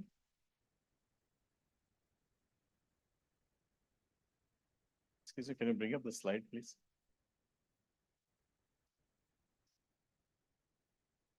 There you go. So I'm just going to use a slide to refer. Picture is always worth 1,000 words. So I would like to thank KEDAM, Mr. Sanjeev Gupta and the team KEDAM for this invite to be here. What an impressive experience. I must say, HDB is a greatly happening place, and I'm lucky to be here for yesterday and today. We as a company are committed to the Beyond Bangalore initiative with KEDAM. And, why would that be? And there are a lot of good reasons. But one fundamental phenomena that took place after COVID that we have seen in larger GCCs, we have also seen among smaller startups. And that phenomena is that a lot of talent that was highly concentrated only in few geographies, scattered. They're scattered like marbles. And many of those star engineers, particularly in the software domain, particularly in the design domain, don't want to come back. They've actually enjoyed being with the family for 2 years plus, the quality of the life, being back where they are from and so on, and they really want to stay where they're at. And employers, and we of course, are really looking to go after the talent that has really moved on from the cities to the native places and be able to grow the business, keeping the talent bar high, not necessarily the cost aspect, right? And we have not formally announced it yet, but we are about to open a new site in Mysore, and it's a fantastic software compiler team that is actually world class, and it's secretly hidden somewhere. It's only through events like this that we come to know of the geography and we come to know who's who, and we're able to locate, right? So thank you, KEDAM. So, just like there, here also, I'm pretty sure that now that I've had an exposure and hopefully I can give you some exposure, maybe some prospects may materialize for D-Matrix to be in the HDB as well, right? So with that, I would like to just say, so far when we talk about India, right, we generally speak about the chip design, the software and IT. That's what we have been known for last 25 plus years. When this whole geopolitics happened between the US and China, the awareness about the chip manufacturing has come in, and there has been a tremendous thrust from the government to support the entrepreneurs to move into that space and take the country forward. Well, just like the geopolitics between the US and China, there is another geopolitics that is taking place between NATO and Ukraine and Russia, right? Well, what is not coming out of that? So there are some opportunities because of geopolitics have become very visible, like the chip manufacturing. Some opportunities that are evolving elsewhere, but there is so much news of other kind that we don't learn. And what I've realized is the Eastern Europe is very quickly outpacing us into the software, particularly in the AI. And we'll be surprised with all the top brand names in India of the multinational companies doing high-end AI. In fact, if you look at the talent pool in India is lesser for certain very high-end skills than talent pool in Eastern Europe. And I think that's where the inertia comes in, because when we become successful with something, we like to sort of continue going down that path, and maybe we get blindsided with what other opportunities are emerging, right? So this AI software is one area that I wanted to highlight and maybe just put across to the like-minded folks from entrepreneurship and innovation as a potential area, right? So mostly what we focus on is as an industry is product definition, hardware design, manufacturing, software development, application development, and then we go into the product space by generating the revenues. And that's a basic startup model, innovation, entrepreneurship, revenues, right? In that context, the question that needs to be asked is that we are building fabs, we are building manufacturing. Who is going to fill those facilities, right? Where are the orders going to come from? So the first level, the orders will come from the world for us to be the global supplier as we are aspiring, like China and others.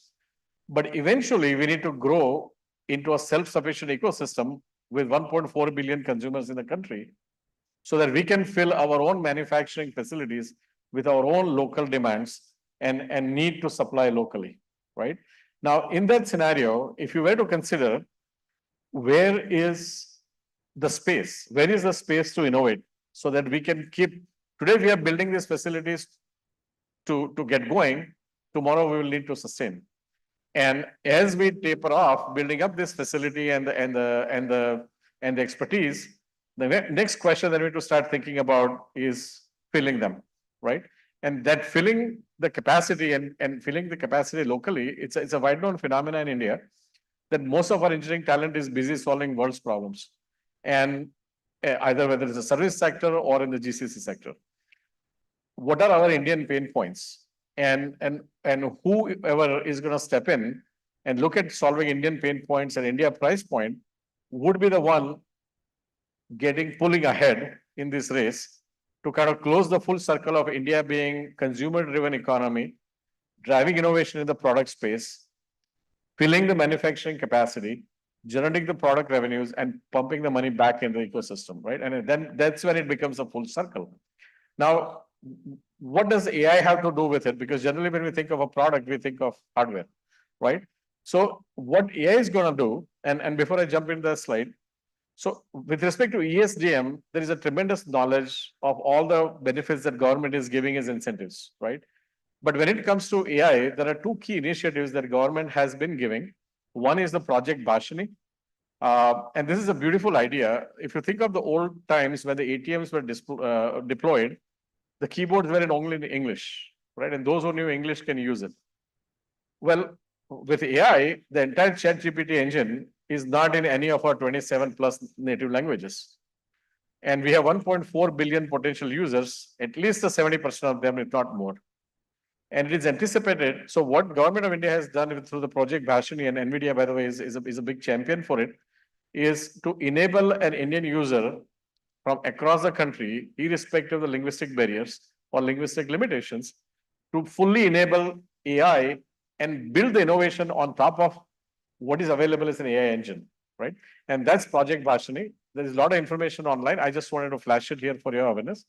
The second major incentive that's going on is the India AI mission. And that's almost a 10,000 crores worth of funds that government is putting with a mission to enable entrepreneurs across the country. So the infrastructure will already be there, provided by the government. What can India do with it, right? What can India do with it is to really leverage the big data capacity and the applications that are driven. So you no longer need to have, a significant investment to do innovation for India. A simple AI app or AI software could really unleash the potential of creating many users and therefore the revenues, right? And some of the simple applications that you can think about, right? Simple applications that you think about is when we just look back at it, the simple application that you think about is we look at the data platforms, and when you look at the data platforms, you see agricultural application, you look at surveillance applications, you look at even filling the financial leakage in the system. So today, if you look at 4% of the population is paying tax, and many are looking for government to fund, right? From farmers to entrepreneurs to technologists. Where is that funds going to come from?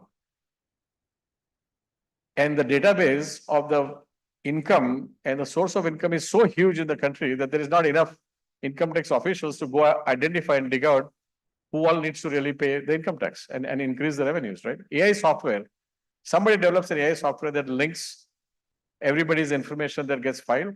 That could actually, just like how the GST or other measures brought up the revenues of the country, there are many financial applications, many healthcare applications, right? There are many aspects in India. Today in India, we have one doctor per 2,000 people. But if the AI were to come in, you can really increase the capacity. So artificial intelligence, as Madam said, is not something to be scared of. I think for a country like India, it's going to really increase our systemic efficiency tremendously. And it's going to provide a very low cost innovation, a low budget innovation with a very high impact, right? So to the entrepreneurs here, to the innovators here, I would just urge you to look at AI as one potential area for you to explore.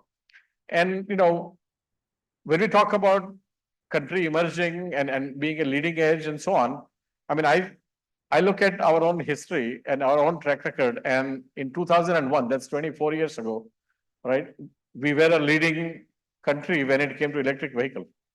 In Bangalore, in Karnataka, this vehicle was invented, designed, manufactured, and exported to 26 countries, right?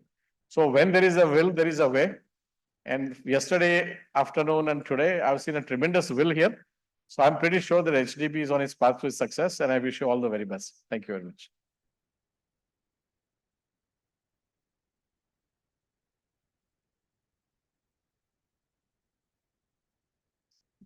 Thank you, sir, for your engaging address. Your insights into engineering advancements are much appreciated and will undoubtedly influence our future strategies. We are honored to have Mr. Darshan HV, IAS, Director of the Department of Electronics, ITBT, S&T, and MD of KITS, Government of Karnataka. Mr. Darshan's address will provide us with valuable insights from the government perspective on the development of HDB cluster. Over to you, sir.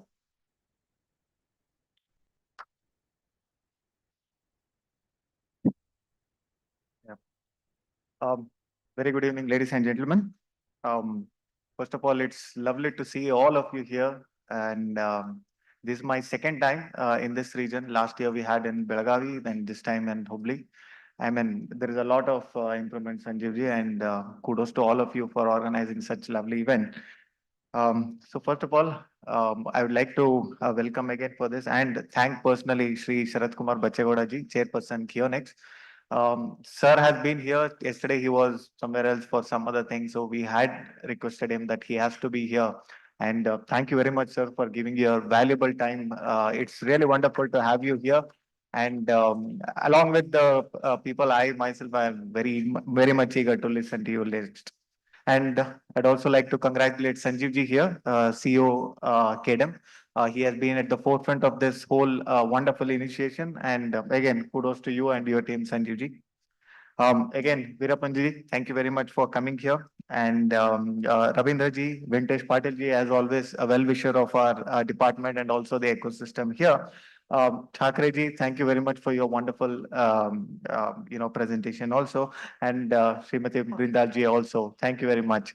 So, and also all of you present here today, it's a pleasure to be among you and speak to you and talk to you about all these things. I have been listening to all the sessions that have been going on since morning.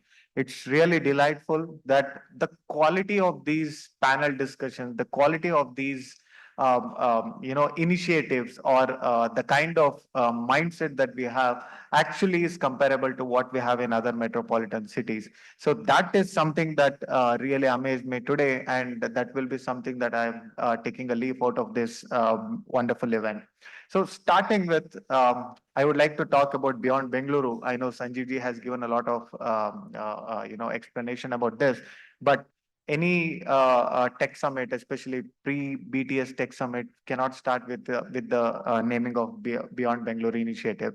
So what exactly is the Beyond Bengaluru initiative? All of you know, whenever we talk about Karnataka, Karnataka is a land of technology, beautiful places, beautiful people, a lot of lovely weather with respect to it. And one city that always came up with was Bangalore. What beyond Bangalore? Well, apart from Bangalore, what do we look into? So that's where this concept actually looked into. Bangalore has already been saturated. Bangalore doesn't need any kind of hand-holding, whether it's from the industry ecosystem or from the government. That is where the concept of Beyond Bangalore, we need to look into tier 2 cities.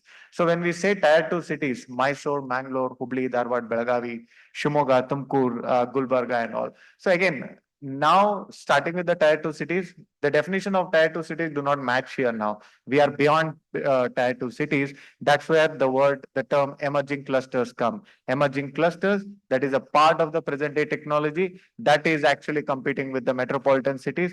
That is actually showcasing to the world that, oh, here we are, we are looking to the world, we are catering to the world.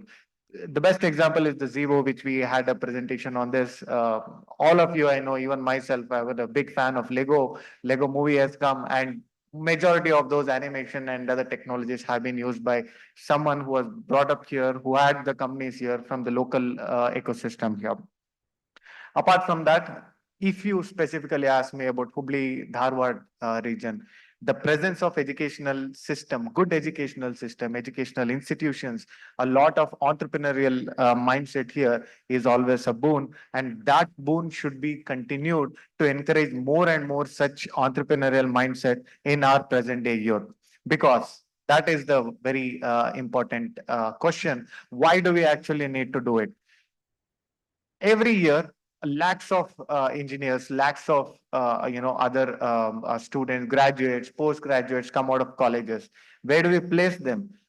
We cannot place them in government jobs. We cannot place them in any kind of jobs until and unless the entrepreneurial ecosystem develops. There are more and more entrepreneurs who come out of it.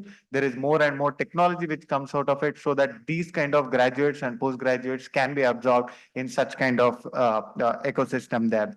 So pushing into it, I just want to limit my talks to what actually government does to you, so that this is also a kind of marketing that I am doing with respect to what my department is doing, and the government of Karnataka with the help of other departments like Kionics and KIDB and others are doing.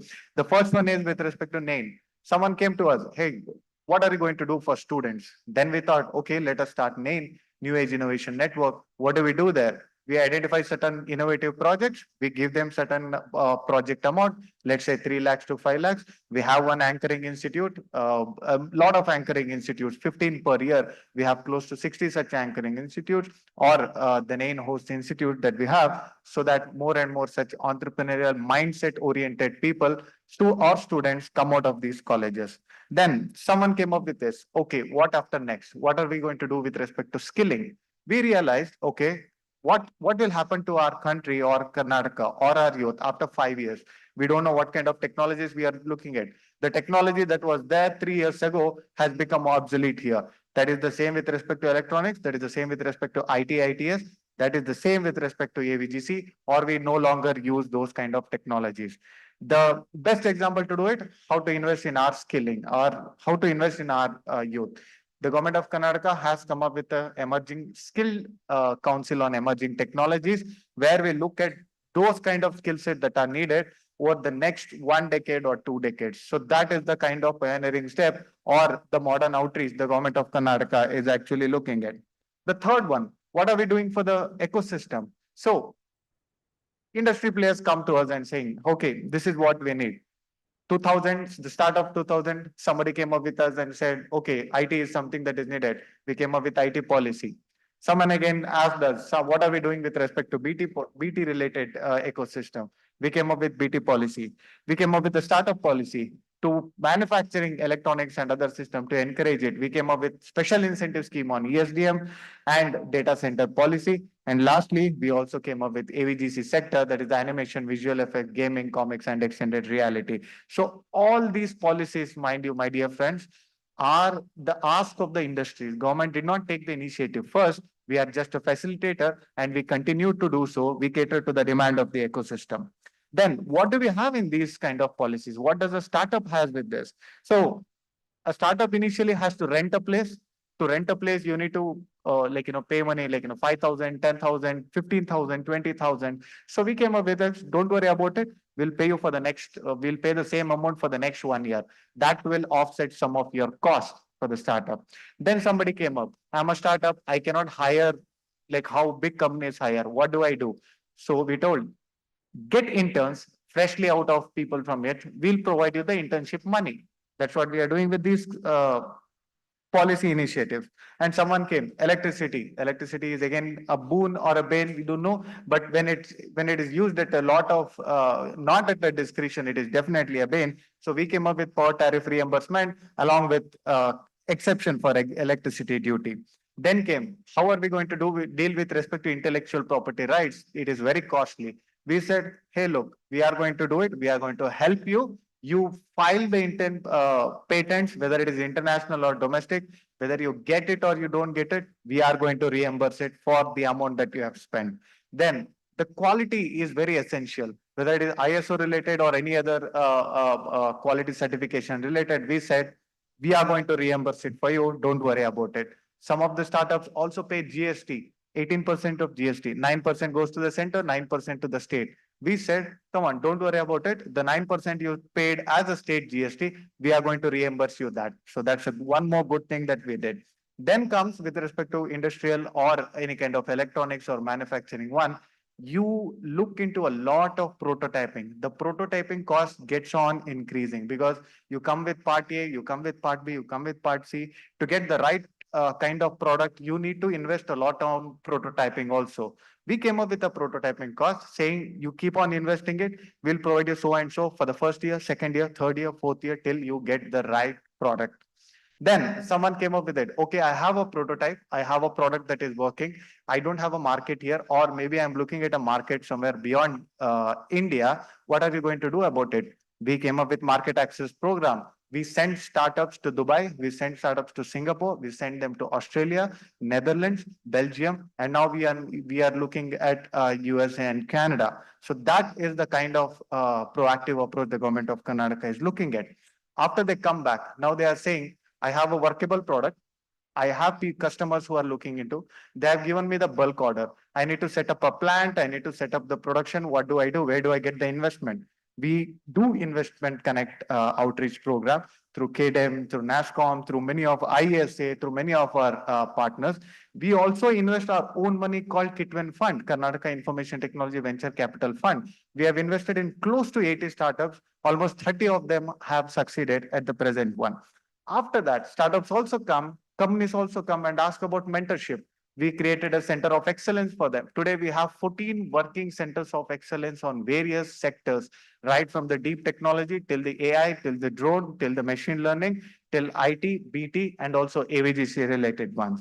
Then somebody came up with us. So I have a prototype again. I need to keep on testing. I don't have a testing facility, especially with respect to electronics, chip manufacturing, semiconductor, and this thing. Government of Karnataka came up with an idea, and we established India's first testing centers, Lahari in Mysore. That is, again, mind you, my dear friends, is beyond Bengaluru region. Somebody again came up with, these are the very niche sectors. There are certain niche sectors, space technology, automotive technology, fintech. What are you going to do it? This year, Government of Karnataka came up with the establishment of new centers of excellence on fintech, automotive tech, and space tech. We are the first state to actually have progressed with this. Then, now startup says there are certain big companies that we need to have some kind of linkage. How do I link some startup from Hubli to a established company in Bengaluru. We have something called Propel, where startups can actually pitch in their solution and big companies can actually look into their solution and cater to their needs. Then we needed everything under one roof. All the startups who are working, all the companies, academicians, technical expertise, mentorship, and this thing. So Government of Karnataka came up with one roof for all concept called Innoverse, which is yet to start, but we'll be starting. But once it starts, it is going to be one of the best that government of anything that happens in India. Then one more thing that we always had when we interact with a lot of startups is this thing. They'll be working, now they have an entrepreneurial mindset. They have to invest their time and also their resources in something. They want to leave the job they are doing, but they cannot because of their family thing. Then Government of Karnataka said, hey, we have come up with one a special scheme called Rajiv Gandhi Entrepreneurship Program, where we'll be giving you stipend of at least 30,000 per month and for 1 year, so that in 1 year you can actually pursue your entrepreneurial dream. Then comes, what do we have with respect to the early stage startups? Our Elevate schemes, which have granted money for close to 972 startups from 2017-18. So that is something that Government of Karnataka should always be proud of. Then what after Elevate scheme? What after incubation? Then came up the concept acceleration. We need to accelerate these startups. How are we going to do it? Karnataka Acceleration Network, again anchored by KDM, and also We Escalate program, a new program that the Government of Karnataka is talking about. Then a lot of GCCs have made Karnataka their home, 442 if I am not wrong, if the number is right. They asked for a policy, and recently we have come up with, we will be coming up with a new draft policy for GCC. And again, mind you, Karnataka is the first state to have come up with a draft GCC policy. Last but not the least, all of you know, with the technology comes the threat. Cyber threat is something that we always have to look out, or we have faced it right from the most vulnerable group like youth, women, and old age, till educated or tech one, we have been a victim of cyber crime. That is where Government of Karnataka came up with aligning its policy with Government of India. We have come up with a cyber security policy. We deal with collaboration with respect to industry and startups and private ecosystem, and also what government actually does with respect to this. So lastly, with respect to Hubli, Belagavi, Dharwad region, I find it extremely fruitful to look into the kind of ecosystem that is prevalent here. And I'm sure with the presence of more and more ecosystem, industrial ecosystem, and also the educational institution that is present here, we can see more and more entrepreneurs coming out of such emerging clusters. You don't have to come to Bangalore. You don't have to go to any major cities, just like how we thought that is the only way to get out of anyone or to grow further. Nowadays, that shield has been broken. Wherever you are, you can actually achieve whatever you want with a simple access to internet and a right kind of mentorship and ecosystem. So thank you everyone for giving me an opportunity to talk about this and express my satisfaction with respect to what is happening or what I'm personally seeing in these clusters. Thank you very much again.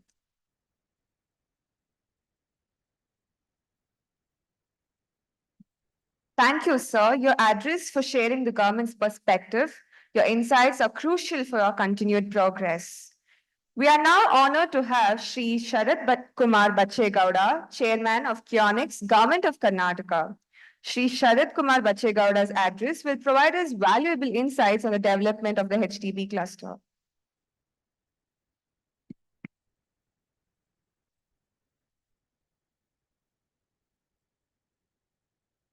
First of all, let me just start my address by saying, who all are on the 7:20 Indigo flight? Yep. I think there are a decent number of people on the flight, so I'm going to limit my speech. So, dear dignitaries on the dais, all the friends and entrepreneurs in the audience, really, it's been such a pleasure to be at this event. I would first of all like to say that the Honorable Minister for IT, BT, Panchayat Raj and Rural Development, Priyank Kharge sir, wanted to be at this event to promote this to be a run-up to the Bangalore Tech Summit.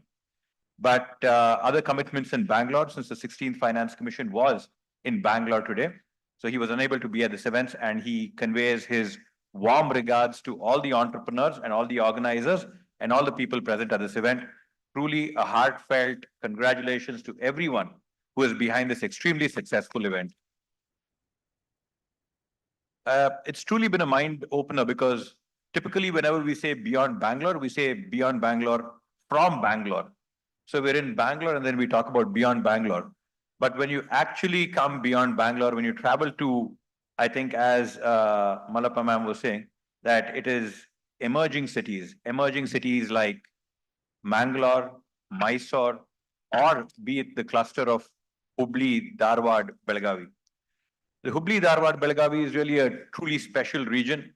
Historically, the significance of Hubli, Belagavi and Dharwad cannot be forgotten. I think the logo of Techceleration itself has great leaders like Sangali Rayana and Kitturani Channamma present on the acceleration itself. So this is the land which has bred people of such great leadership. And this is a land which is at the crossroads of history, at the crossroads of Karnataka's history. And if you look at the way Hubli and Dharwad as twin cities have developed, they've historically been trade routes. They've historically been places where there's been a lot of commerce happening. They've been historically places where we've seen a lot of entrepreneurship starting as well.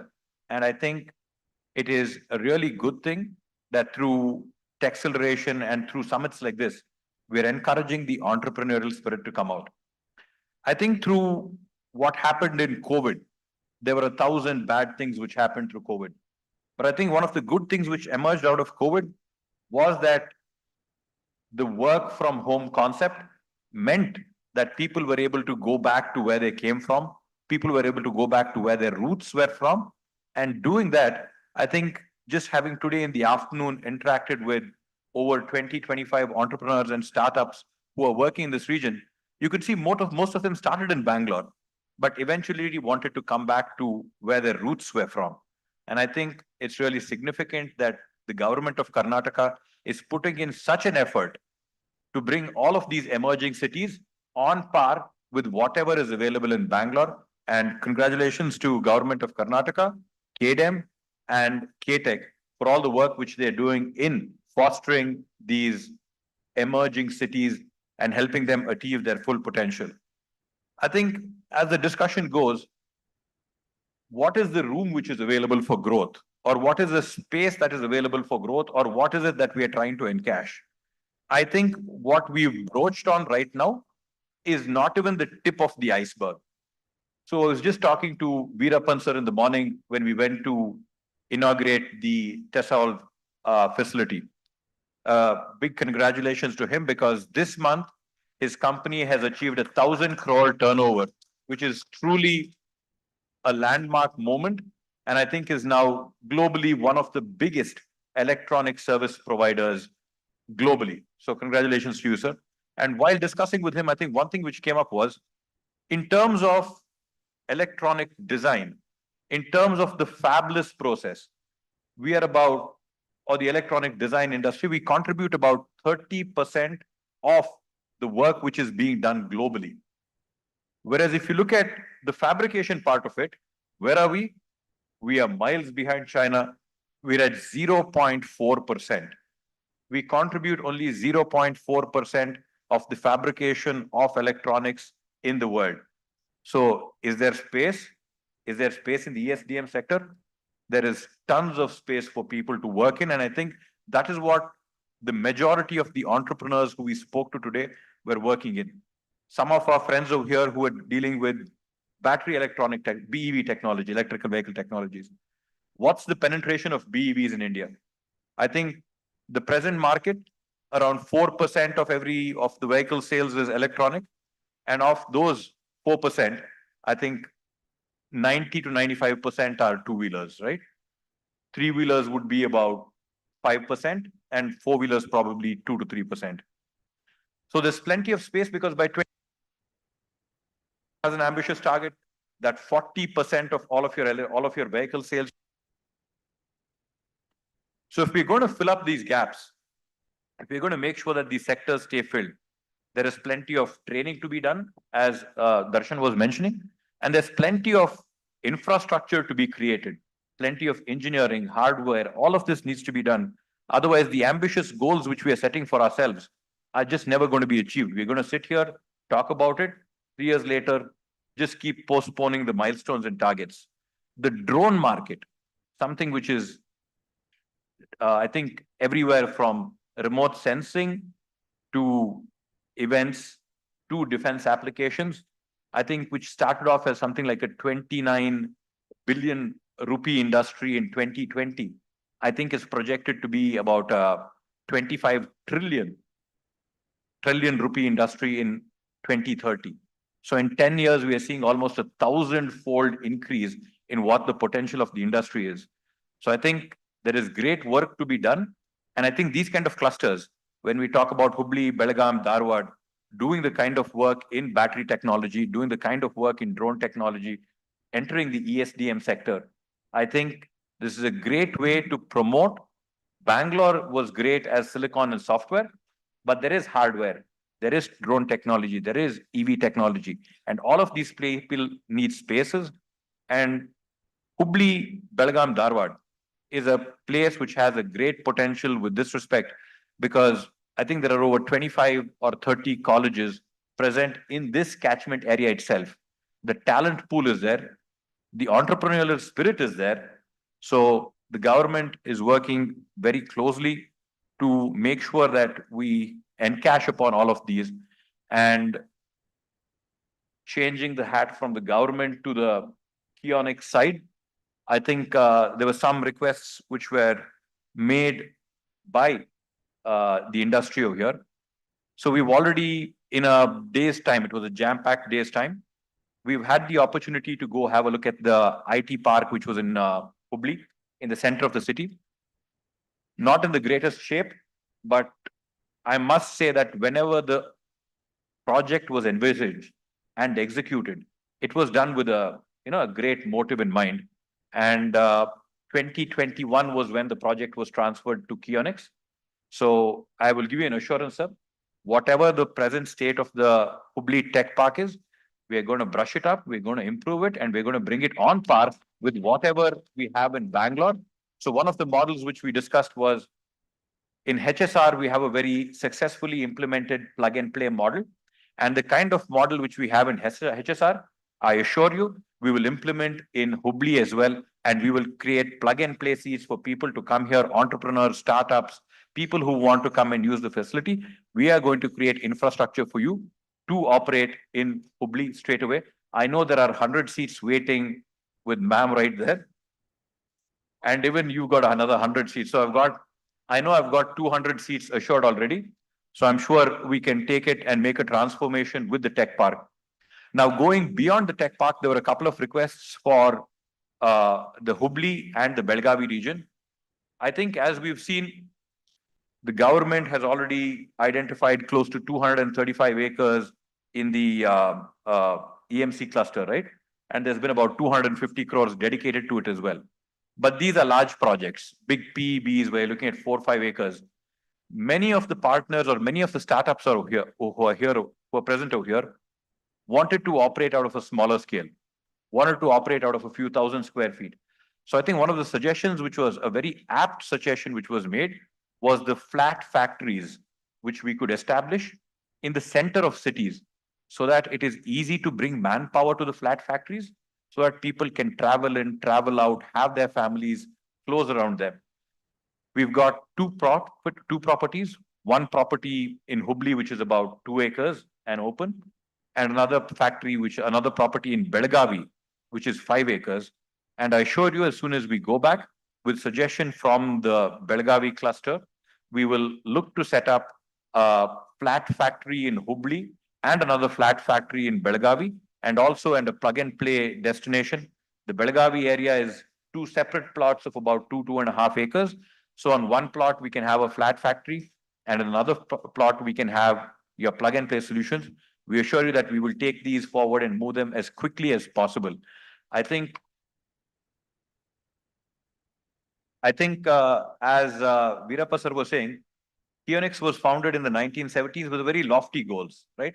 Even when electronics was not known, under the really able leadership of Devraj Arsu sir and Baligar. We should never forget Baligar sir. So his contribution to setting up Electronic City in Bangalore. So the idea was to how can we assist the electronic industry. So I think this can be the version 2.0 where we're looking at newer manufacturing facilities, so flat factories for the electronics. So I assure you that this is something which we look into and implement as soon and as quickly as possible. And finally, in conclusion, it's truly the vibrancy, the kind of dynamism which I have seen, the Deshpande Foundation, which we went to and had a look at, the kind of truly cutting edge work which is being done over here, excites all of us because Hubli is kind of a real melting pot of the northern area, right? You've got trade and commerce, which is over here. You've got good educational institutions. You've got agriculture, multiple kinds of agriculture, be it cotton, red chilies, peanuts. So there is multiple agricultural opportunities that blended with the kind of transportation link, and Hubli can really transform, or the HBD area can really transform into an emerging tech hub, and whatever support which is required from Kionix and government of Karnataka, we are here for it. We are with you. And if Karnataka has to develop and transform and move on from a 3.7 lakh crore revenue state to something like a 5 lakh crore, I think development of these kind of emerging cities is essential, and the government is going to back it fundamentally and completely. Thank you so much for having me here. All the best, and see all of you. Hopefully, I will see all of you in Bangalore in BTS. Thank you so much.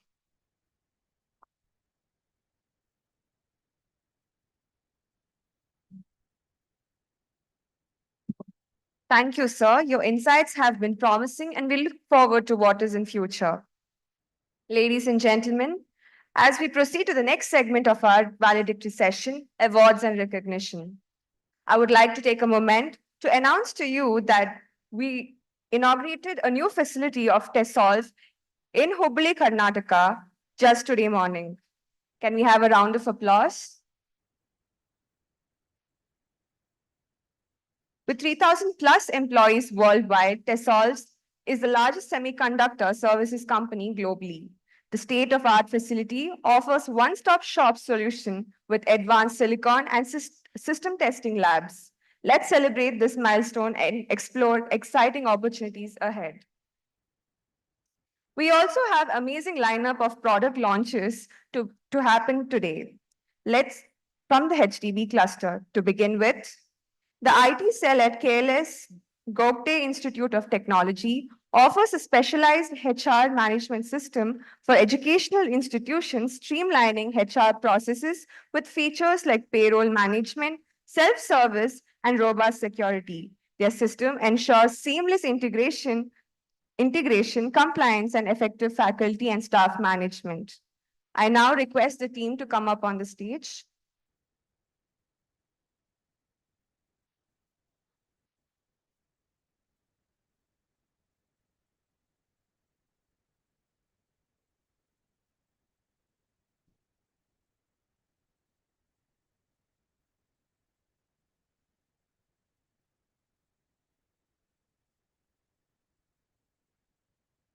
We request dignitaries to join for a group photo.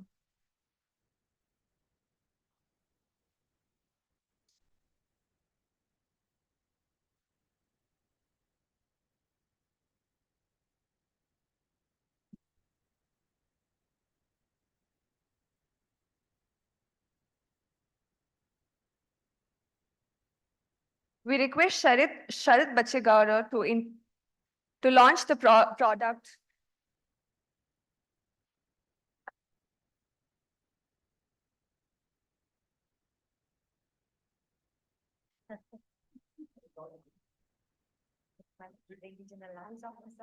We have a video here.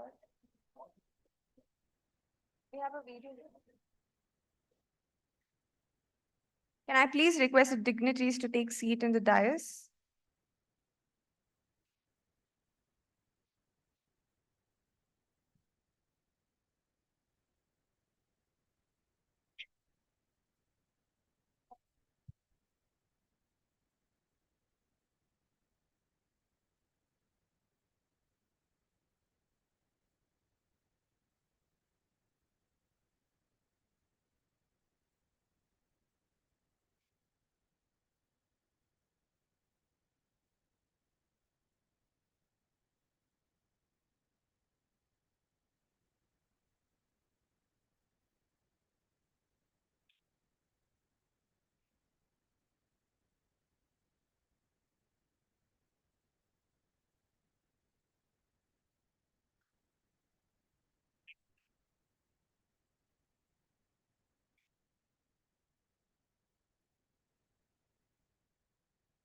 Moving on to the next product launch, we have Devo EduTech with us here today.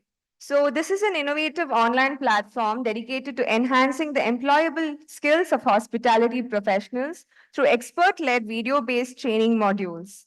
The platform offers engaging practical education accessible anywhere, tailored to dynamic demands of hospitality industry. Enhancing the employable, we request the team members to come to the dais.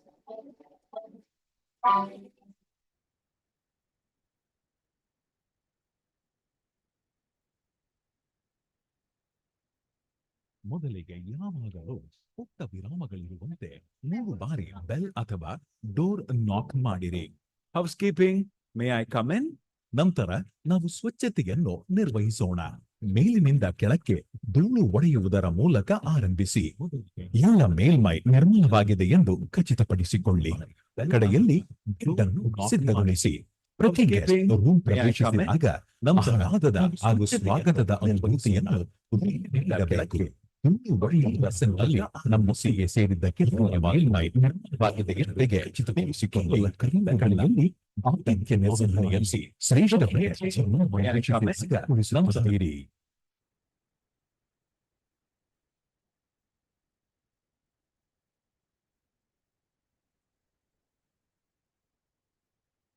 The next product launch that we have is from Swasti Innovation Labs Private Limited.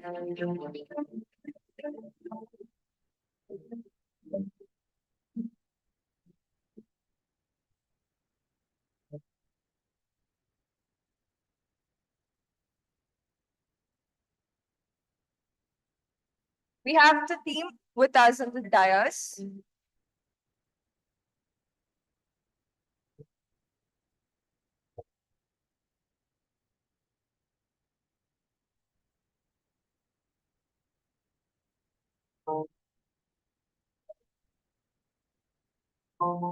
The startup provides a range of innovative products tailored to meet supply chain needs of small and mid-sized businesses.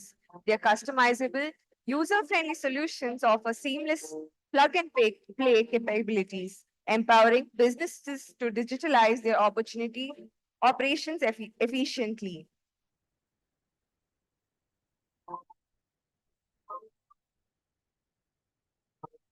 The next product launch we have is by Toner.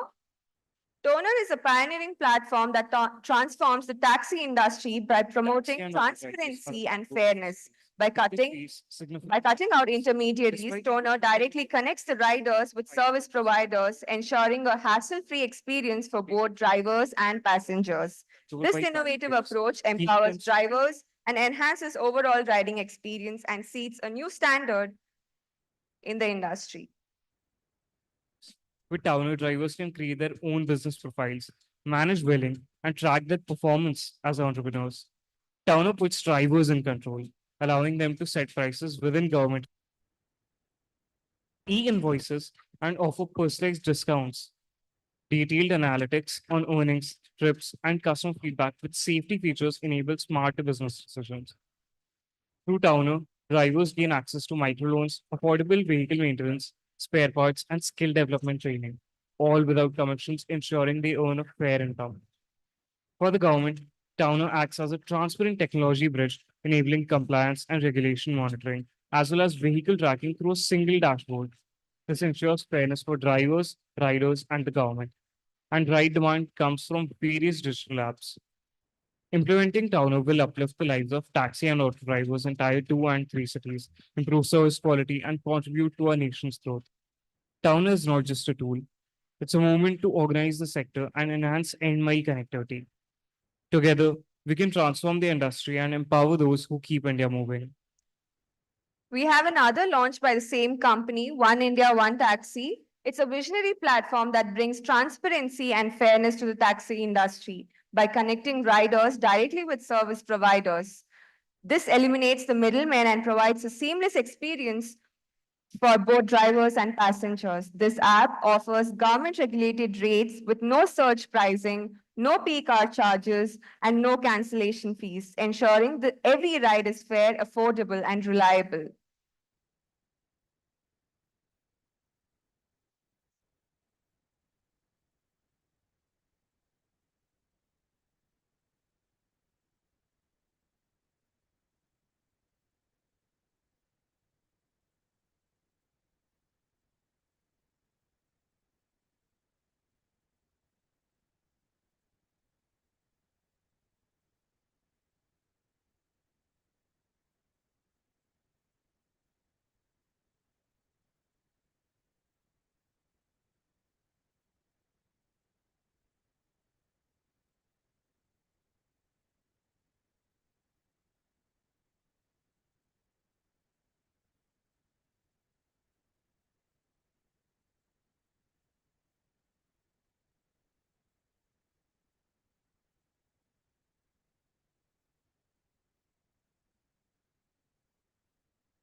The next product that we have is from BK3 Studios.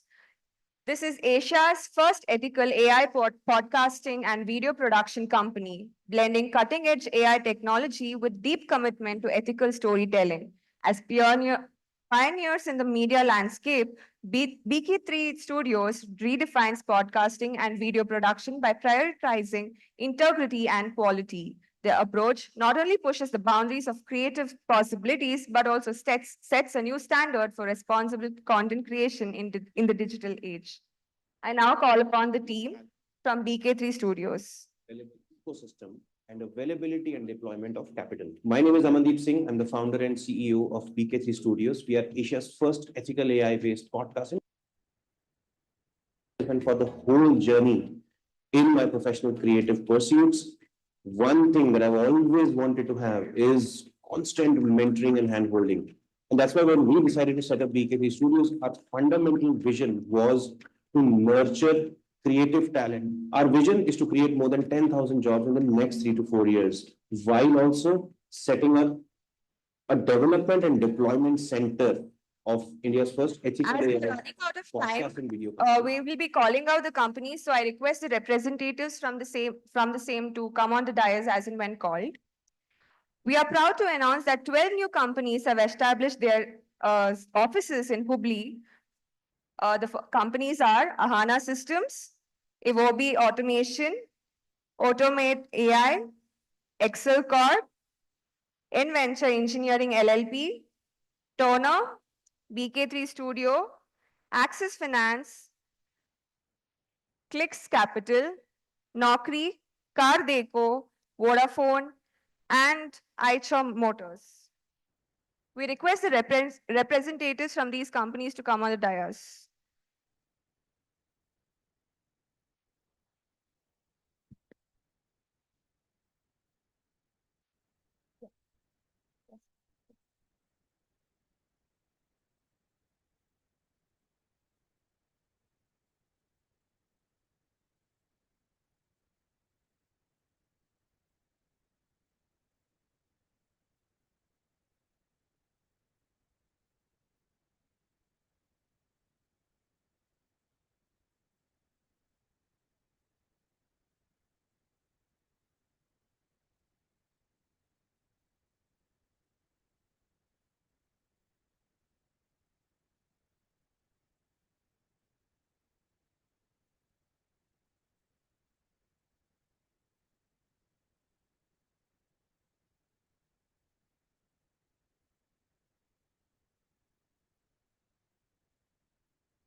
Thank you to the representatives and the dignitaries.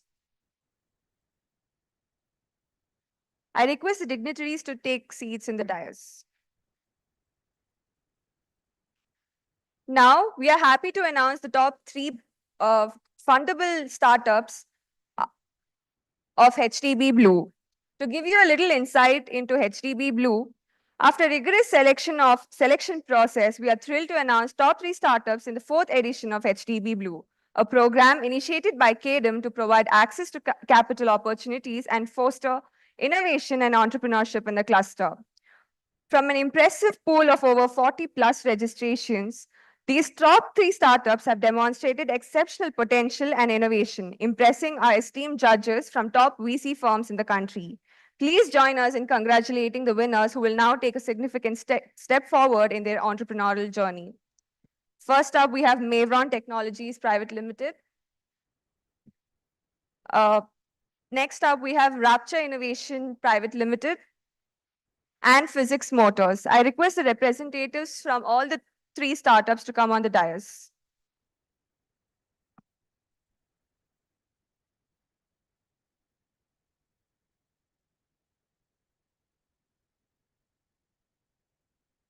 Mavron Tech, Rapture Innovations, and Physics Motors.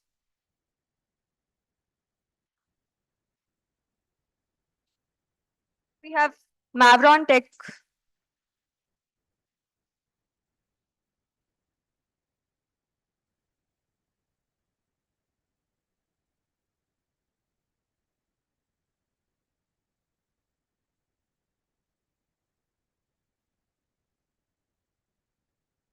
Next up, we have Rapture Innovation Labs.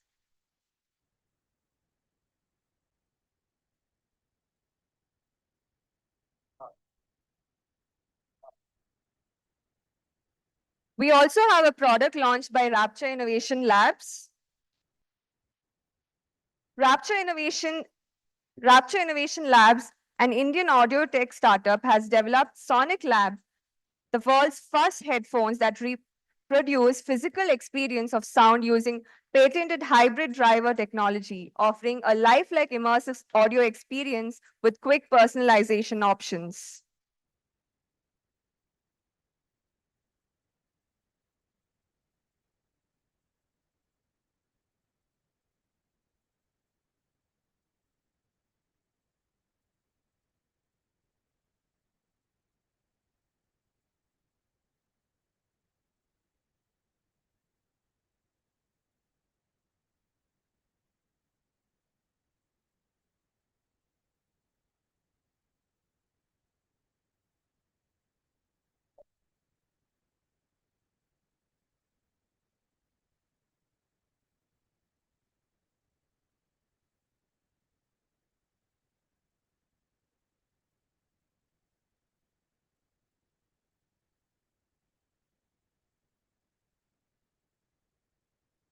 I would like to now introduce to the audience MOUs between KDM and following. So sorry. We now have Physics Motors.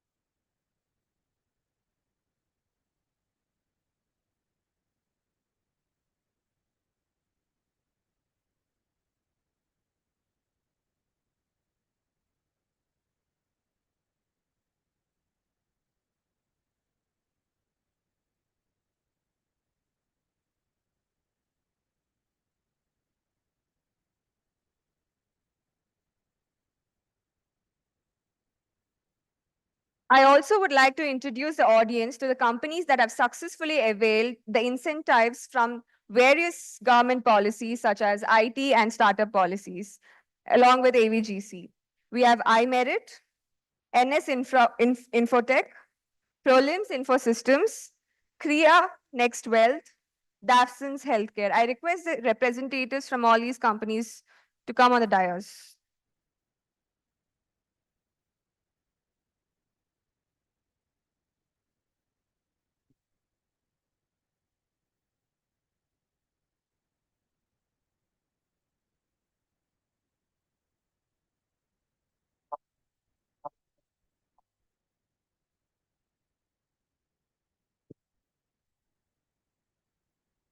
We also have Rakia Technologies, SenseGIS, Surface Design, Ashwini Software, C-Quad Computers, also for the same.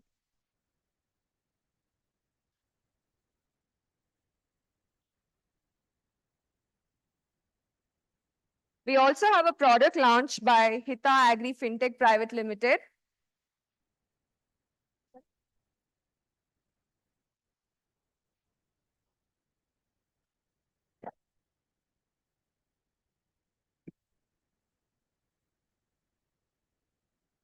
Hita Agri Fintech is an innovative app designed specifically for sugarcane farmers in Belgavi district. The app provides a comprehensive platform for farmers to access financial services, marketing services, and agronomy services in all in one place. Through this, the farmers can receive advances in cultivating sugarcane using precision farming techniques with added benefits of purpose control and collection control sachet loans at low interest rates, courtesy of priority sector lending from banks.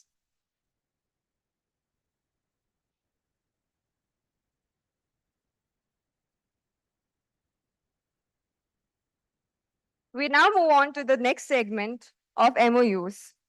First up, as in discussion for forming a new cluster, Kalyana Karnataka, we are inviting Dakshina Global Development Foundation as partners in progress to initiate various program and initiatives in Kalyana Karnataka region.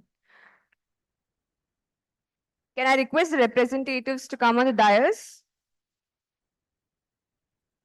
This collaboration will provide industry relevant training skills to young engineering graduates, enabling them to excel in digital jobs, along with bringing in 5,000 digital jobs.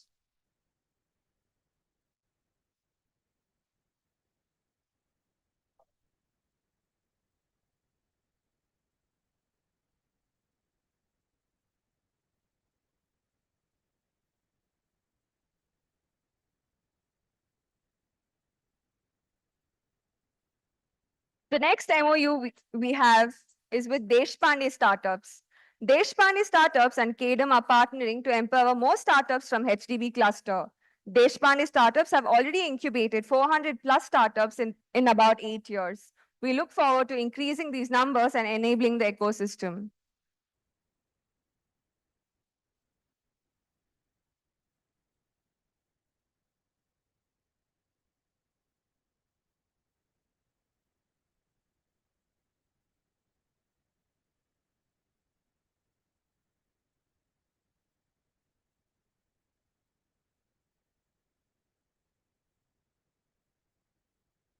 The next MOU we have is from Grey Matics and KDM. KDM will also be partnering with Grey Matics. This partnership would result in having our patient at Hubballi to work closely. Can I have the representatives from Grey Matrix?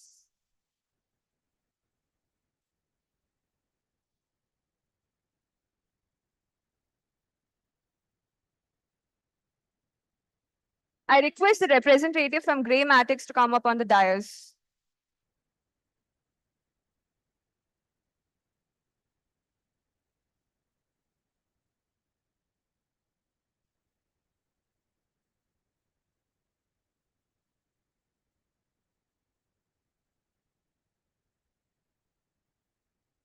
To conclude our event, we have Mr. Kiran Kulkarni, HDB Cluster Head at KDM, who will deliver the vote of thanks. Over.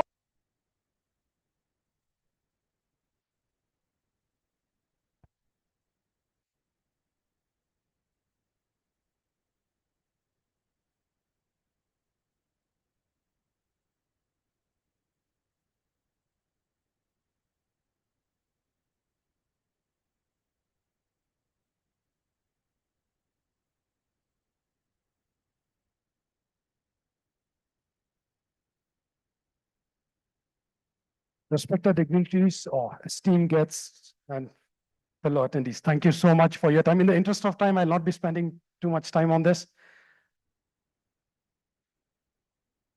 Thank you again.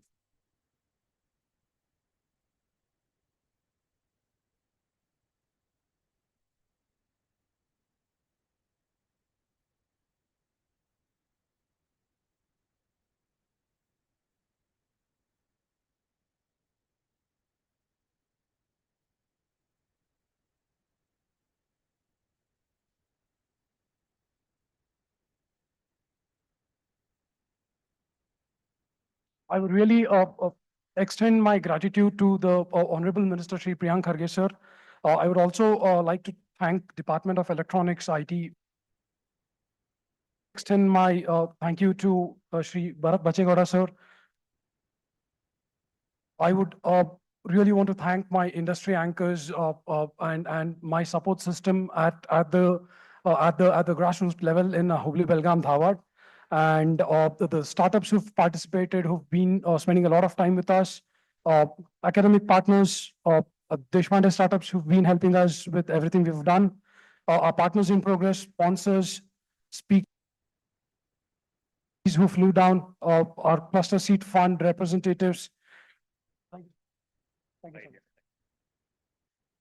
And finally, Sanjeev sir and KDM team for slogging and making sure this is done. Thank you so much, everyone. We will meet again very soon. Have a great evening. Thank you.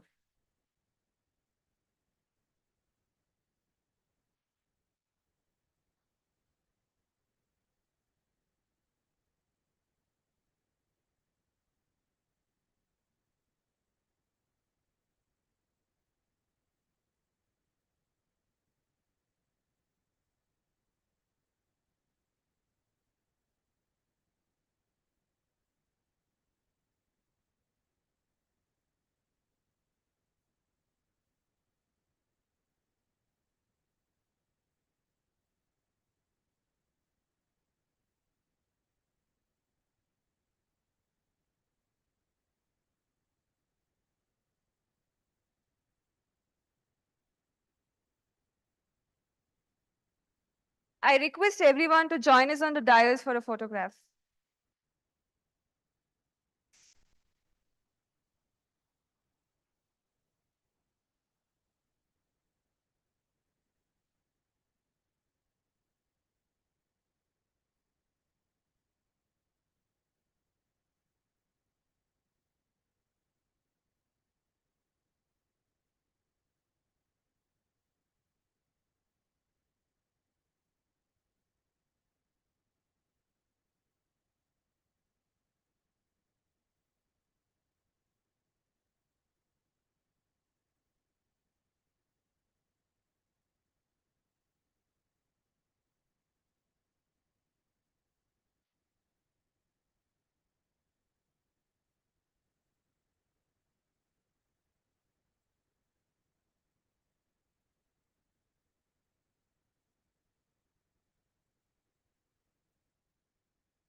I request the KDM team to come up on the dais.